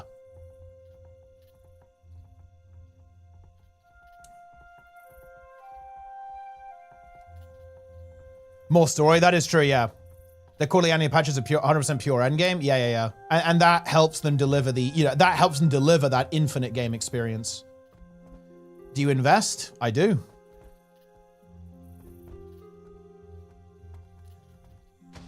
But I will take the Classic Plus survey, guys. Classic Plus can hit a good infinite with guild faction conflict. I mean, dude, it really is this thing. How do you make an infinite game with PvE endgame? Because ultimately that is what people want.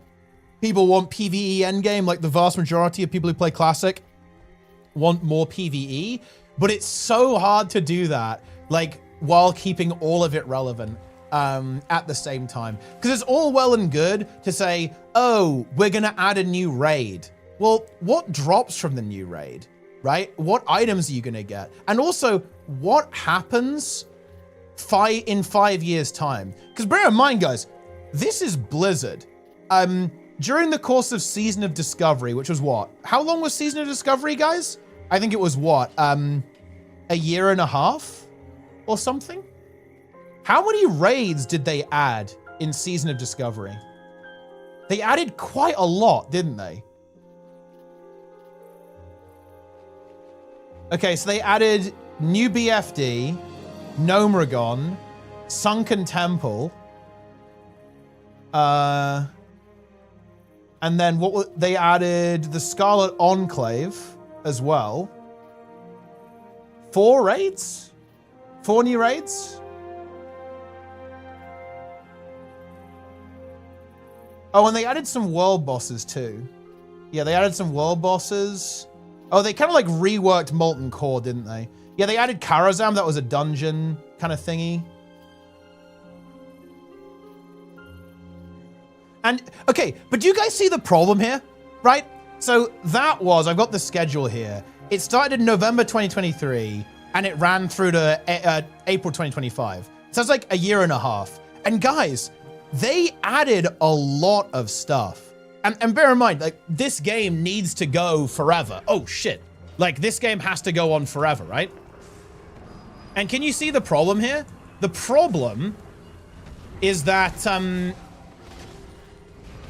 they have to do that forever, right? Like they have to do that for the rest of time. Which, as you can imagine, is a little bit of a problem.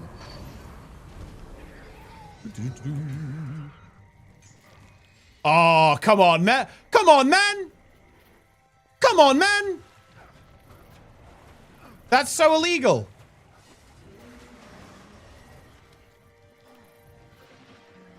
I have chill. You think you can gank me, you fool! Yeah. I cannot be ganked.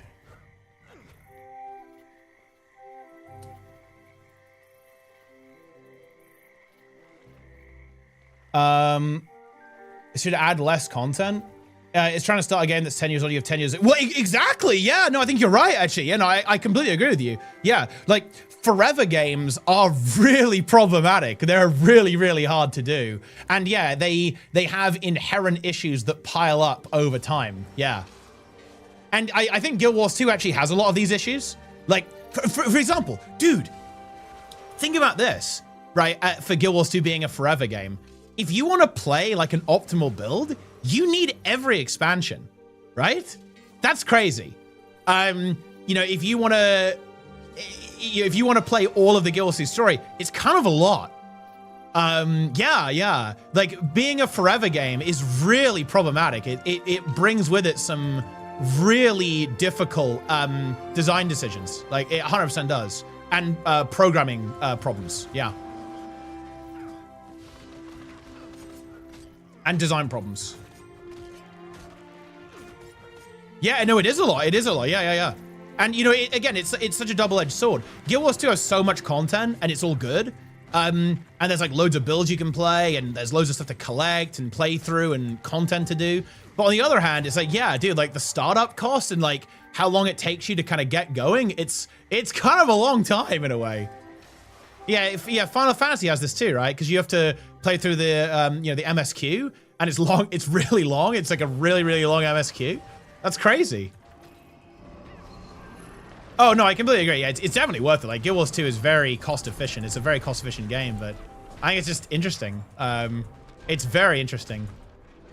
Because, yeah, forever games are tough. And this, to me, is, like, the really key question about Classic Plus, is that how are they going to make it a forever game? Like, what does Classic Plus look like? Because the thing is that Classic players do not want a seasonal game. And I think that's legitimate. Like, seasonal stuff can feel a little bit unimmersive in a way. It's like, it does break you out of the game if there's like a concept of a season. It happens in retail, right? Like in retail WoW, is it actually a little bit immersive when you log into the game and it's like, okay, it's time to go grind all our gear again? It kind of is, yeah. Like when everything kind of resets, you've got like new Mythic Plus dungeons there. Yeah, it does take you out of it a little bit.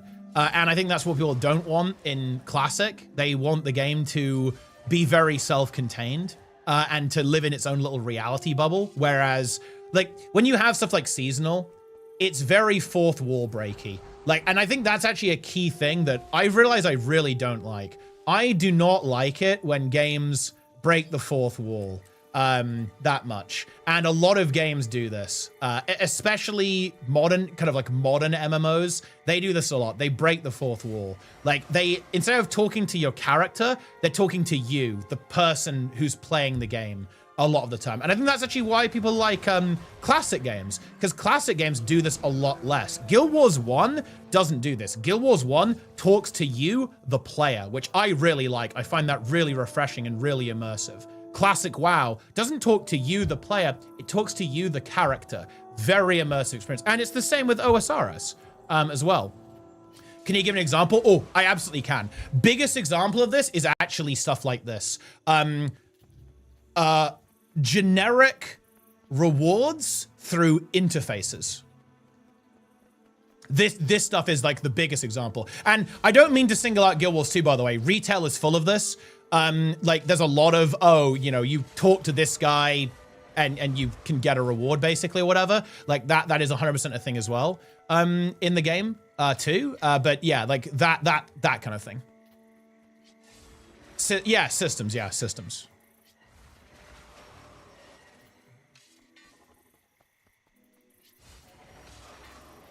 Yeah, no, not like not like the characters breaking the fourth wall. I actually like it. That's extremely funny when they do that.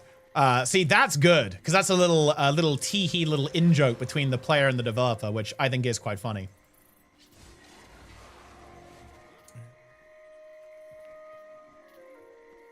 Oh shit. There's a thief. This is not going to go well, guys.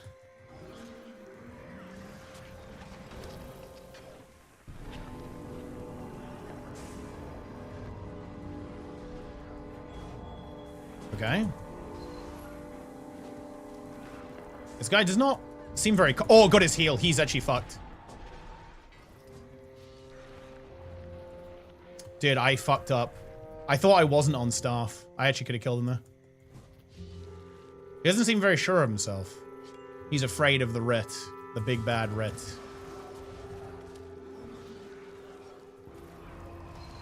He actually might be dead. He is dead. I think he was actually too timid in that. In fact, no. The player was way too timid there. Like, this is actually not a good matchup for Ritualist at all. In fact, the Thief should always win. But you actually have to play aggressive into this. Like, you have to attack. You can't just, like, let me free cast on you.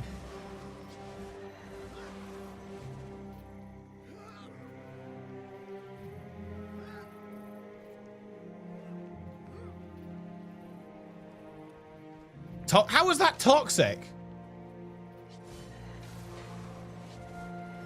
I'm just saying, like, if you want to play, I'm telling you, if you guys play Thief, if you have this matchup, you can't play it passively. It doesn't work. You have to be the aggressor. Like, that's actually generally true as Thief, by the way. Like, as Thief, like, a lot of the time you do want to play aggressive because you actually can. Like, you can play aggressive. Holy shit, I'm completely fucked here. I always forget, like, how much damage Virtuoso does. Virtuoso does a lot of damage. Oh, there's a support here as well. Oh, this is... We're dead. I accept my fate. I accept my fate. Miscellaneous what drives the player and what drives the character. Eve Online Mail's part of that RP, but the theme park struggles with it. Oh, yeah, for sure, yeah. I think it's... Well, it's always weird because you have to try to make a character that people can connect with that's simultaneously very generic, but also is attached to the main story. But yeah, like Eve solved this a bit by just having a very loose story and then like a sandbox approach. But if you want to have like a narrative-driven MMO, which most games are, right? It's like very difficult to give the player agency in that environment. Like, you know, like for example, you know, a lot of the time in Guild Wars 2, I often actually do feel a little bit disconnected from my character because it's like, I wouldn't behave this way, right? So there's like a disconnect between the character, what the character is saying, and what I would do in that situation, or like how I would feel about that situation. So that feels pretty weird. But again, you know, you can't, you know, this is not Fallout, right? This isn't an Elder Scrolls game. You can't give the player that level of agency within, you know, within your MMO. So it's really hard to do. And again, like going full sandbox is an approach, but that does come with a downside. It means that you don't necessarily have that like very strong central narrative that I think a lot of players also really enjoy.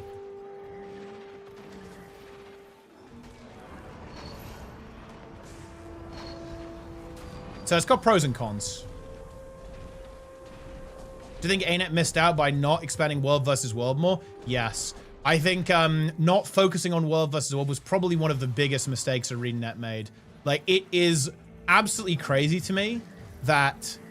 It's crazy to me that ArenaNet didn't know what they had with world versus world. It's that's a weird accusation to make because it's a very harsh accusation, but I don't know. Like I almost struggle to come up with any other explanation. Like it's crazy to me that ArenaNet basically abandoned world versus world. Like that decision is just I mean, look, the only word for it, guys, is blunder. Like, ArenaNet blundered World versus World insanely hard. I don't know what to tell you.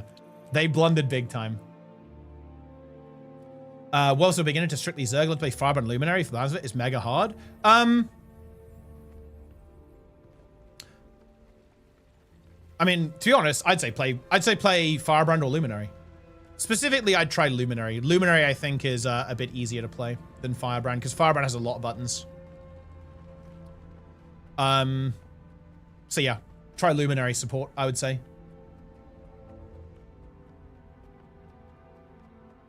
You have to give the player personal flavor choices that don't matter. Guilds used to have that at launch some degree, funnily enough. That's in the main story. Yeah, the personality system. What about getting minstrel gear? Yeah, you can just buy minstrel gear on the TP. Boom.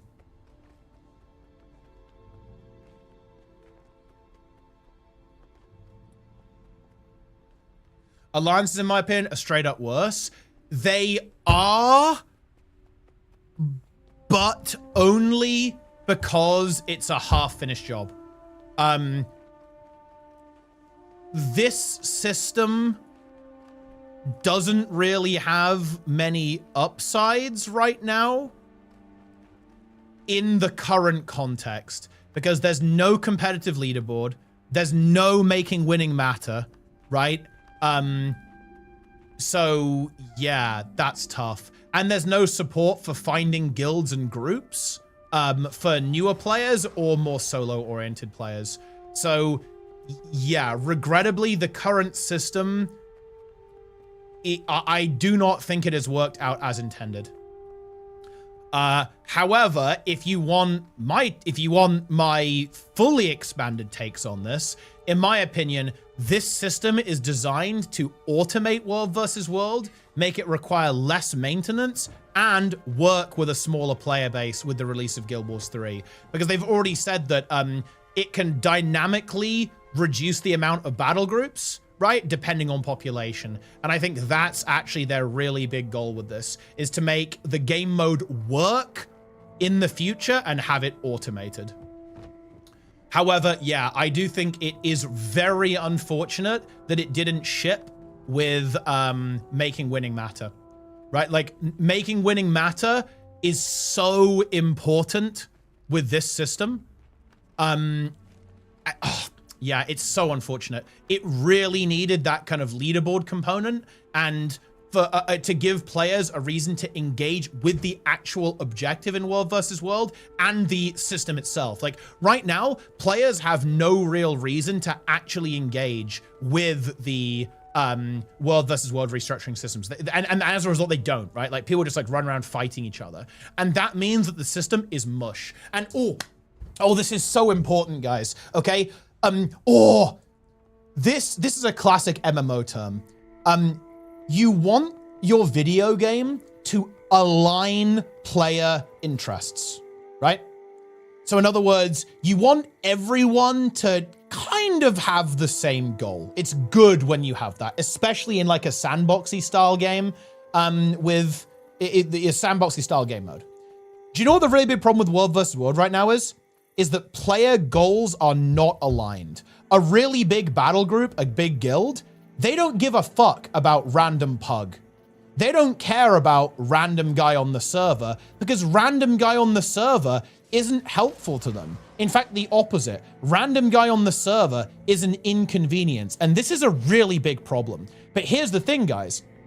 If that really big guild has a big incentive to win the matchup and they care about winning, all of a sudden, random pugs they might still be annoying, but you need them. You want to get them engaged with your alliance. You want to get them engaged in your Discord server. You want to include them in your raids and get them on voice and get them playing the game, because you need them to win, right? And this is what I mean about aligning player interests. Right now, it's pretty much worst case scenario, because World versus World players actively don't want to interact with newer players, and they actively don't want to interact with like randoms, because it makes their experience worse, right? Because they want to have 15v15 deathmatch. They want to do realm versus realm blob fights here, right? on the fight area. They want to have little roaming fights, right? Like 1v1s and duels and stuff. They don't want to. Like, this is a really major issue with World versus World, because players are not aligned. In fact, the opposite. Like, they're going off in opposite directions a lot of the time. And that's why it's so important to have this unifying push, a unifying objective. Oh yeah, private tags. Yeah, private tags. Isn't there a server rank of the most experienced players at the top? I mean, there is a server leaderboard, but nobody cares about it. Not really players, though. There's no, like, World vs. World player leaderboards.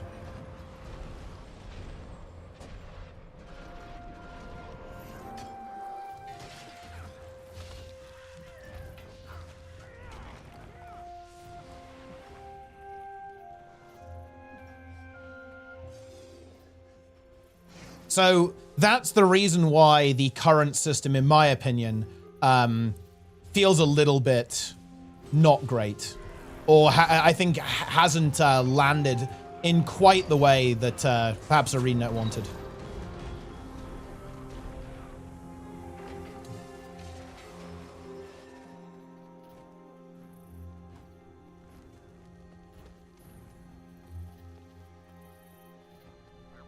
Why is the Friends API so old World vs. World servers like Kodash?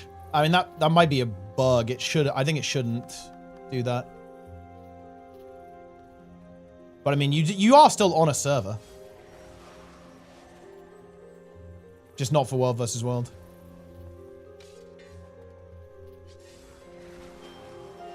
Well, you Desert Borderland. I honestly don't hate it. I think it's a bit overhated. It's very hated because it was very scuffed on launch, but I think they actually did a decent job fixing it.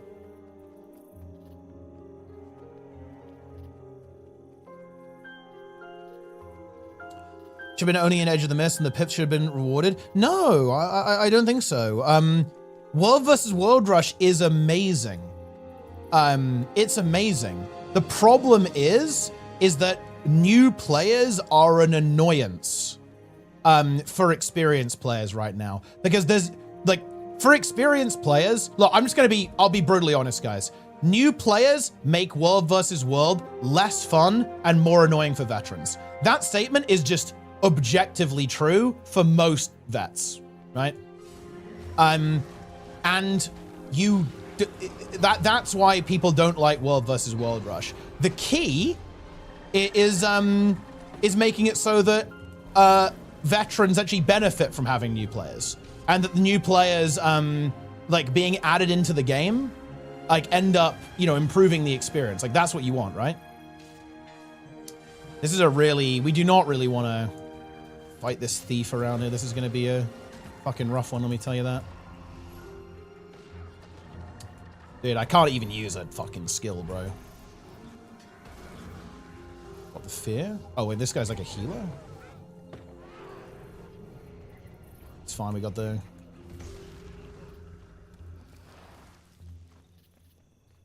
I mean, the thief definitely can't come with the Paragon around, I think. That actually tracks, I think. They're here. Got you. Yes, got you.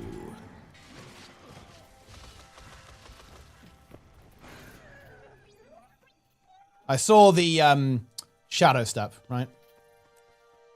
Because even if they use Shadow Step in stealth, you can see where they used it.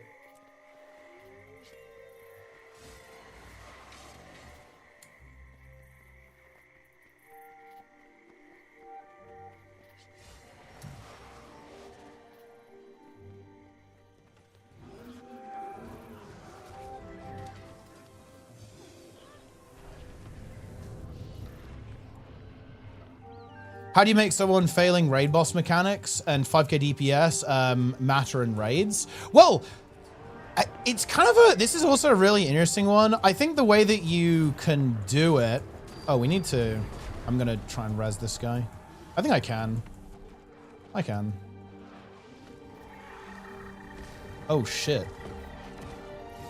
I'm in quite the predicament here. We need to kill the ranger here.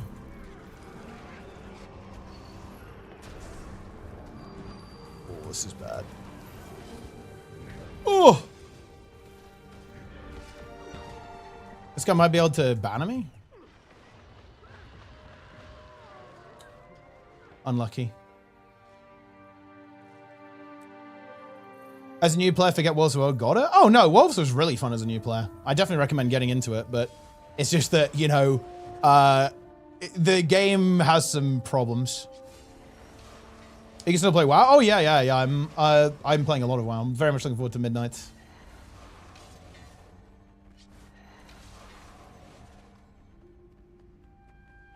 Chasing kills more than anything. Some don't open anything that drops. Yeah, no, it's true actually. Like retail. Well, retail and classic. I'm waiting for classic plus for classic, but yeah, retail. Oh man, like the thing is about World versus World is that something has been lost because dude. Because Awesomeness is right here. It's not as simple as adding rewards. The real problem with Guild Wars 2 is that people simply don't care. And that is a problem. To be honest, I think it's kind of true with Guild Wars 2 in general. I think there's a not caring issue with Guild Wars 2. But that, I don't even know how to get in. I don't even know how to get into that. No, it's not about bloated loot. It's that, look, World versus World was at its most competitive and the most people cared about the game when the rewards were the shittiest, right? Like, people cared about World versus World a lot when there weren't even pips in the game. I remember when they added pips.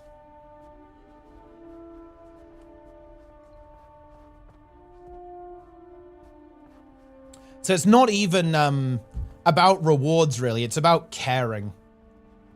And that, we used to have that and it went, and I think it's really hard to bring it back. I'm not sure if it's possible. I don't know if you can do it. I'm not sure if I can think of a game where that ever happened, where people stopped caring and then the caring came back. I don't know. I'm not sure about that.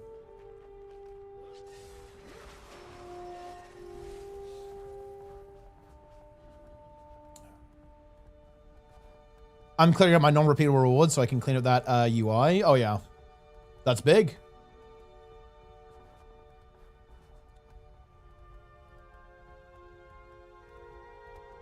I think it's, I'm actually not entirely sure if you would get that interest. That's the weird thing. Like, oh, look, I'm kind of like rambling here, guys, because I don't know what I think about this. I don't know my opinion. Because my comparison is, well, if you removed, okay, if Mythic raids didn't give gear upgrades in World of Warcraft, the population would drop a lot in Mythic. There's no doubt, like absolutely no doubt. But there is something else there. Like, the reason why people raid Mythic isn't just gear. Like, there is also you know, oh, this is Mythic raiding, so we care about this. Like, this is like, you know, this is a significant thing that you can do within the game. Especially if you're, you know, you care about world rank or whatever. Like, it's like a relevant thing that people care about. But at the same time, the gear is important to get, because again, I know there are a lot of people who would quit Mythic if there were no gear upgrades. If it was like pure cosmetic, a lot of people would fall off. And it kind of is ego. Like, I mean, I think ego is a very negative framing of it, but I'm not even sure. I'm really not even sure. I'd need to really sit down and think about it. I don't know why it is that way. It just is. I don't know. Does people take it seriously? Did people take WoW very seriously? All versions of it. Classic, retail, SOD. People take the game seriously. And people don't really take Guild Wars 2 that seriously. And that's a problem for World versus World. Like, World versus World wants people to take it seriously. Honestly, it kind of needs people to take it seriously, if I'm being honest. Like, it's necessary for the game.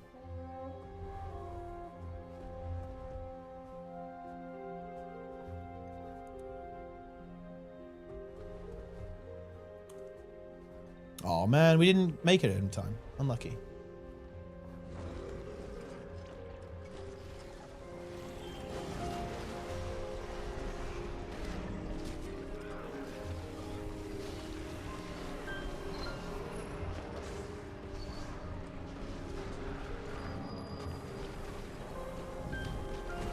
It's really why I play the game for gear. If once you got full bits, you finish the raid, quit the game the week after, and don't log into the next season.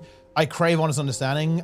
Someone, please help. Oh, I mean, that's just the way it is, isn't it, Zeb? Though. I mean, I think people just, you know, they go right. I've got the gear. I've kind of finished the game, right? That's just the way it is.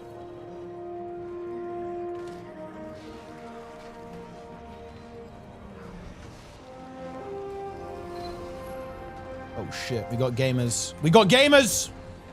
We gotta kill this guy.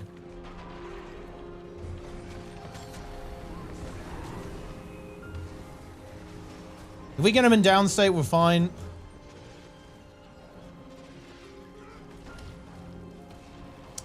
Dude, we're completely dead here. We needed to play that aggressively. We actually misplayed this so hard by playing so passive. This is, we should just like, if that Herald had just held W here, I think we actually kill everyone here, by the way.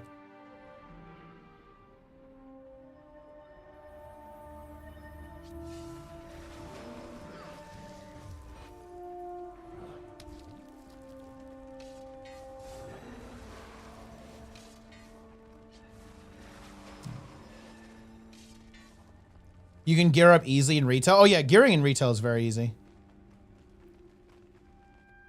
Much harder to keep getting into easy groups in terms of eye level requirements. I think it's not actually entirely true, like, because Mythic Plus exists. Especially now with Delves. It's like, I think it's very easy. Like, gearing ults and, like, gearing a new character late season is, like, very easy. You just grind M+. And honestly, dude, people don't give a fuck. Like, if you just join normal raid, you can have, like, horrible gear. People will take you in normal. You're just not going to get into heroic. Like, a late season heroic, you need to have gear because people don't want to waste their time.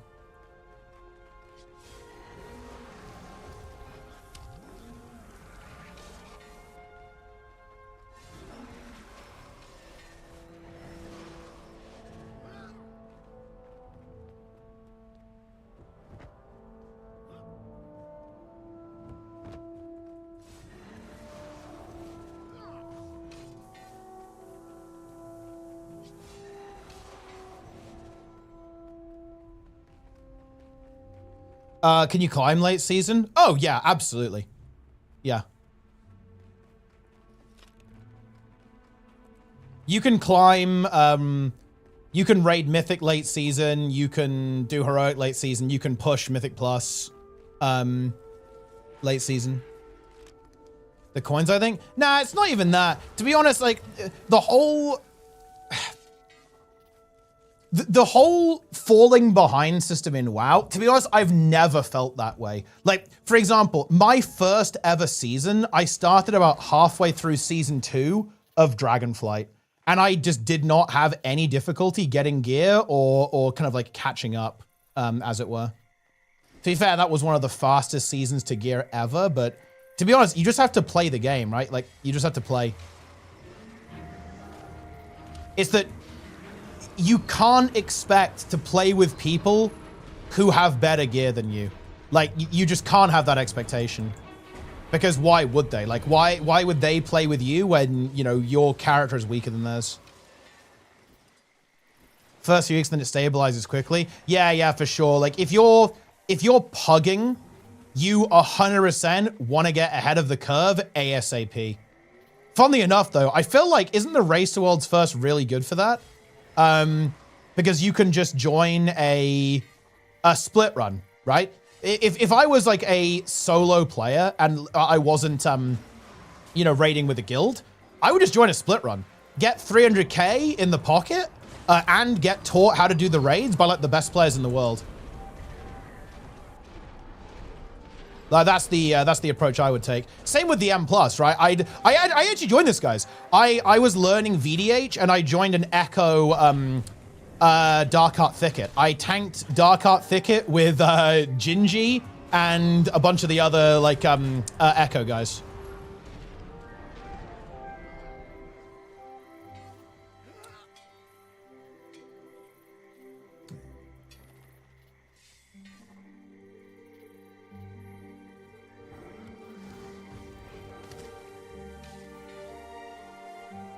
are not hardcore enough. To us, you have to you have to know what groups you can join.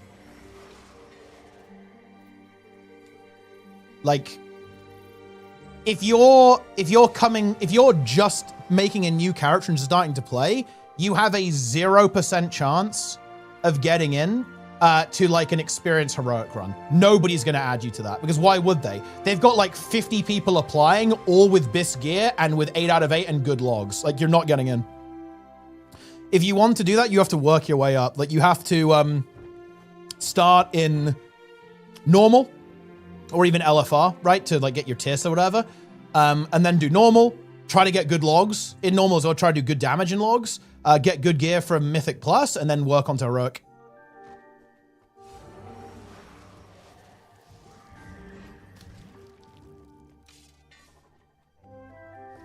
Because the thing is about WoW is that the information transparency is very, very high. So I can see your logs, right? And I've got 50 people. And look, if there's one guy who's green logging, another guy who's orange logging, why the hell would I ever take the green log guy, right?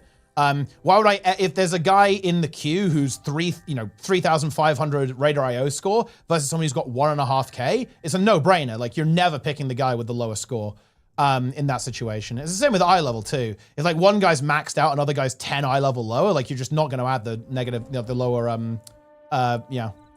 you have a lot of transparency, right, in WoW. You can like see how good people are very easily. The jump from M4 to 9 is so painful. Well, yeah, if you're doing that in one go, that's going to be fucking brutal. Like if I was going to pug M+, yeah, I would do every key on a 2, every key on a 3, then every key on a 4, every key on a 5, every key on a 6, every key on a 7, every key on an 8, every key on a 9, and then get all the 10s, then do all the 11s, then do all the 12s. Yeah, I mean, like, yeah, the step up from a 4 and a 9 is huge. Like, that's almost like completely different game almost.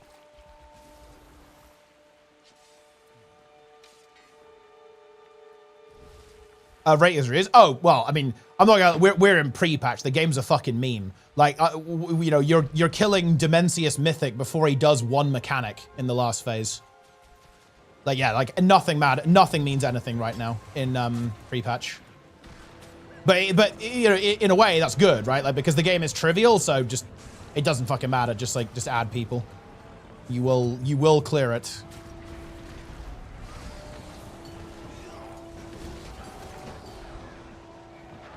Playing WoW and pugs is suffering. I mean, yeah, it definitely can be. Like heroic Dimensius pugs, that was something else.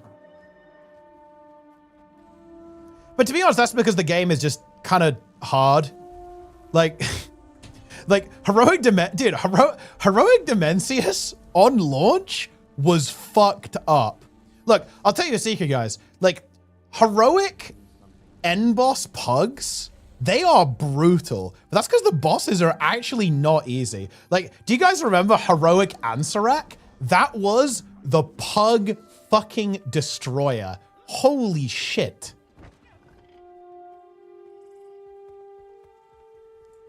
I'm in a game with 2 accounts called MightyTeapot and you're in World versus World. Yeah, if you don't mind, please report that. I actually do need to report this. There are a couple of people who are actually impersonating me in game right now. To be clear, guys, the only accounts I play on actively are Microtransaction Enjoyer 3275 and MightyTeapot 2093. Everyone else is not me.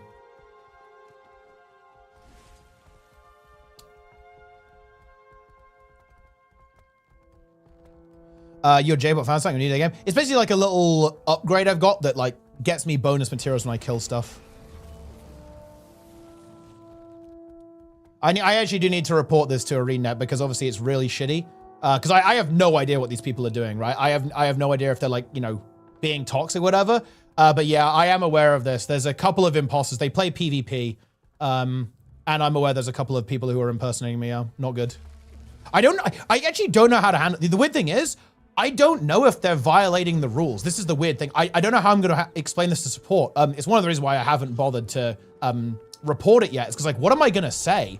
It's like, hello, I'm a famous celebrity, ArenaNet support. There are people impersonating me. Can we do something about that? But yeah, I am aware.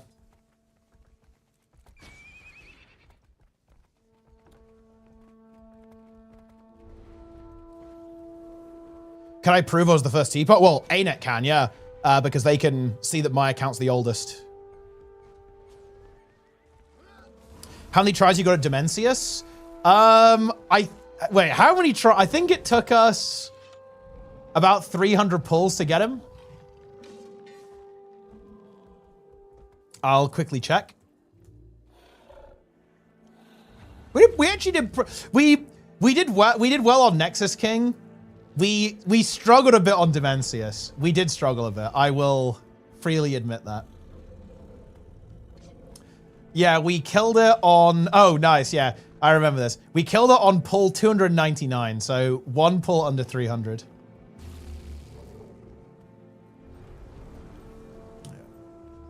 You were directly to customer support right here, though. Awesomeness. That's correct, actually. Awesomeness is the head of the customer support department for ArenaNet.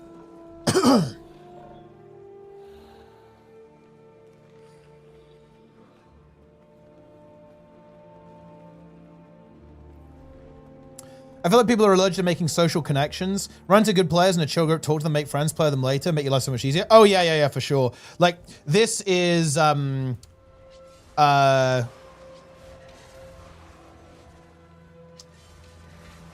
this is a big thing. Like, talking to people is so fucking overpowered. It's unbelievable. It's what I always do, and it works really well. But yeah, it's really, really OP. Like, meeting people and networking is incredibly overpowered. Legendary Ceres? I actually don't know, but it was definitely a couple of hundred. But it's a little bit hard to compare because the group I play with in WoW is a lot more hardcore than the group I did Ceres with.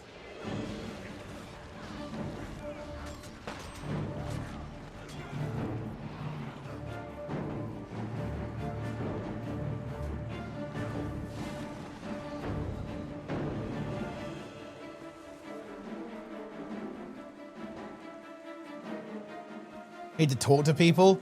I mean, people don't bite.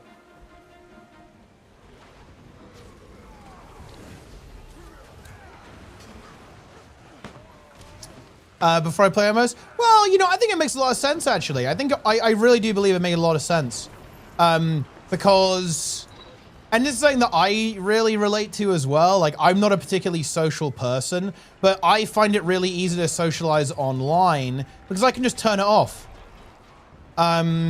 Like, if I'm fed up, I don't want to talk to people anymore, I just leave. I just leave Discord, right? Or I turn the computer off, or I log out of the game. It's actually allowed me to develop my social skills a lot, in my opinion, because it's very safe, I think, because I can just switch it off. And I think that's where a lot of people are at, to be honest. Like, it's like people want to connect, people want to be social, but maybe, you know, like they're not entirely confident or whatever, for whatever reason. And that's why the internet is so good for that, is because like you're always in control. Like, you know, at the end of the day, if you've had enough, you've had enough, you just turn it off. Oh, thanks to the raid, Gwenzo. Thank you very much. Welcome, gamers. Welcome, gamers. Yeah, and if someone's being a dick, you just block them. That's it. Job done. You become familiar with at least some people. Yeah, exactly, yeah.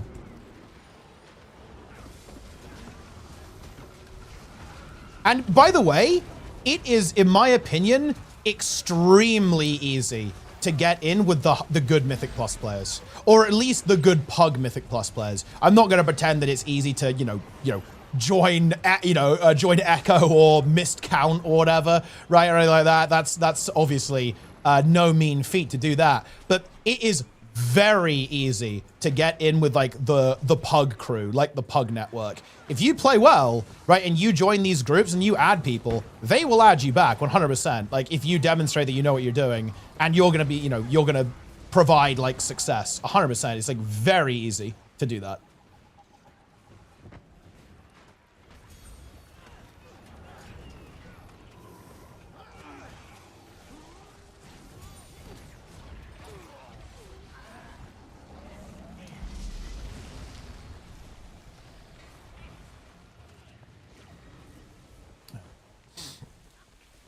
Sony build that think they're good when they're just mediocre. Well, I think it's easy to get baited into thinking that, right? You know, because, oh no, let's say you're a, you know, title player, right? You know, you might go, oh, you know, I'm top 0.1%, I'm hot shit. But the reality is that the skill gap within that top 0.1% is absolutely vast, right? Like the difference between someone who's doing title keys and someone who's winning MDI, it is massive. In the same way that, like, you know, I mean, hell, I feel like there's a big skill diff even within the top 10, right? You know, if you're like a, you know, you're a Hall of Fame guild, bro, like, obviously very good.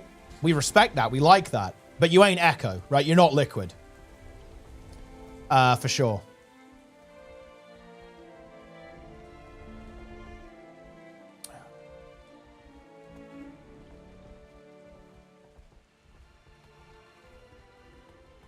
Teapot once again tailoring his answers to people with top 5% skill. How do I get high IO and 8 out of 8 Mythic while having top 20% logs? I mean, 8 out of 8 Mythic, you'll be fine. Like, you'll, you know, with top 20%, like, you'll just get that later in the season, right? Like, you just have to wait a little bit, I guess. But I mean, here's the thing. Like, those things you're talking about are skill-based. So the way you do that is you get better at the game, right? Like, if you want to get the M+ title, or, you know, you want to get some kind of achievement in PvP or whatever, you just have to improve.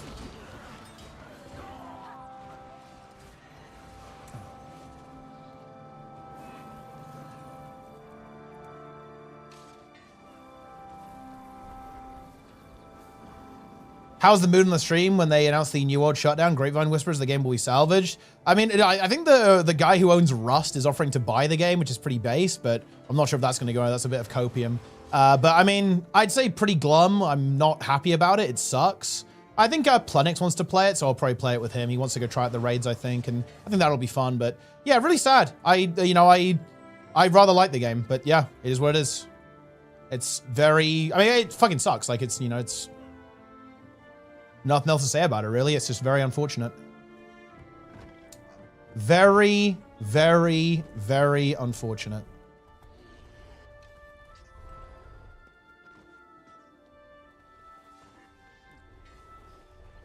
Yeah, my claim to fame in M+ is when I was actually doing relatively high keys. It was the highest I've been. I was about 110 points over cutoff or something in Season 3. I did a Dawn of the Infinites with Crims, okay? That's my M+ claim to fame. I think I linked the route I was doing, and he said, it's deplete. Because I think it was like fucked up. I think it was bolstering or something. And I linked the route that includes like the massive pull, including pulling onto boss. Well, obviously we didn't do that, right? Because it was bolstering, but yeah, very funny.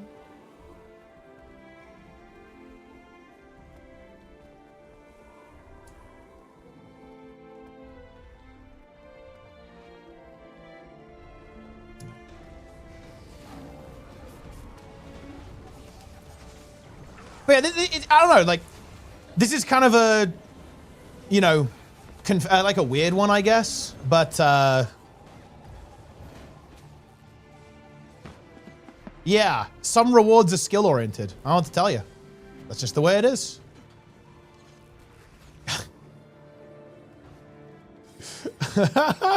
This is a good one, Zlin. Holy shit. It's a good meme. Nice meme.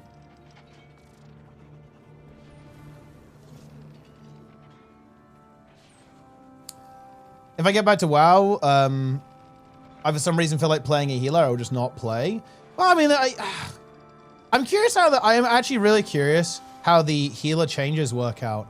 Because to me, bro, if I was a healer and they removed my kick, I would fucking crash out. But I have seen people talking about it, and it actually seems to be pretty mixed on it. Like, a lot of people like that some pressure's being taken off the healer, like one less thing to think about.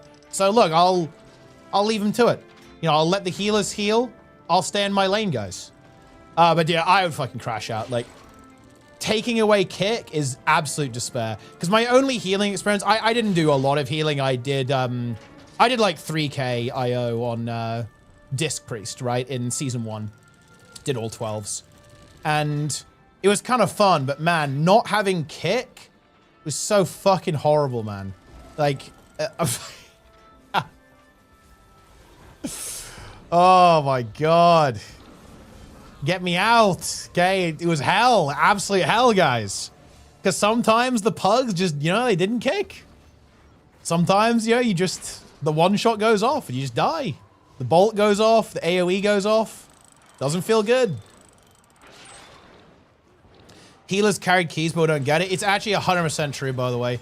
Like, I don't think people realize how, like, healing to me in WoW is one of those roles that is so thankless, but simultaneously so unbelievably important. Like, it's, because the thing is, when your healer is doing their job, you honestly don't even notice they're there. Right, like you're just chilling, you're just gaming, right? Like whatever, right? Oh yeah, it's content, right? But dude, when your healer isn't doing their job, it's so fucking noticeable, right? Because it's absolute despair. You just get deleted, you die, you tick out, like you're pressured the entire time, like you're scared. Doesn't feel good. And yeah, like this is, it's actually a little bit of an issue with healing in WoW. I think is that it's only noticeable when you're fucking up. But it is, it's honestly, especially as a tank, it feels very noticeable. Like the healer I played with in season 1 of season 2 of Dragonflight, he carried us. There's no question about it. Like he carried me 1,000,000%. There's no question. There's a guy called Snizzle who's from a Swedish guild that was way better than us at the time.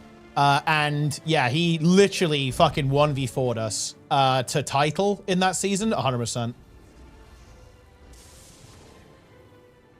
Is it not like it's in Guild Wars 2? Oh, it is, yeah. Like, healer is by far... I think it's actually a bit...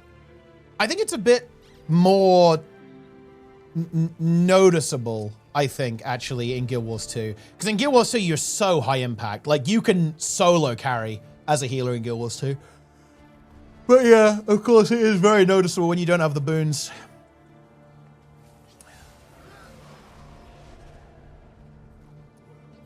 Quick play, yeah, quick play's coming. It's true. Yeah, it's happening.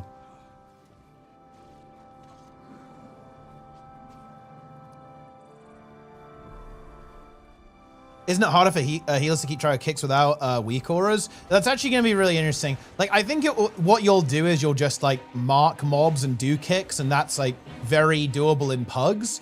But I think for, like, more advanced play, yeah, voice is going to become a lot more important. I'm actually very interested to see, like, how the environment changes. I think with the kind of, like, reduction in computational weak aura stuff, I think it's fairly likely that voice becomes more of a thing that people want to use a bit more often for, like, you know, heroic raiding, obviously mythic pugging, and for kind of, like, mid to high keys. I think that voice will become a lot more common. I feel like especially in Mythic Plus. In raid, you're honestly probably okay because bigwigs is still intact, and that was honestly carrying people more than weak auras, was just timers and notifications, and that's not going anywhere. But in M+, CC coordination, kick coordination, defensive communication, there's actually a lot going on in M+, that you are not going to be able to see what people are doing these days. So I actually think that I would expect voice to become a lot more common. For, again, like mid to high keys, I think. Tanks can WK to title. It's 100% true. All you have to do as the tank in M+ is don't die. I know that that's a bit of a just don't die forehead, but you don't have to do the sickest DPS. You don't need to have, like, perfect mechanics. You just need to not die. You need to know the route, and you need to not die. And if you do that, you will, you know, it will, the DPS will just time the key for you.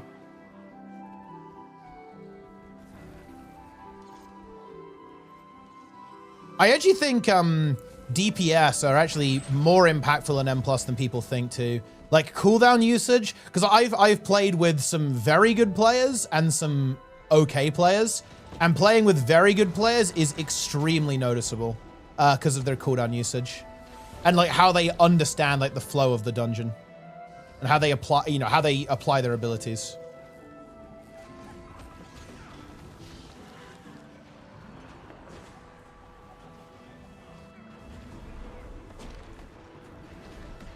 Every future pug join my Discord. I honestly, for like weeklies and stuff, I think it's fairly unlikely. And honestly, once Heroic is on farm, like I don't think it's going to be a big deal. I think it'll be less of a deal in raiding because, and again, like I said, the real carry in raids has always been bigwigs, pretty much, like DBM and bigwigs, and that still exists, really. But yeah, early on, you might see more people like pushing for voice. And yeah, in like maybe like early keys for like Brazil, like early Brazil, and like higher keys later on, I could imagine wanting to push you into voice.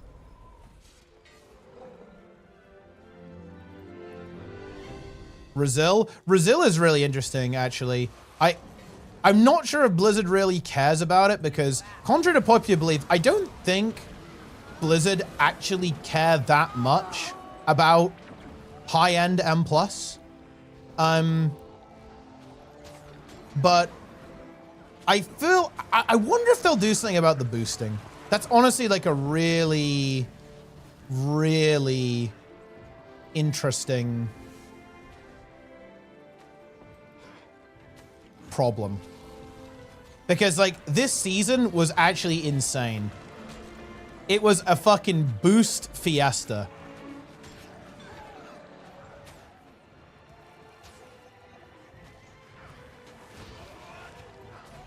I'm very interested to see if they actually try and tackle that.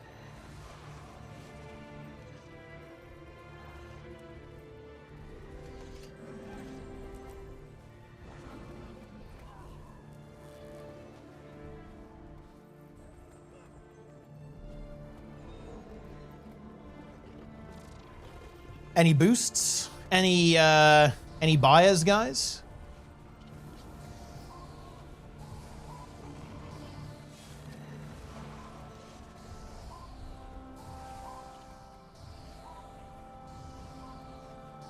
Any purchases?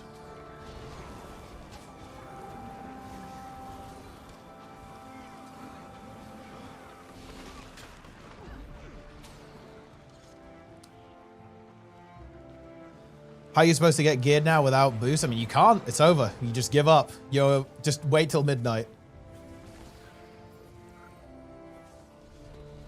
Summons. Is self-found kindness God? Hey, that's true. Yeah, that's true. Dude, awesomeness. I feel like I have to call you out. When are you going live and finishing your HC? What's the boost? Paid carry dungeon? Yeah. And that's honestly, boosts are not a big deal in my opinion. It is whatever, you know. But the interesting thing is that it's kind of interfered with a title. And the title is limited, right? Like only a certain number of people can get it, basically. It's the top 0.1% of people who play Mythic Plus. And that's why boosting there is potentially an issue. Because it's a limited resource. If you're like selling a raid to someone, who cares? There's like infinite raids, right? Like you're not, it's not a zero-sum game. Like if someone gets boosted in a raid, it's not like someone else can't clear it, right? That's not how it works. But that is the case with the Mythic Plus title. And of course, you know, potentially for PvP as well, like PvP titles as well. Or whatever. I think it's funny. Wasn't there some like big win trade drama in WoW 2? I think I caught this on a stream that there was like some crazy win trading going on in like the last couple of days of the season in arenas too. Look, I'm glad to hear that it's not just us here in Guild Wars 2 that have this problem. Yeah. So like boosting in that situation is like pretty problematic, I think. I found the hardcore WoW subreddit despite TBC. I'm going to play again. Might more of a solo adventure depending on LFG. Yeah, I mean, I honestly, on both of, I guess I actually did play a bunch of dungeons on hardcore actually on my shaman, right? When I was leveling with Onlyfangs, but that was because I had like a bunch of people and we were on voice. Like I'm not gonna lie. If I was going into HC dungeons, not on voice, that would be scary as fuck, man. Like that is spooky. It's so easy to die in classic dungeons, but because it was on voice with Onlyfangs, it was fine, I think. But yeah, a lot of my other vanilla WoW, dude, my Warlock I played at like degen hours. Like when I was leveling my Warlock hardcore, I think I was like playing at like 3 a.m. every day. It's like nobody was online. No TBC for you. I'm an era lover now. I'll play with OnlyFans. I think apparently OnlyFans will return when TBC is fully out. So in other words, like the final patch. And yeah, I think there are plans for OnlyFans. I'll play that.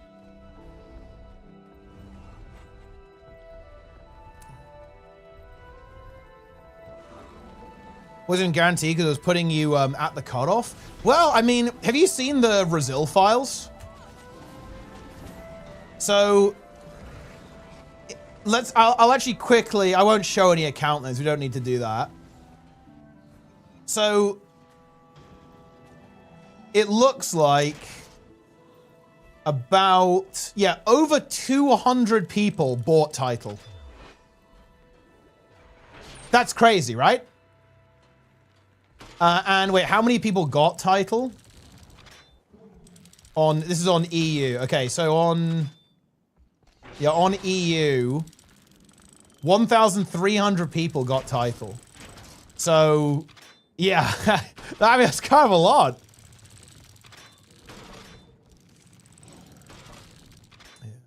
And more importantly than that, actually, some people bought but didn't get it. They didn't buy enough. About another 100 people bought but didn't get enough. That's only on EU, by the way. On NA, it was also a lot of people buying title.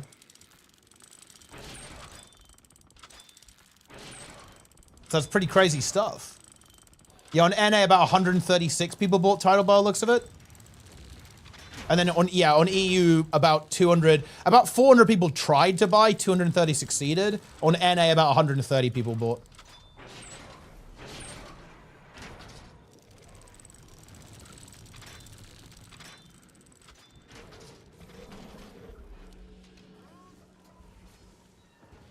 So there were many purchases, guys.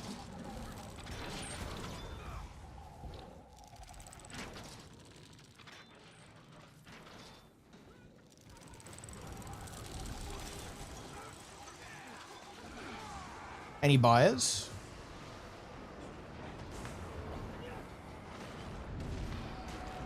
Thing is about resilient keys that's very interesting is that I think resilient keys are really good for basically everyone who isn't a high keyer.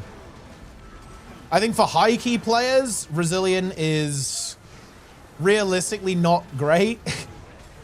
But for everyone else, it's good.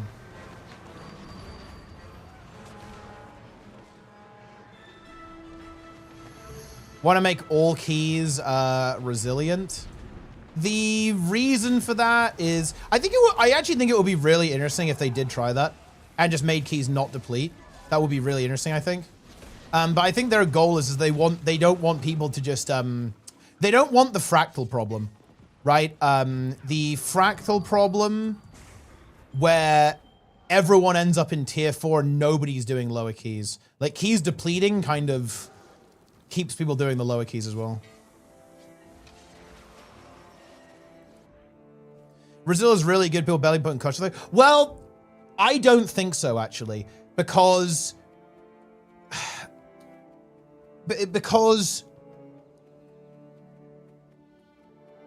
if you want to barely put it means that the keys that you have to do to barely push cutoff, you need to do like relatively psycho shit to do them, and they're also relatively high, right? Like if you compare title keys compared to season 1 of the War Within, it's like not even close, right? It's like very different. And if you look at Dragonflight, it was even further apart, right? Like the difference between like title and rank 1 has shrunk a lot with Brazil. And it's because you can just keep trying the key over and over again, especially if you leech, right? If you like leech someone else's Brazil. Any more blunders? Not really. I think there were no more blunders. It's pretty good stuff.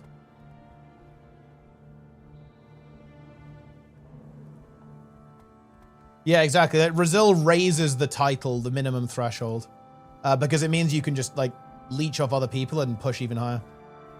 It is a blunder-free game. That is correct.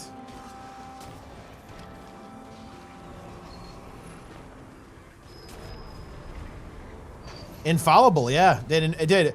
Wait, Roy should rename the title to Blunderless. That would be huge.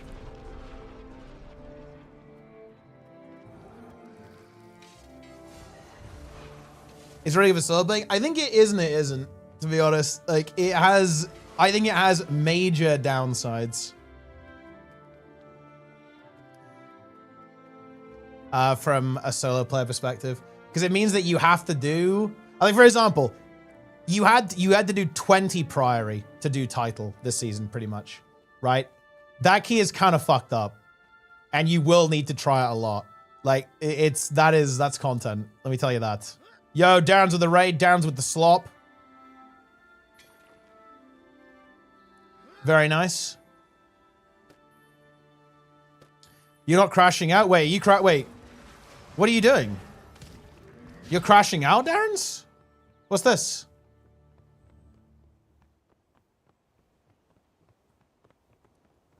The fashion has a few problems. Wait, what are the problems?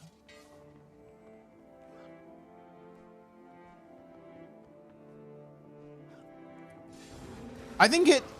I'm not... Wait, what are the... I don't think it has any problems, right? Like, to me, it seems to work exactly as everyone would want it to, right?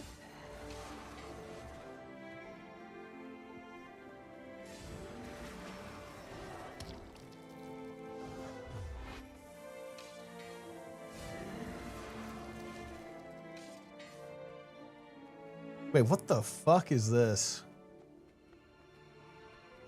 Bro, what the fuck? Okay. That's a crazy article right there. And it is the Telegraph. Could be a little bit suspicious, but still. Metagroup much more likely to give a poach. That is true, yeah. Like, I think it has... You can definitely get into groups easier with Brazil. I don't know, it's so hard to quantify, though, because you also have to...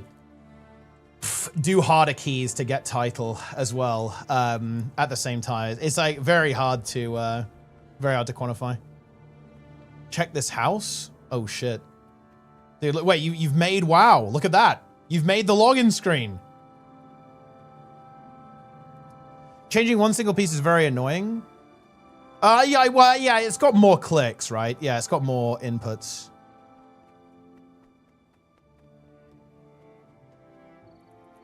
Changing from template to equipment kind of sucks. The original fashion disappears. That's like a swap feature. You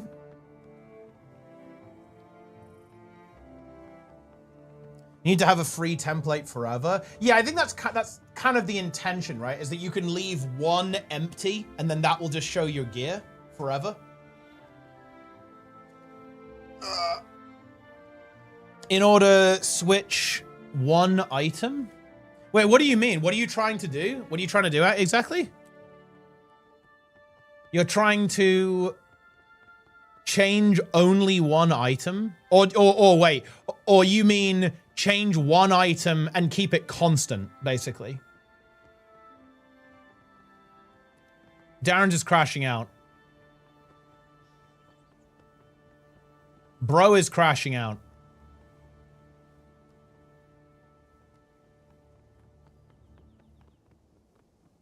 Darren's has lost it. He has gone mental.